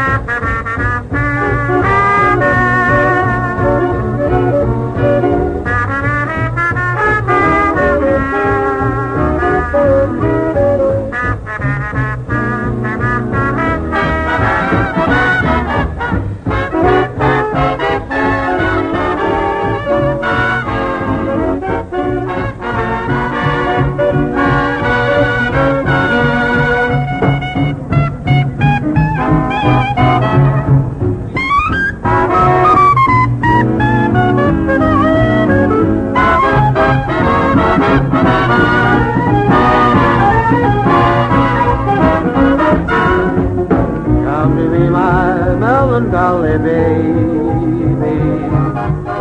Cuddle up and don't be blue. All your fears are foolish fancies, maybe. You know, dear, that I'm in love with you.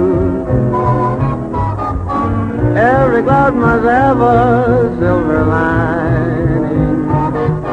Wait until the sun shines through. Smile, my honey dear, while I kiss away each day, or else I shall be melancholy too.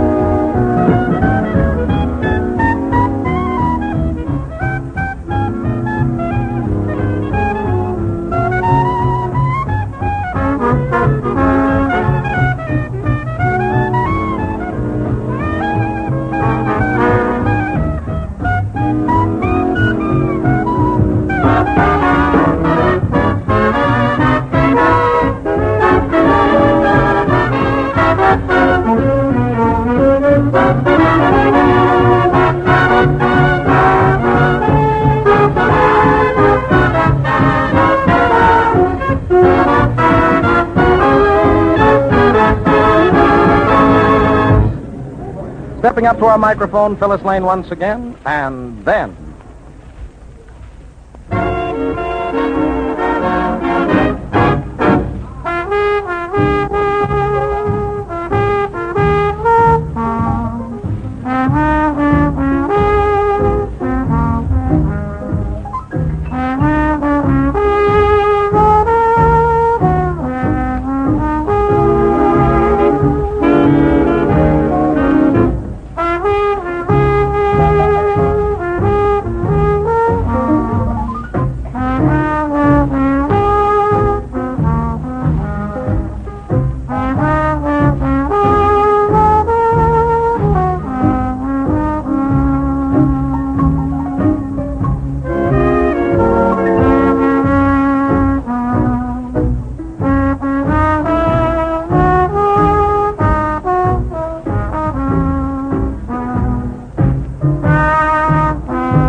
Mission bells were ringing, our romance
And now the man with the blues trombone steps up to sing the blues. Jack Teagarden sings and Hager's Blues.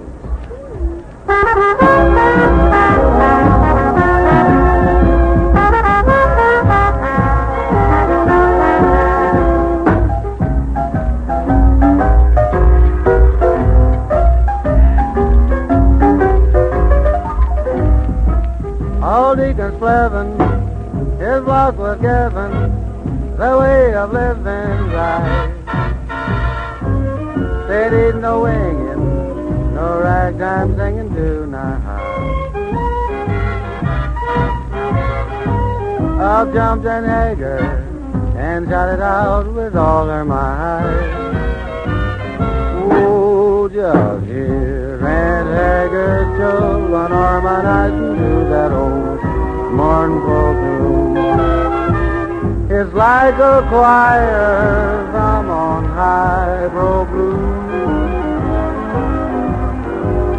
If the devil brought it, the good Lord sent it right down to thee. I'll let the congregation join while I play those love and hate Hager blues.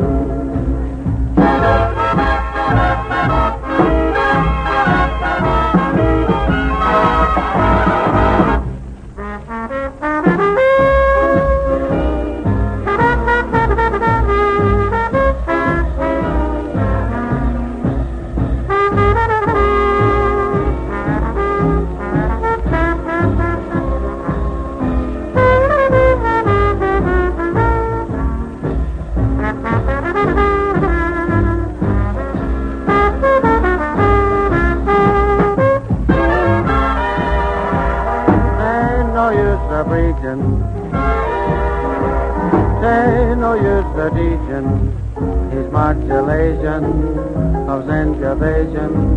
Just tells my feet to dance and I can't refuse. Oh, when I hear the melody they call the blues, oh, those devil-loving blues.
And now here's a very fine arrangement from out of the book of Jack Teagarden's fine arrangements, Point Siena.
back to our microphone for an encore is Jack Teagarden.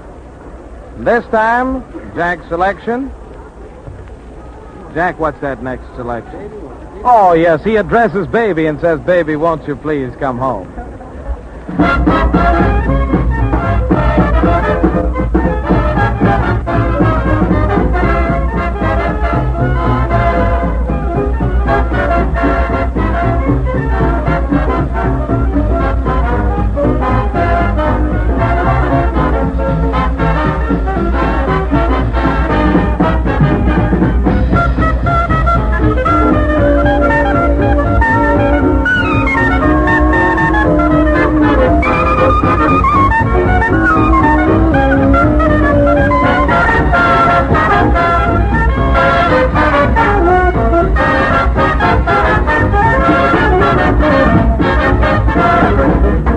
Baby, won't you please come home? 'Cause you left me all alone. I have tried in vain, nevermore to call your name.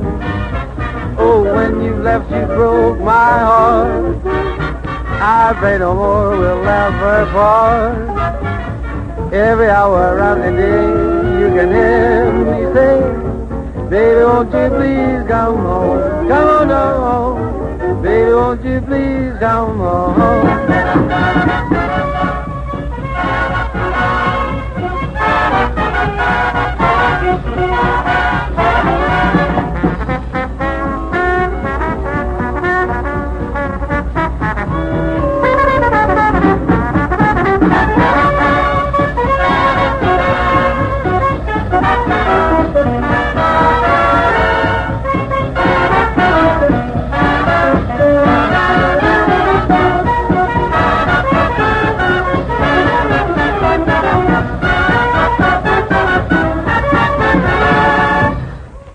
Everybody will dance. Everybody will enjoy hearing Jack Teagarden and the orchestra play Begin the Begin.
That was a very fine arrangement by Jack Teagarden and the orchestra of Begin the Begin.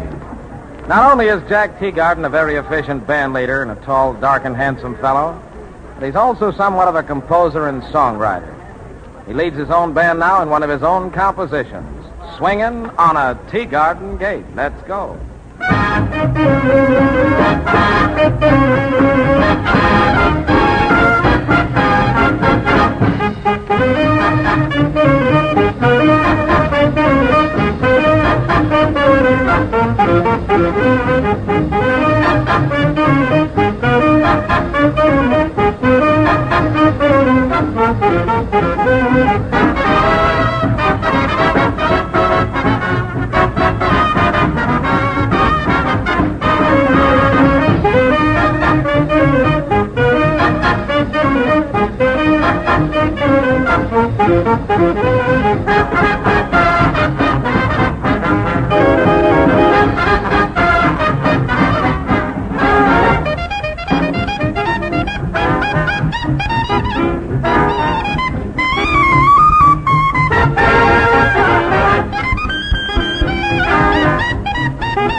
You've been listening this past half hour to the band that plays the blues, Jack Teagarden, his trombone and orchestra, coming to you from the new Coral Gables in Weymouth, Massachusetts.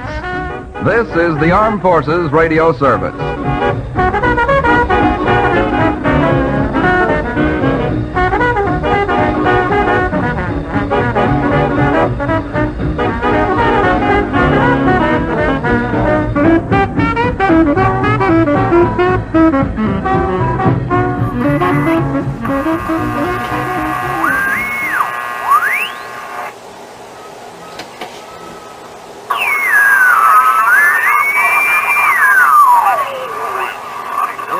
Romance.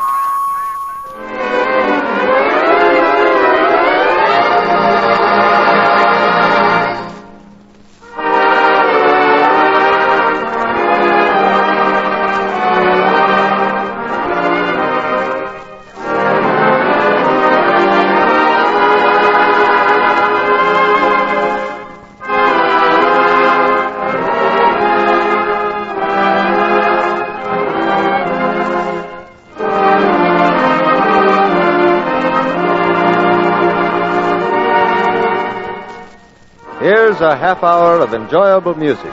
Music easy to listen to. The kind of songs sung by Larry Douglas. The kind of rhythms played by Ray Bloch and his orchestra.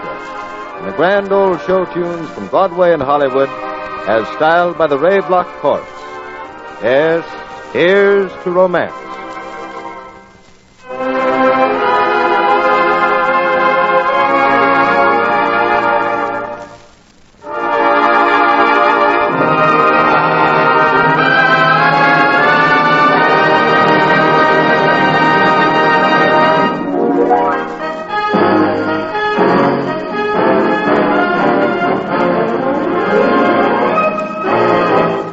Duck when the bullets start to fly. Hug the ground when the foe is in the sky. Oh yes, there's one thing and another, but above all, brothers, don't forget to keep your powder dry. Keep your powder dry, my boy, or the trigger doesn't figure to make noise. When they said we were weak, we proved they lied. We're a cinch, cause the Lord is on our side. They know the end is just beginning, it's the final inning. Don't forget to keep your powder dry.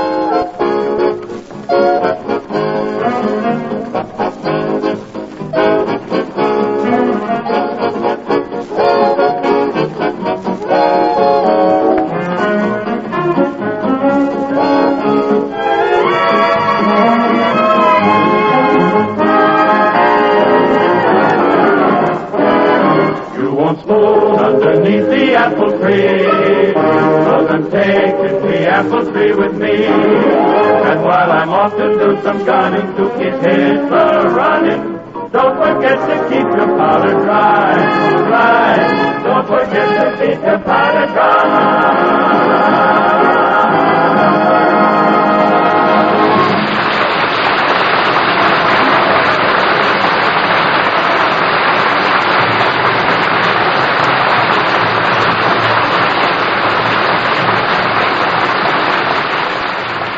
What's the score, Larry? The score, Jim, is the score of It Had to Be You. That's Douglas for you, his mind always on his work. And not a bad idea, either. Ladies and gentlemen, Larry Douglas. It had to be you. It had to be you. I wandered around and finally found the somebody who could make me be true, could make me be blue, and even be glad just to be sad thinking of you. Some others I've seen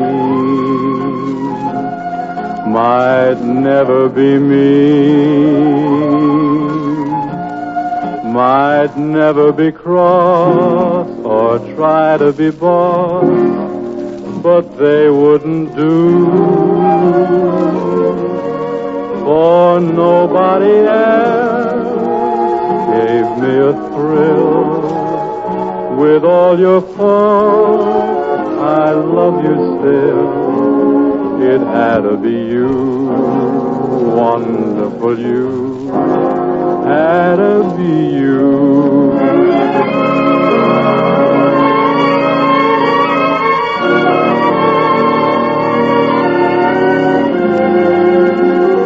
It had to be you, had to be you. I wandered around, finally found somebody who could make me be true, could make me be blue, and even be glad just to be sad thinking of you.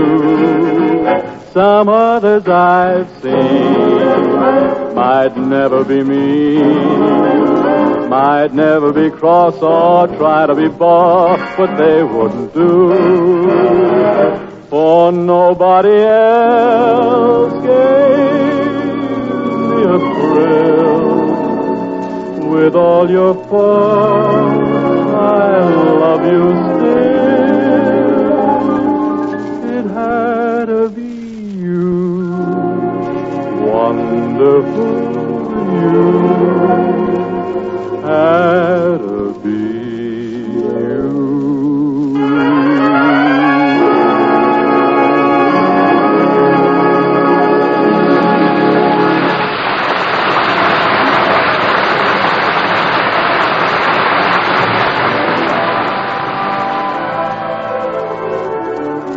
We strolled down the lane together.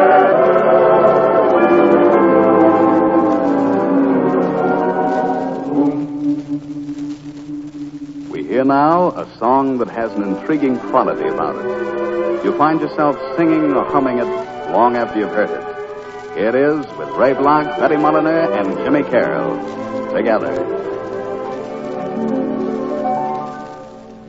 We stroll the lane together,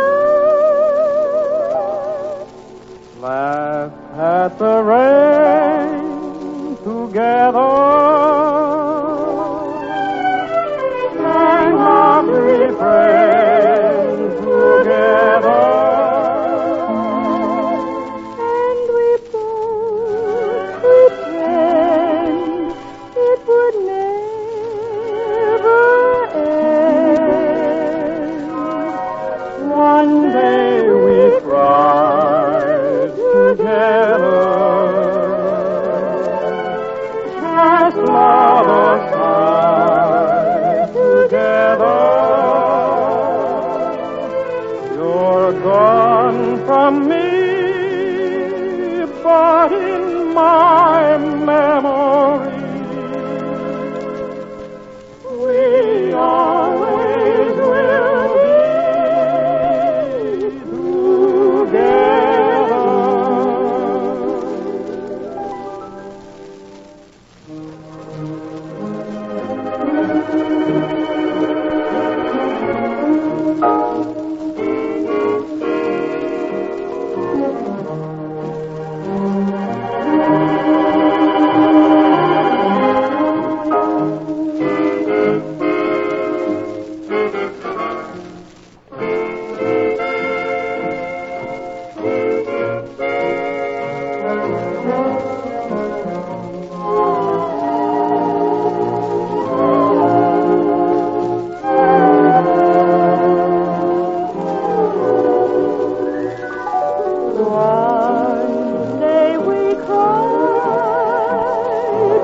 together.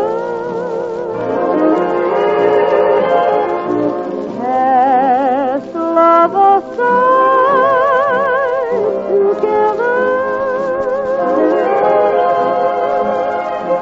You're gone from me, but in my memory, we always will be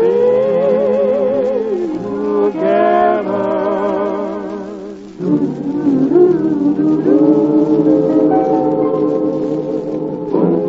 We'll always be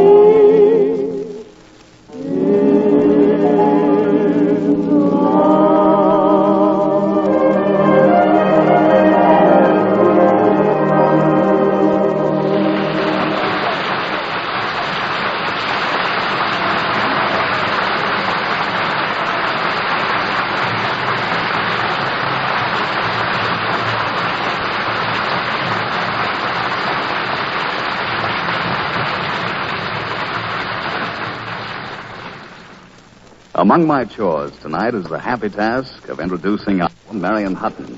And I think that this is just the right time. Eastern Standard Time or Pacific? Now look, Marion, am I going to have trouble with you? I bet Larry Douglas told you to say that. He did. Yeah, that Larry, he's a card. Visiting card or playing? Oh, now look, kids, I was introducing Marion Hutton, remember? Ladies and gentlemen, in order to succeed in Hollywood, you must have talent, beauty, talent, charm, talent, and personality. And to put it mildly, Marion Hutton succeeded. Tonight she's going to sing for us the ballad she sings in the current motion picture hit In Society.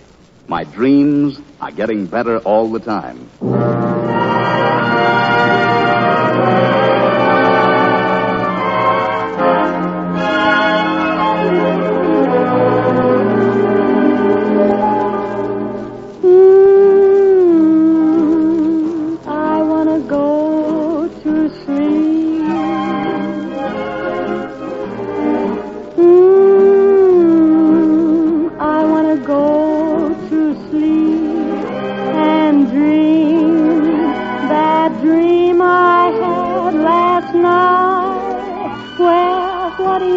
He smiled at me in my dreams last night. My dreams are getting better all the time.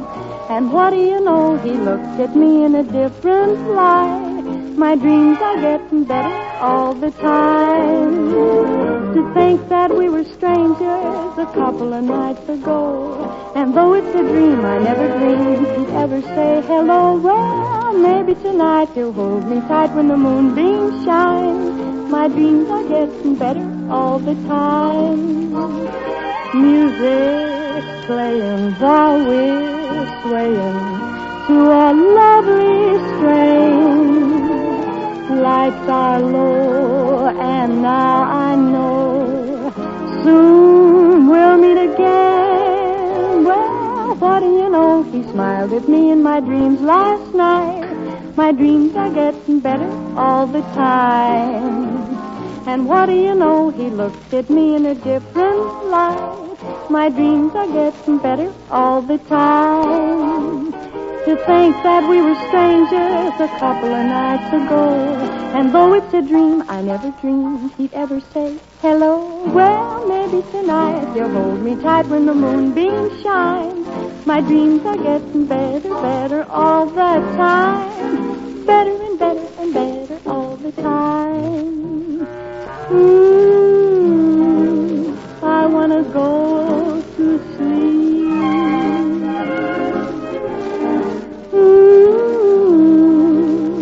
I want to sleep and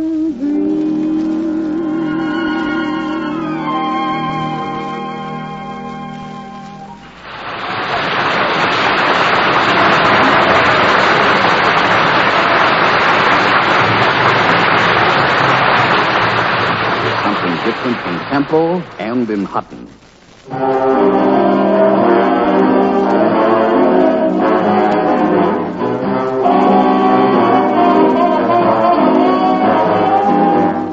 I've got a man always late. Anytime we have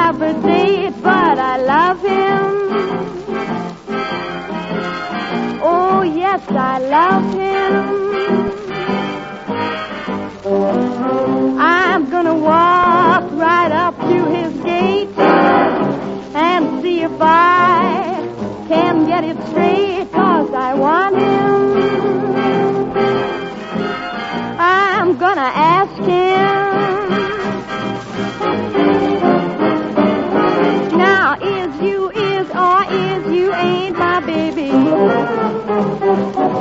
The way you're acting lately makes me doubt. You is still my baby, baby. Seems my flame in your heart's done gone out.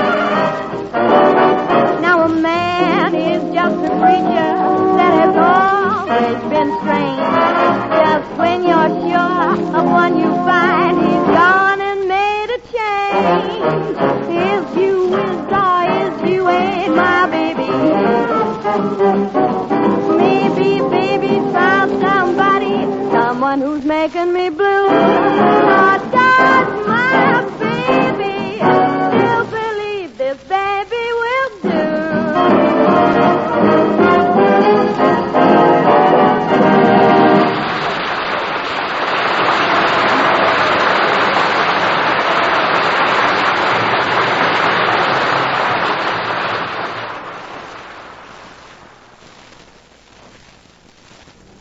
Jim, here's an idea.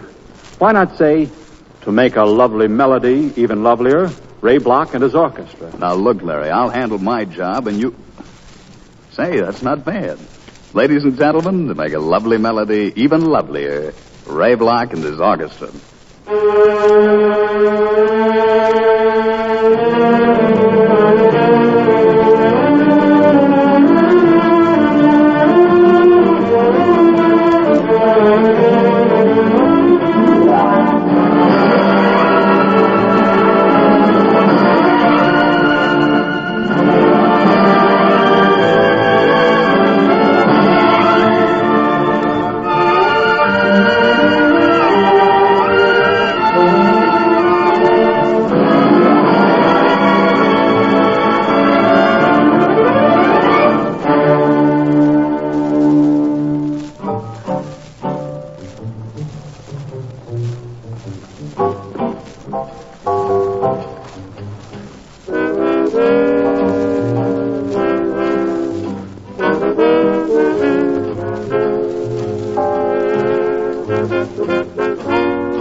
Thanks for that idea about the introduction, Larry. Now all's forgiven and we're friends. Platonic or sorry? You couldn't think of a word? That's what you're sorry about? You could be right about that, Jim. Well, let's get on to the business at hand. It's Larry Douglas singing The Very Thought of You.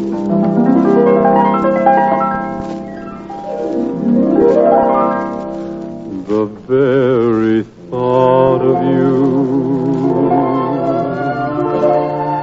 and I forget to do the little ordinary things that everyone ought to do. I'm living in a kind of daydream.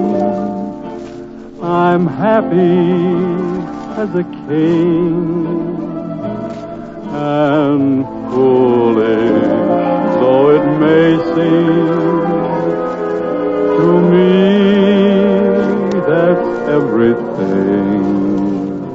The mere idea of you, the longing here for you.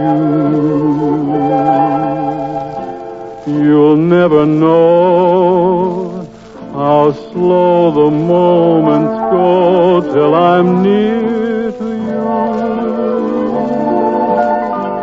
I see your face in every flower, your eyes in stars above. It's just the thought of you, the very thought of you, my love.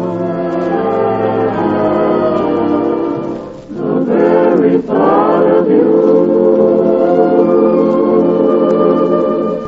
and I forget to do the little ordinary things that everyone ought to do. I see your face in every flower, your eyes in stars above.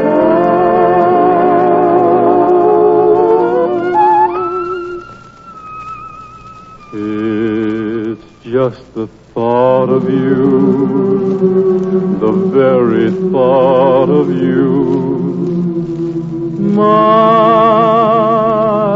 love.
could be the one you care for. I'm a lucky girl, you are lucky too. All our dreams of joy seem to come true. Maybe that's because you love me. Maybe that's why I love. Maybe that's why I love you the way I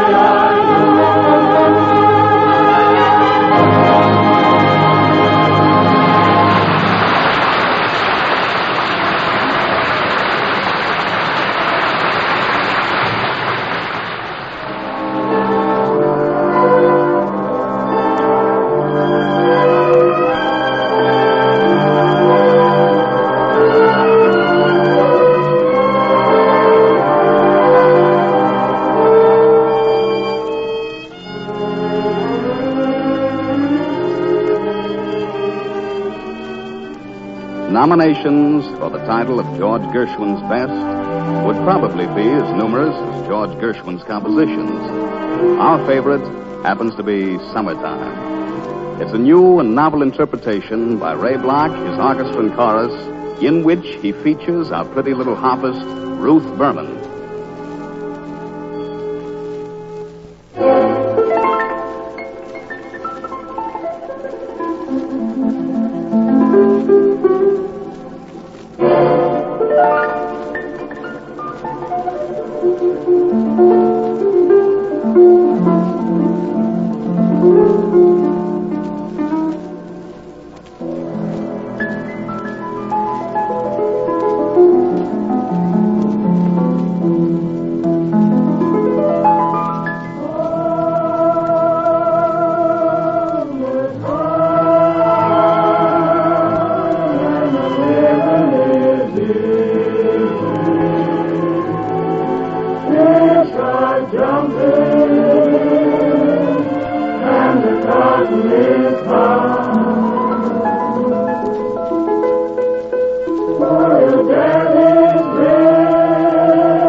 This is the Armed Forces Radio Service.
Performance USA, the greatest entertainers in America, is requested by you, the servicemen and women of the United States Armed Forces throughout the world. Command Performance, presented this week and every week till it's over there.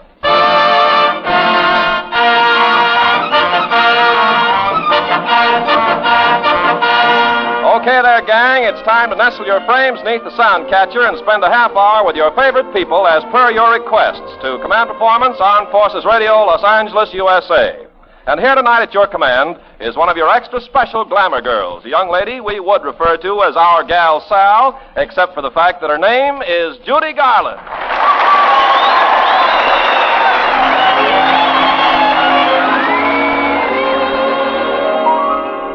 When I play roulette, when I place a bet, I have been a loser all my life. Like a 2-year-old, I pick 'em back, I'm told. Still, I think in me you'd find a perfect wife. I may be wrong, but I think you're wonderful. I may be wrong, but I think you're swell. I like your style, say, I think it's marvelous. I'm always wrong, so how can I tell? All of your shirts are unsightly, all of your ties are a crime. If, dear, in you I've picked rightly, it's the very first time you came along, say, I think you're wonderful, I think you're swell, but I may be wrong. All of your shirts are unsightly, all of your ties are a crime. If, dear, in you I've picked rightly, it's the very first time you came along, say, I think you're wonderful, I think you're swell, but I may be so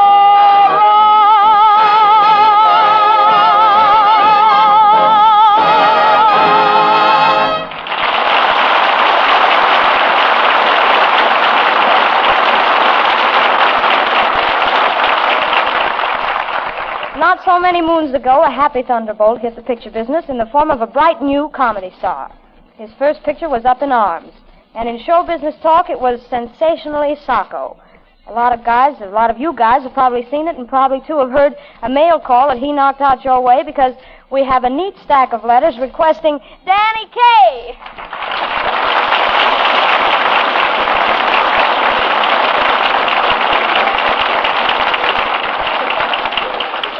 Hello, everybody, and gee, Judy, it sure is wonderful being here on Command Performance.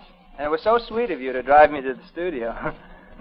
Well, Danny, I thought that was the least I could do, just to drop by your house and pick you up. I hope your mother didn't think I was too forward doing that. No, she'll understand. Just so long as you'll get me home by 10:30 and my hair isn't mussed up.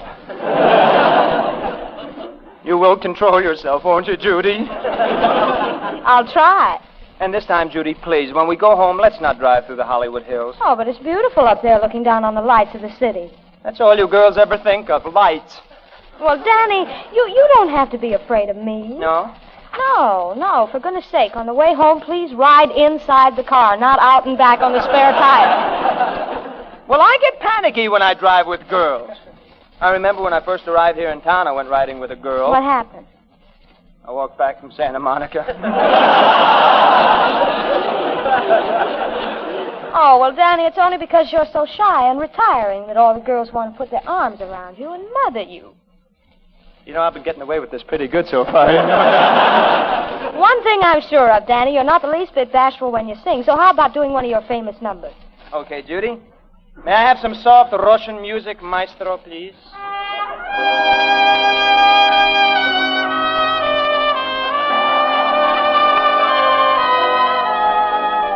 Very pretty.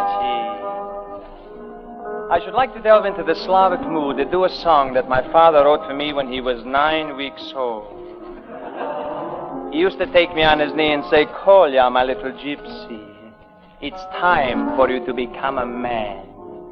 Time for you to go out in the world and learn the facts of life.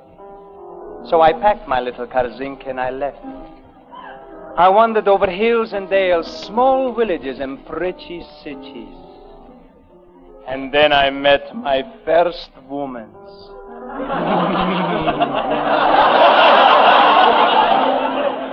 She was gorgeous, sensationally beautiful. When she walked, was like a little gazelle strolling in the pasture. And when she spoke, her voice was like the voice of angels. Soft and mellow!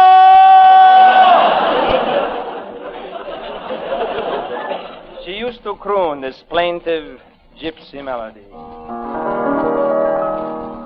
Dina, is there anyone finer in the state of Carolina? If there is and you know her, show her to me, oh Dina. With her Dixie eyes blazing, how I love to sit and gaze to the ease of Dina Lee. I know that every night, oh, why do I shake with pride? Because my Dina might change her mind about me. Hey, cock the business there to Dina. If she wanted to China, I would hop an ocean liner just to be with her.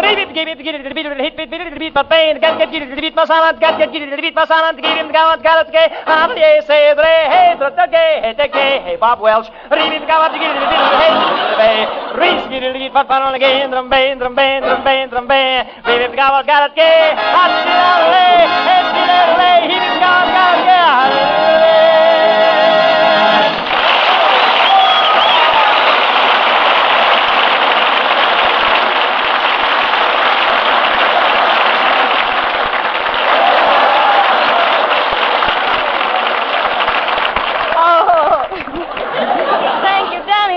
Swell. Thank you, Judy. And do you know there was a famous singer listening very closely to your number? There was who? The great star of the Metropolitan Opera, Lauritz Melchior. Well.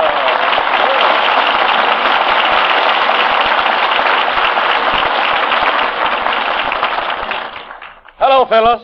Danny, I listened to your song and it was wonderful. Oh, gee. That's the kind of singing I want to do. Huh? Well, yeah, I'm through with opera. Oh, now, wait a minute, Mr. Melchior. You're not serious about quitting the opera. Sure. I like it here in Hollywood, where the girls take you up in the hills.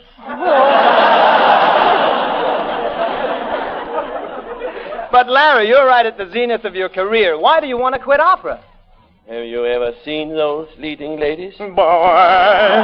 Most of them have figures like mine. I want one like a Hedy Lamar? How do you spell it? HEDYLAMAR.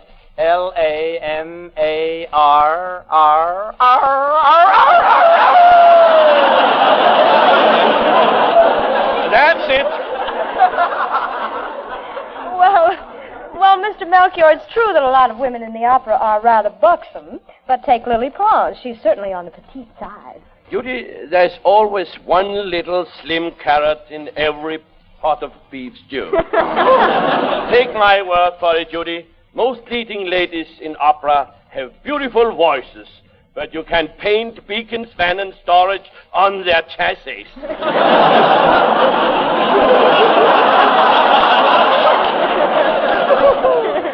I guess the leading ladies in opera are a problem at that, Larry. Yes, they are.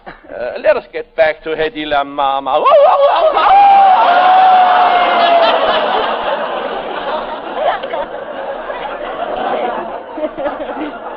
Oh, me?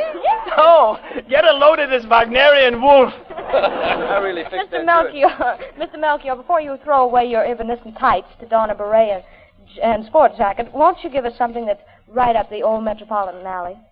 Oh, gladly, Julie. How about Vesti la Juba from Pagliacci? Wonderful.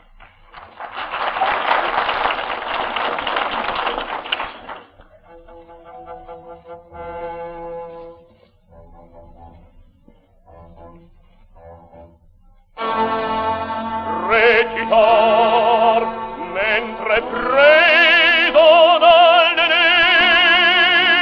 delirio, non so più quel che dico e quel che faccio.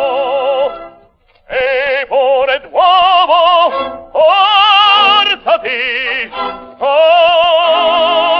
e tu forza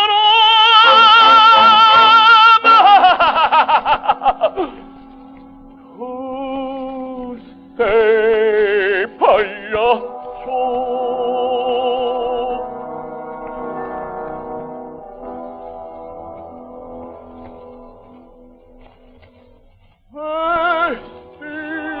La ciuba, la faccia infarina,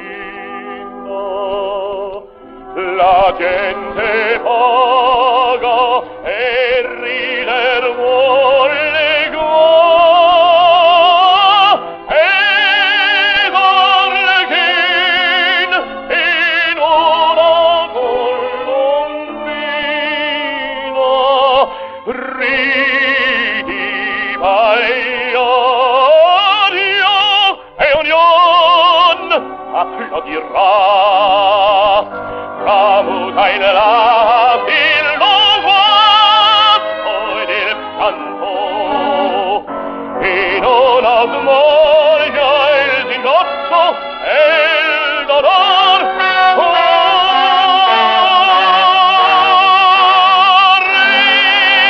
ridi pagliaccio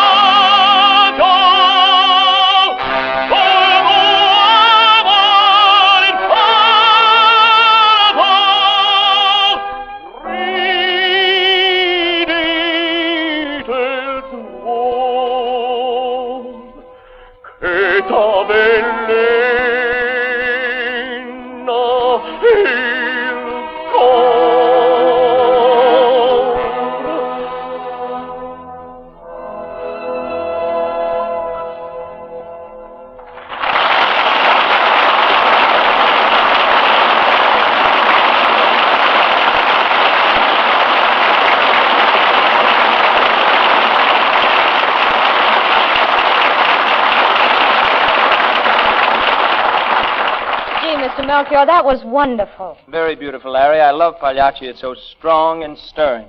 Ah, yes, it's a great piece of music. But you know, my favorite music is the folk song of all countries. Well, that goes for me, too, Larry, especially the native music of Russia. Whenever I hear that music, it makes me to blow my top with pleasure. Well, Danny, do you think the Russians are familiar with typical American music? I really don't know. I suppose, though, they know our popular tunes like No Love, No Something. That's No Love, No Nothing. In Russia, there is always something. He's right, Judy. Look, seriously, fellas, this gives me an idea. Mr. Melchior, why don't you sing Home on the Range in English, and Danny, you translate it into Russian? Oh, that's a good idea. Well, I'll try it. I don't know what's going to happen.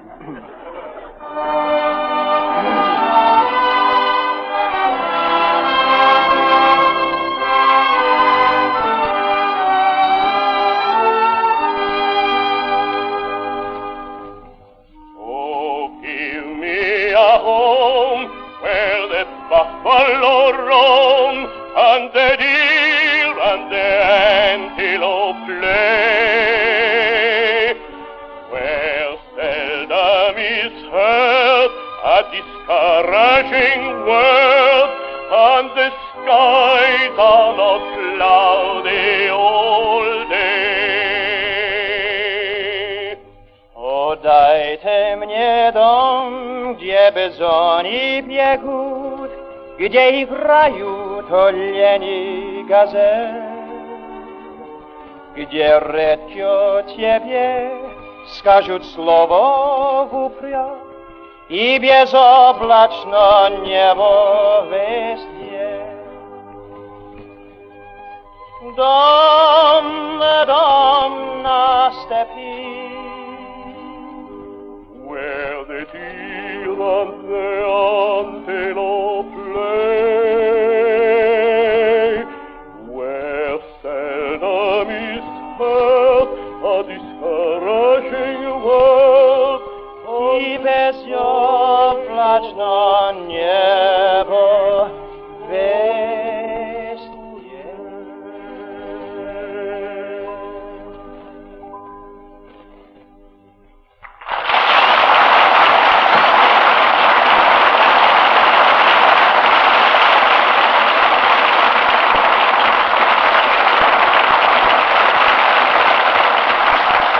Very good, my lads.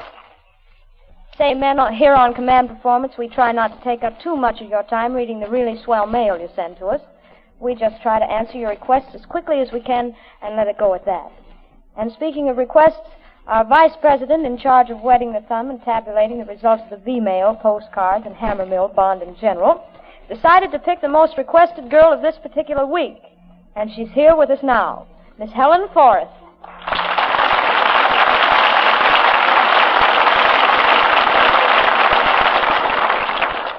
Thanks, Judy. And hi there, fellas. I want to send Command Performance's regards to Ray Needham at 948, F.J. Greffer at Navy 1018, the Foggy Foggies at Hut 41, including Memphis, Shanty, Stinky, Granny, Cue Ball, Walkie Talkie, Plywood, Sack Time, and Gopher Jim, and Serge Grunberg, AP04, the Bully Buff Kid in New Guinea, some 729ers, Webfoot twins, Rum-Nose, Woman-Hater Amos, Toothless, Wheelchair, Galloping Domino, and Bookworm. Salami Petito at 30, Lance Corporal Hausen, and 14 of His Majesty's Marines. And that 980 gang, Merle T., Peter Nose, Dozer Kelly, Old Man Do, Casanova Rios, Pot Pusher Cal, and Short Drawers. And here's my song.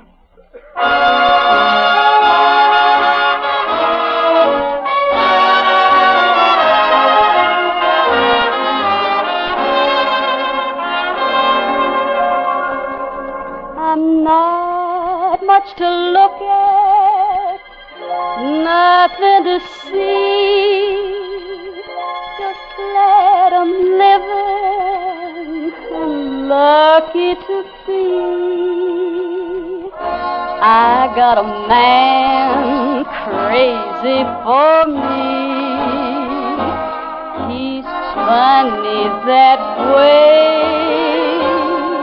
I can't save a dollar, ain't worth a cent. He doesn't holler, he'd live in a tent. I got a man crazy for me. He's funny that way. Though he'd love to work and slave for me every day, he'd be so much better off if I went away. But why should I leave him? Why should I go? He'd be unhappy without me, I know. I got a man crazy for me. He's funny that way. Though he loved to work and slave for me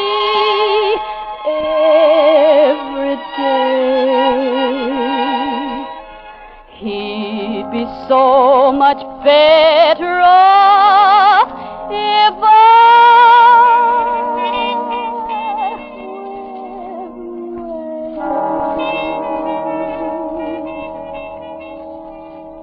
but why should I leave him? Why should I go? He'd be unhappy without me, I know. I got a man crazy for me. He's funny that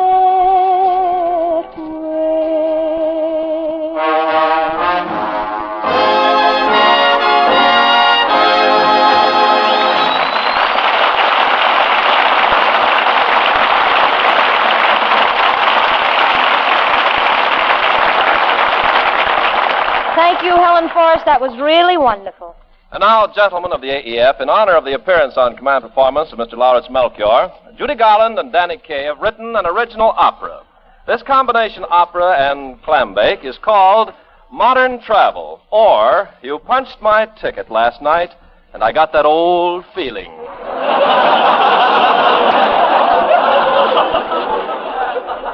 It's quite tragic, isn't it, Danny? Oh, yes, Ken. It's the story of a boy and girl who get married in Minneapolis and want to spend their honeymoon in St. Paul.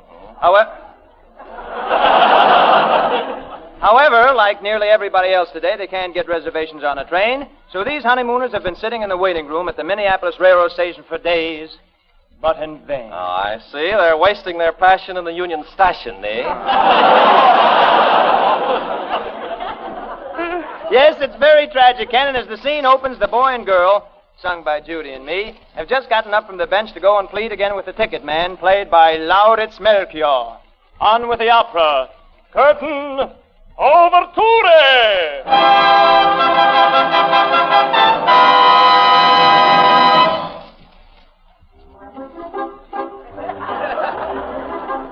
Won't you please give us 2 tickets from Minneapolis to St. Paul? we would like them soon because our honeymoon is being wasted in the Union Station. Just 2 little tickets from Minneapolis to St. Paul. From Minneapolis to St. Paul is positively all. Not a chance. One lower berth. No, no! One upper berth. No, no! We'll sleep on the floor. No, no!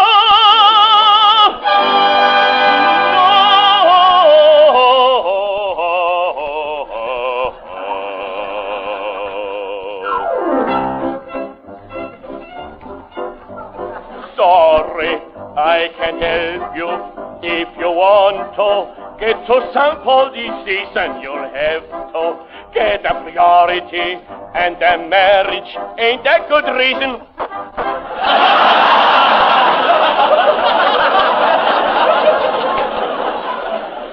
We are stuck in the Union Station for 6 months and decoration.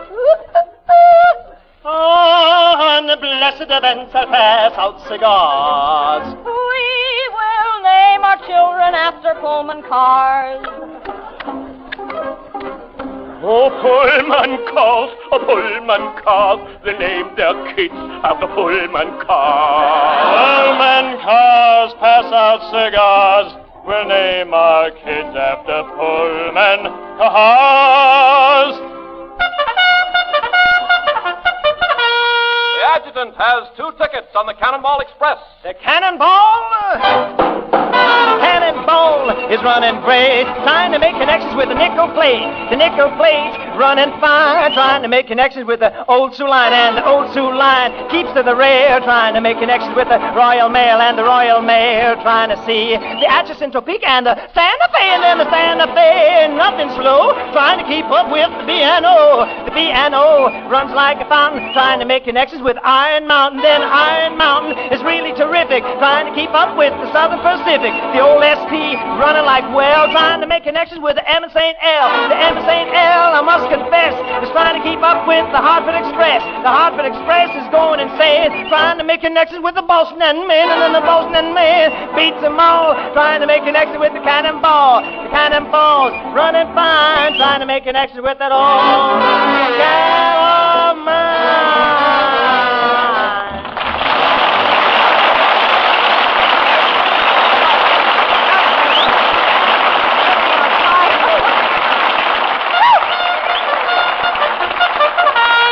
Cancellation. The adjutant just canceled his tickets on the Cannonball.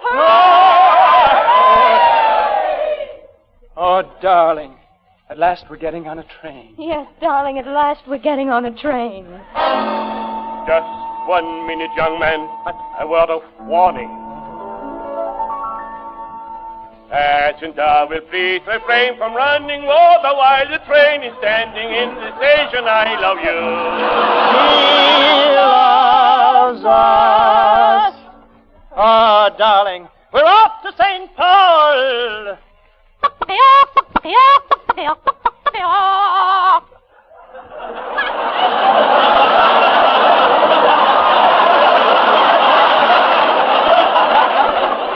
Sorry, the adjutant wants his tickets back. We've got to get on that train.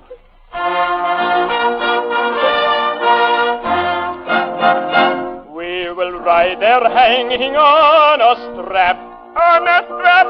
We'll ride upon some lady's lap. Lady's lap. We'll ride the coal car or caboose. We'll even hitch a ride upon an eastbound goose. A goose, a goose, a goose, a goose, a goose, a goose, a goose, a goose, a goose, a goose, a goose, a goose, a goose. The honeymoon upon an eastbound goose. A goose. An eastbound goose. A goose. An eastbound goose. A goose. An eastbound goose.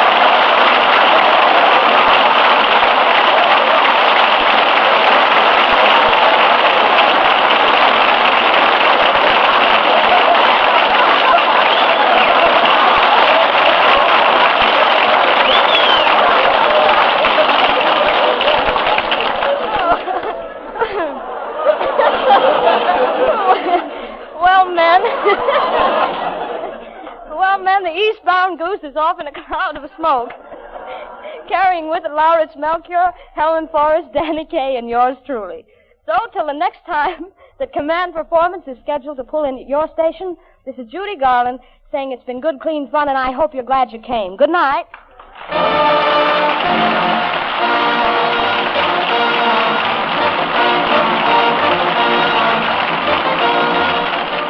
This is the Armed Forces Radio Service.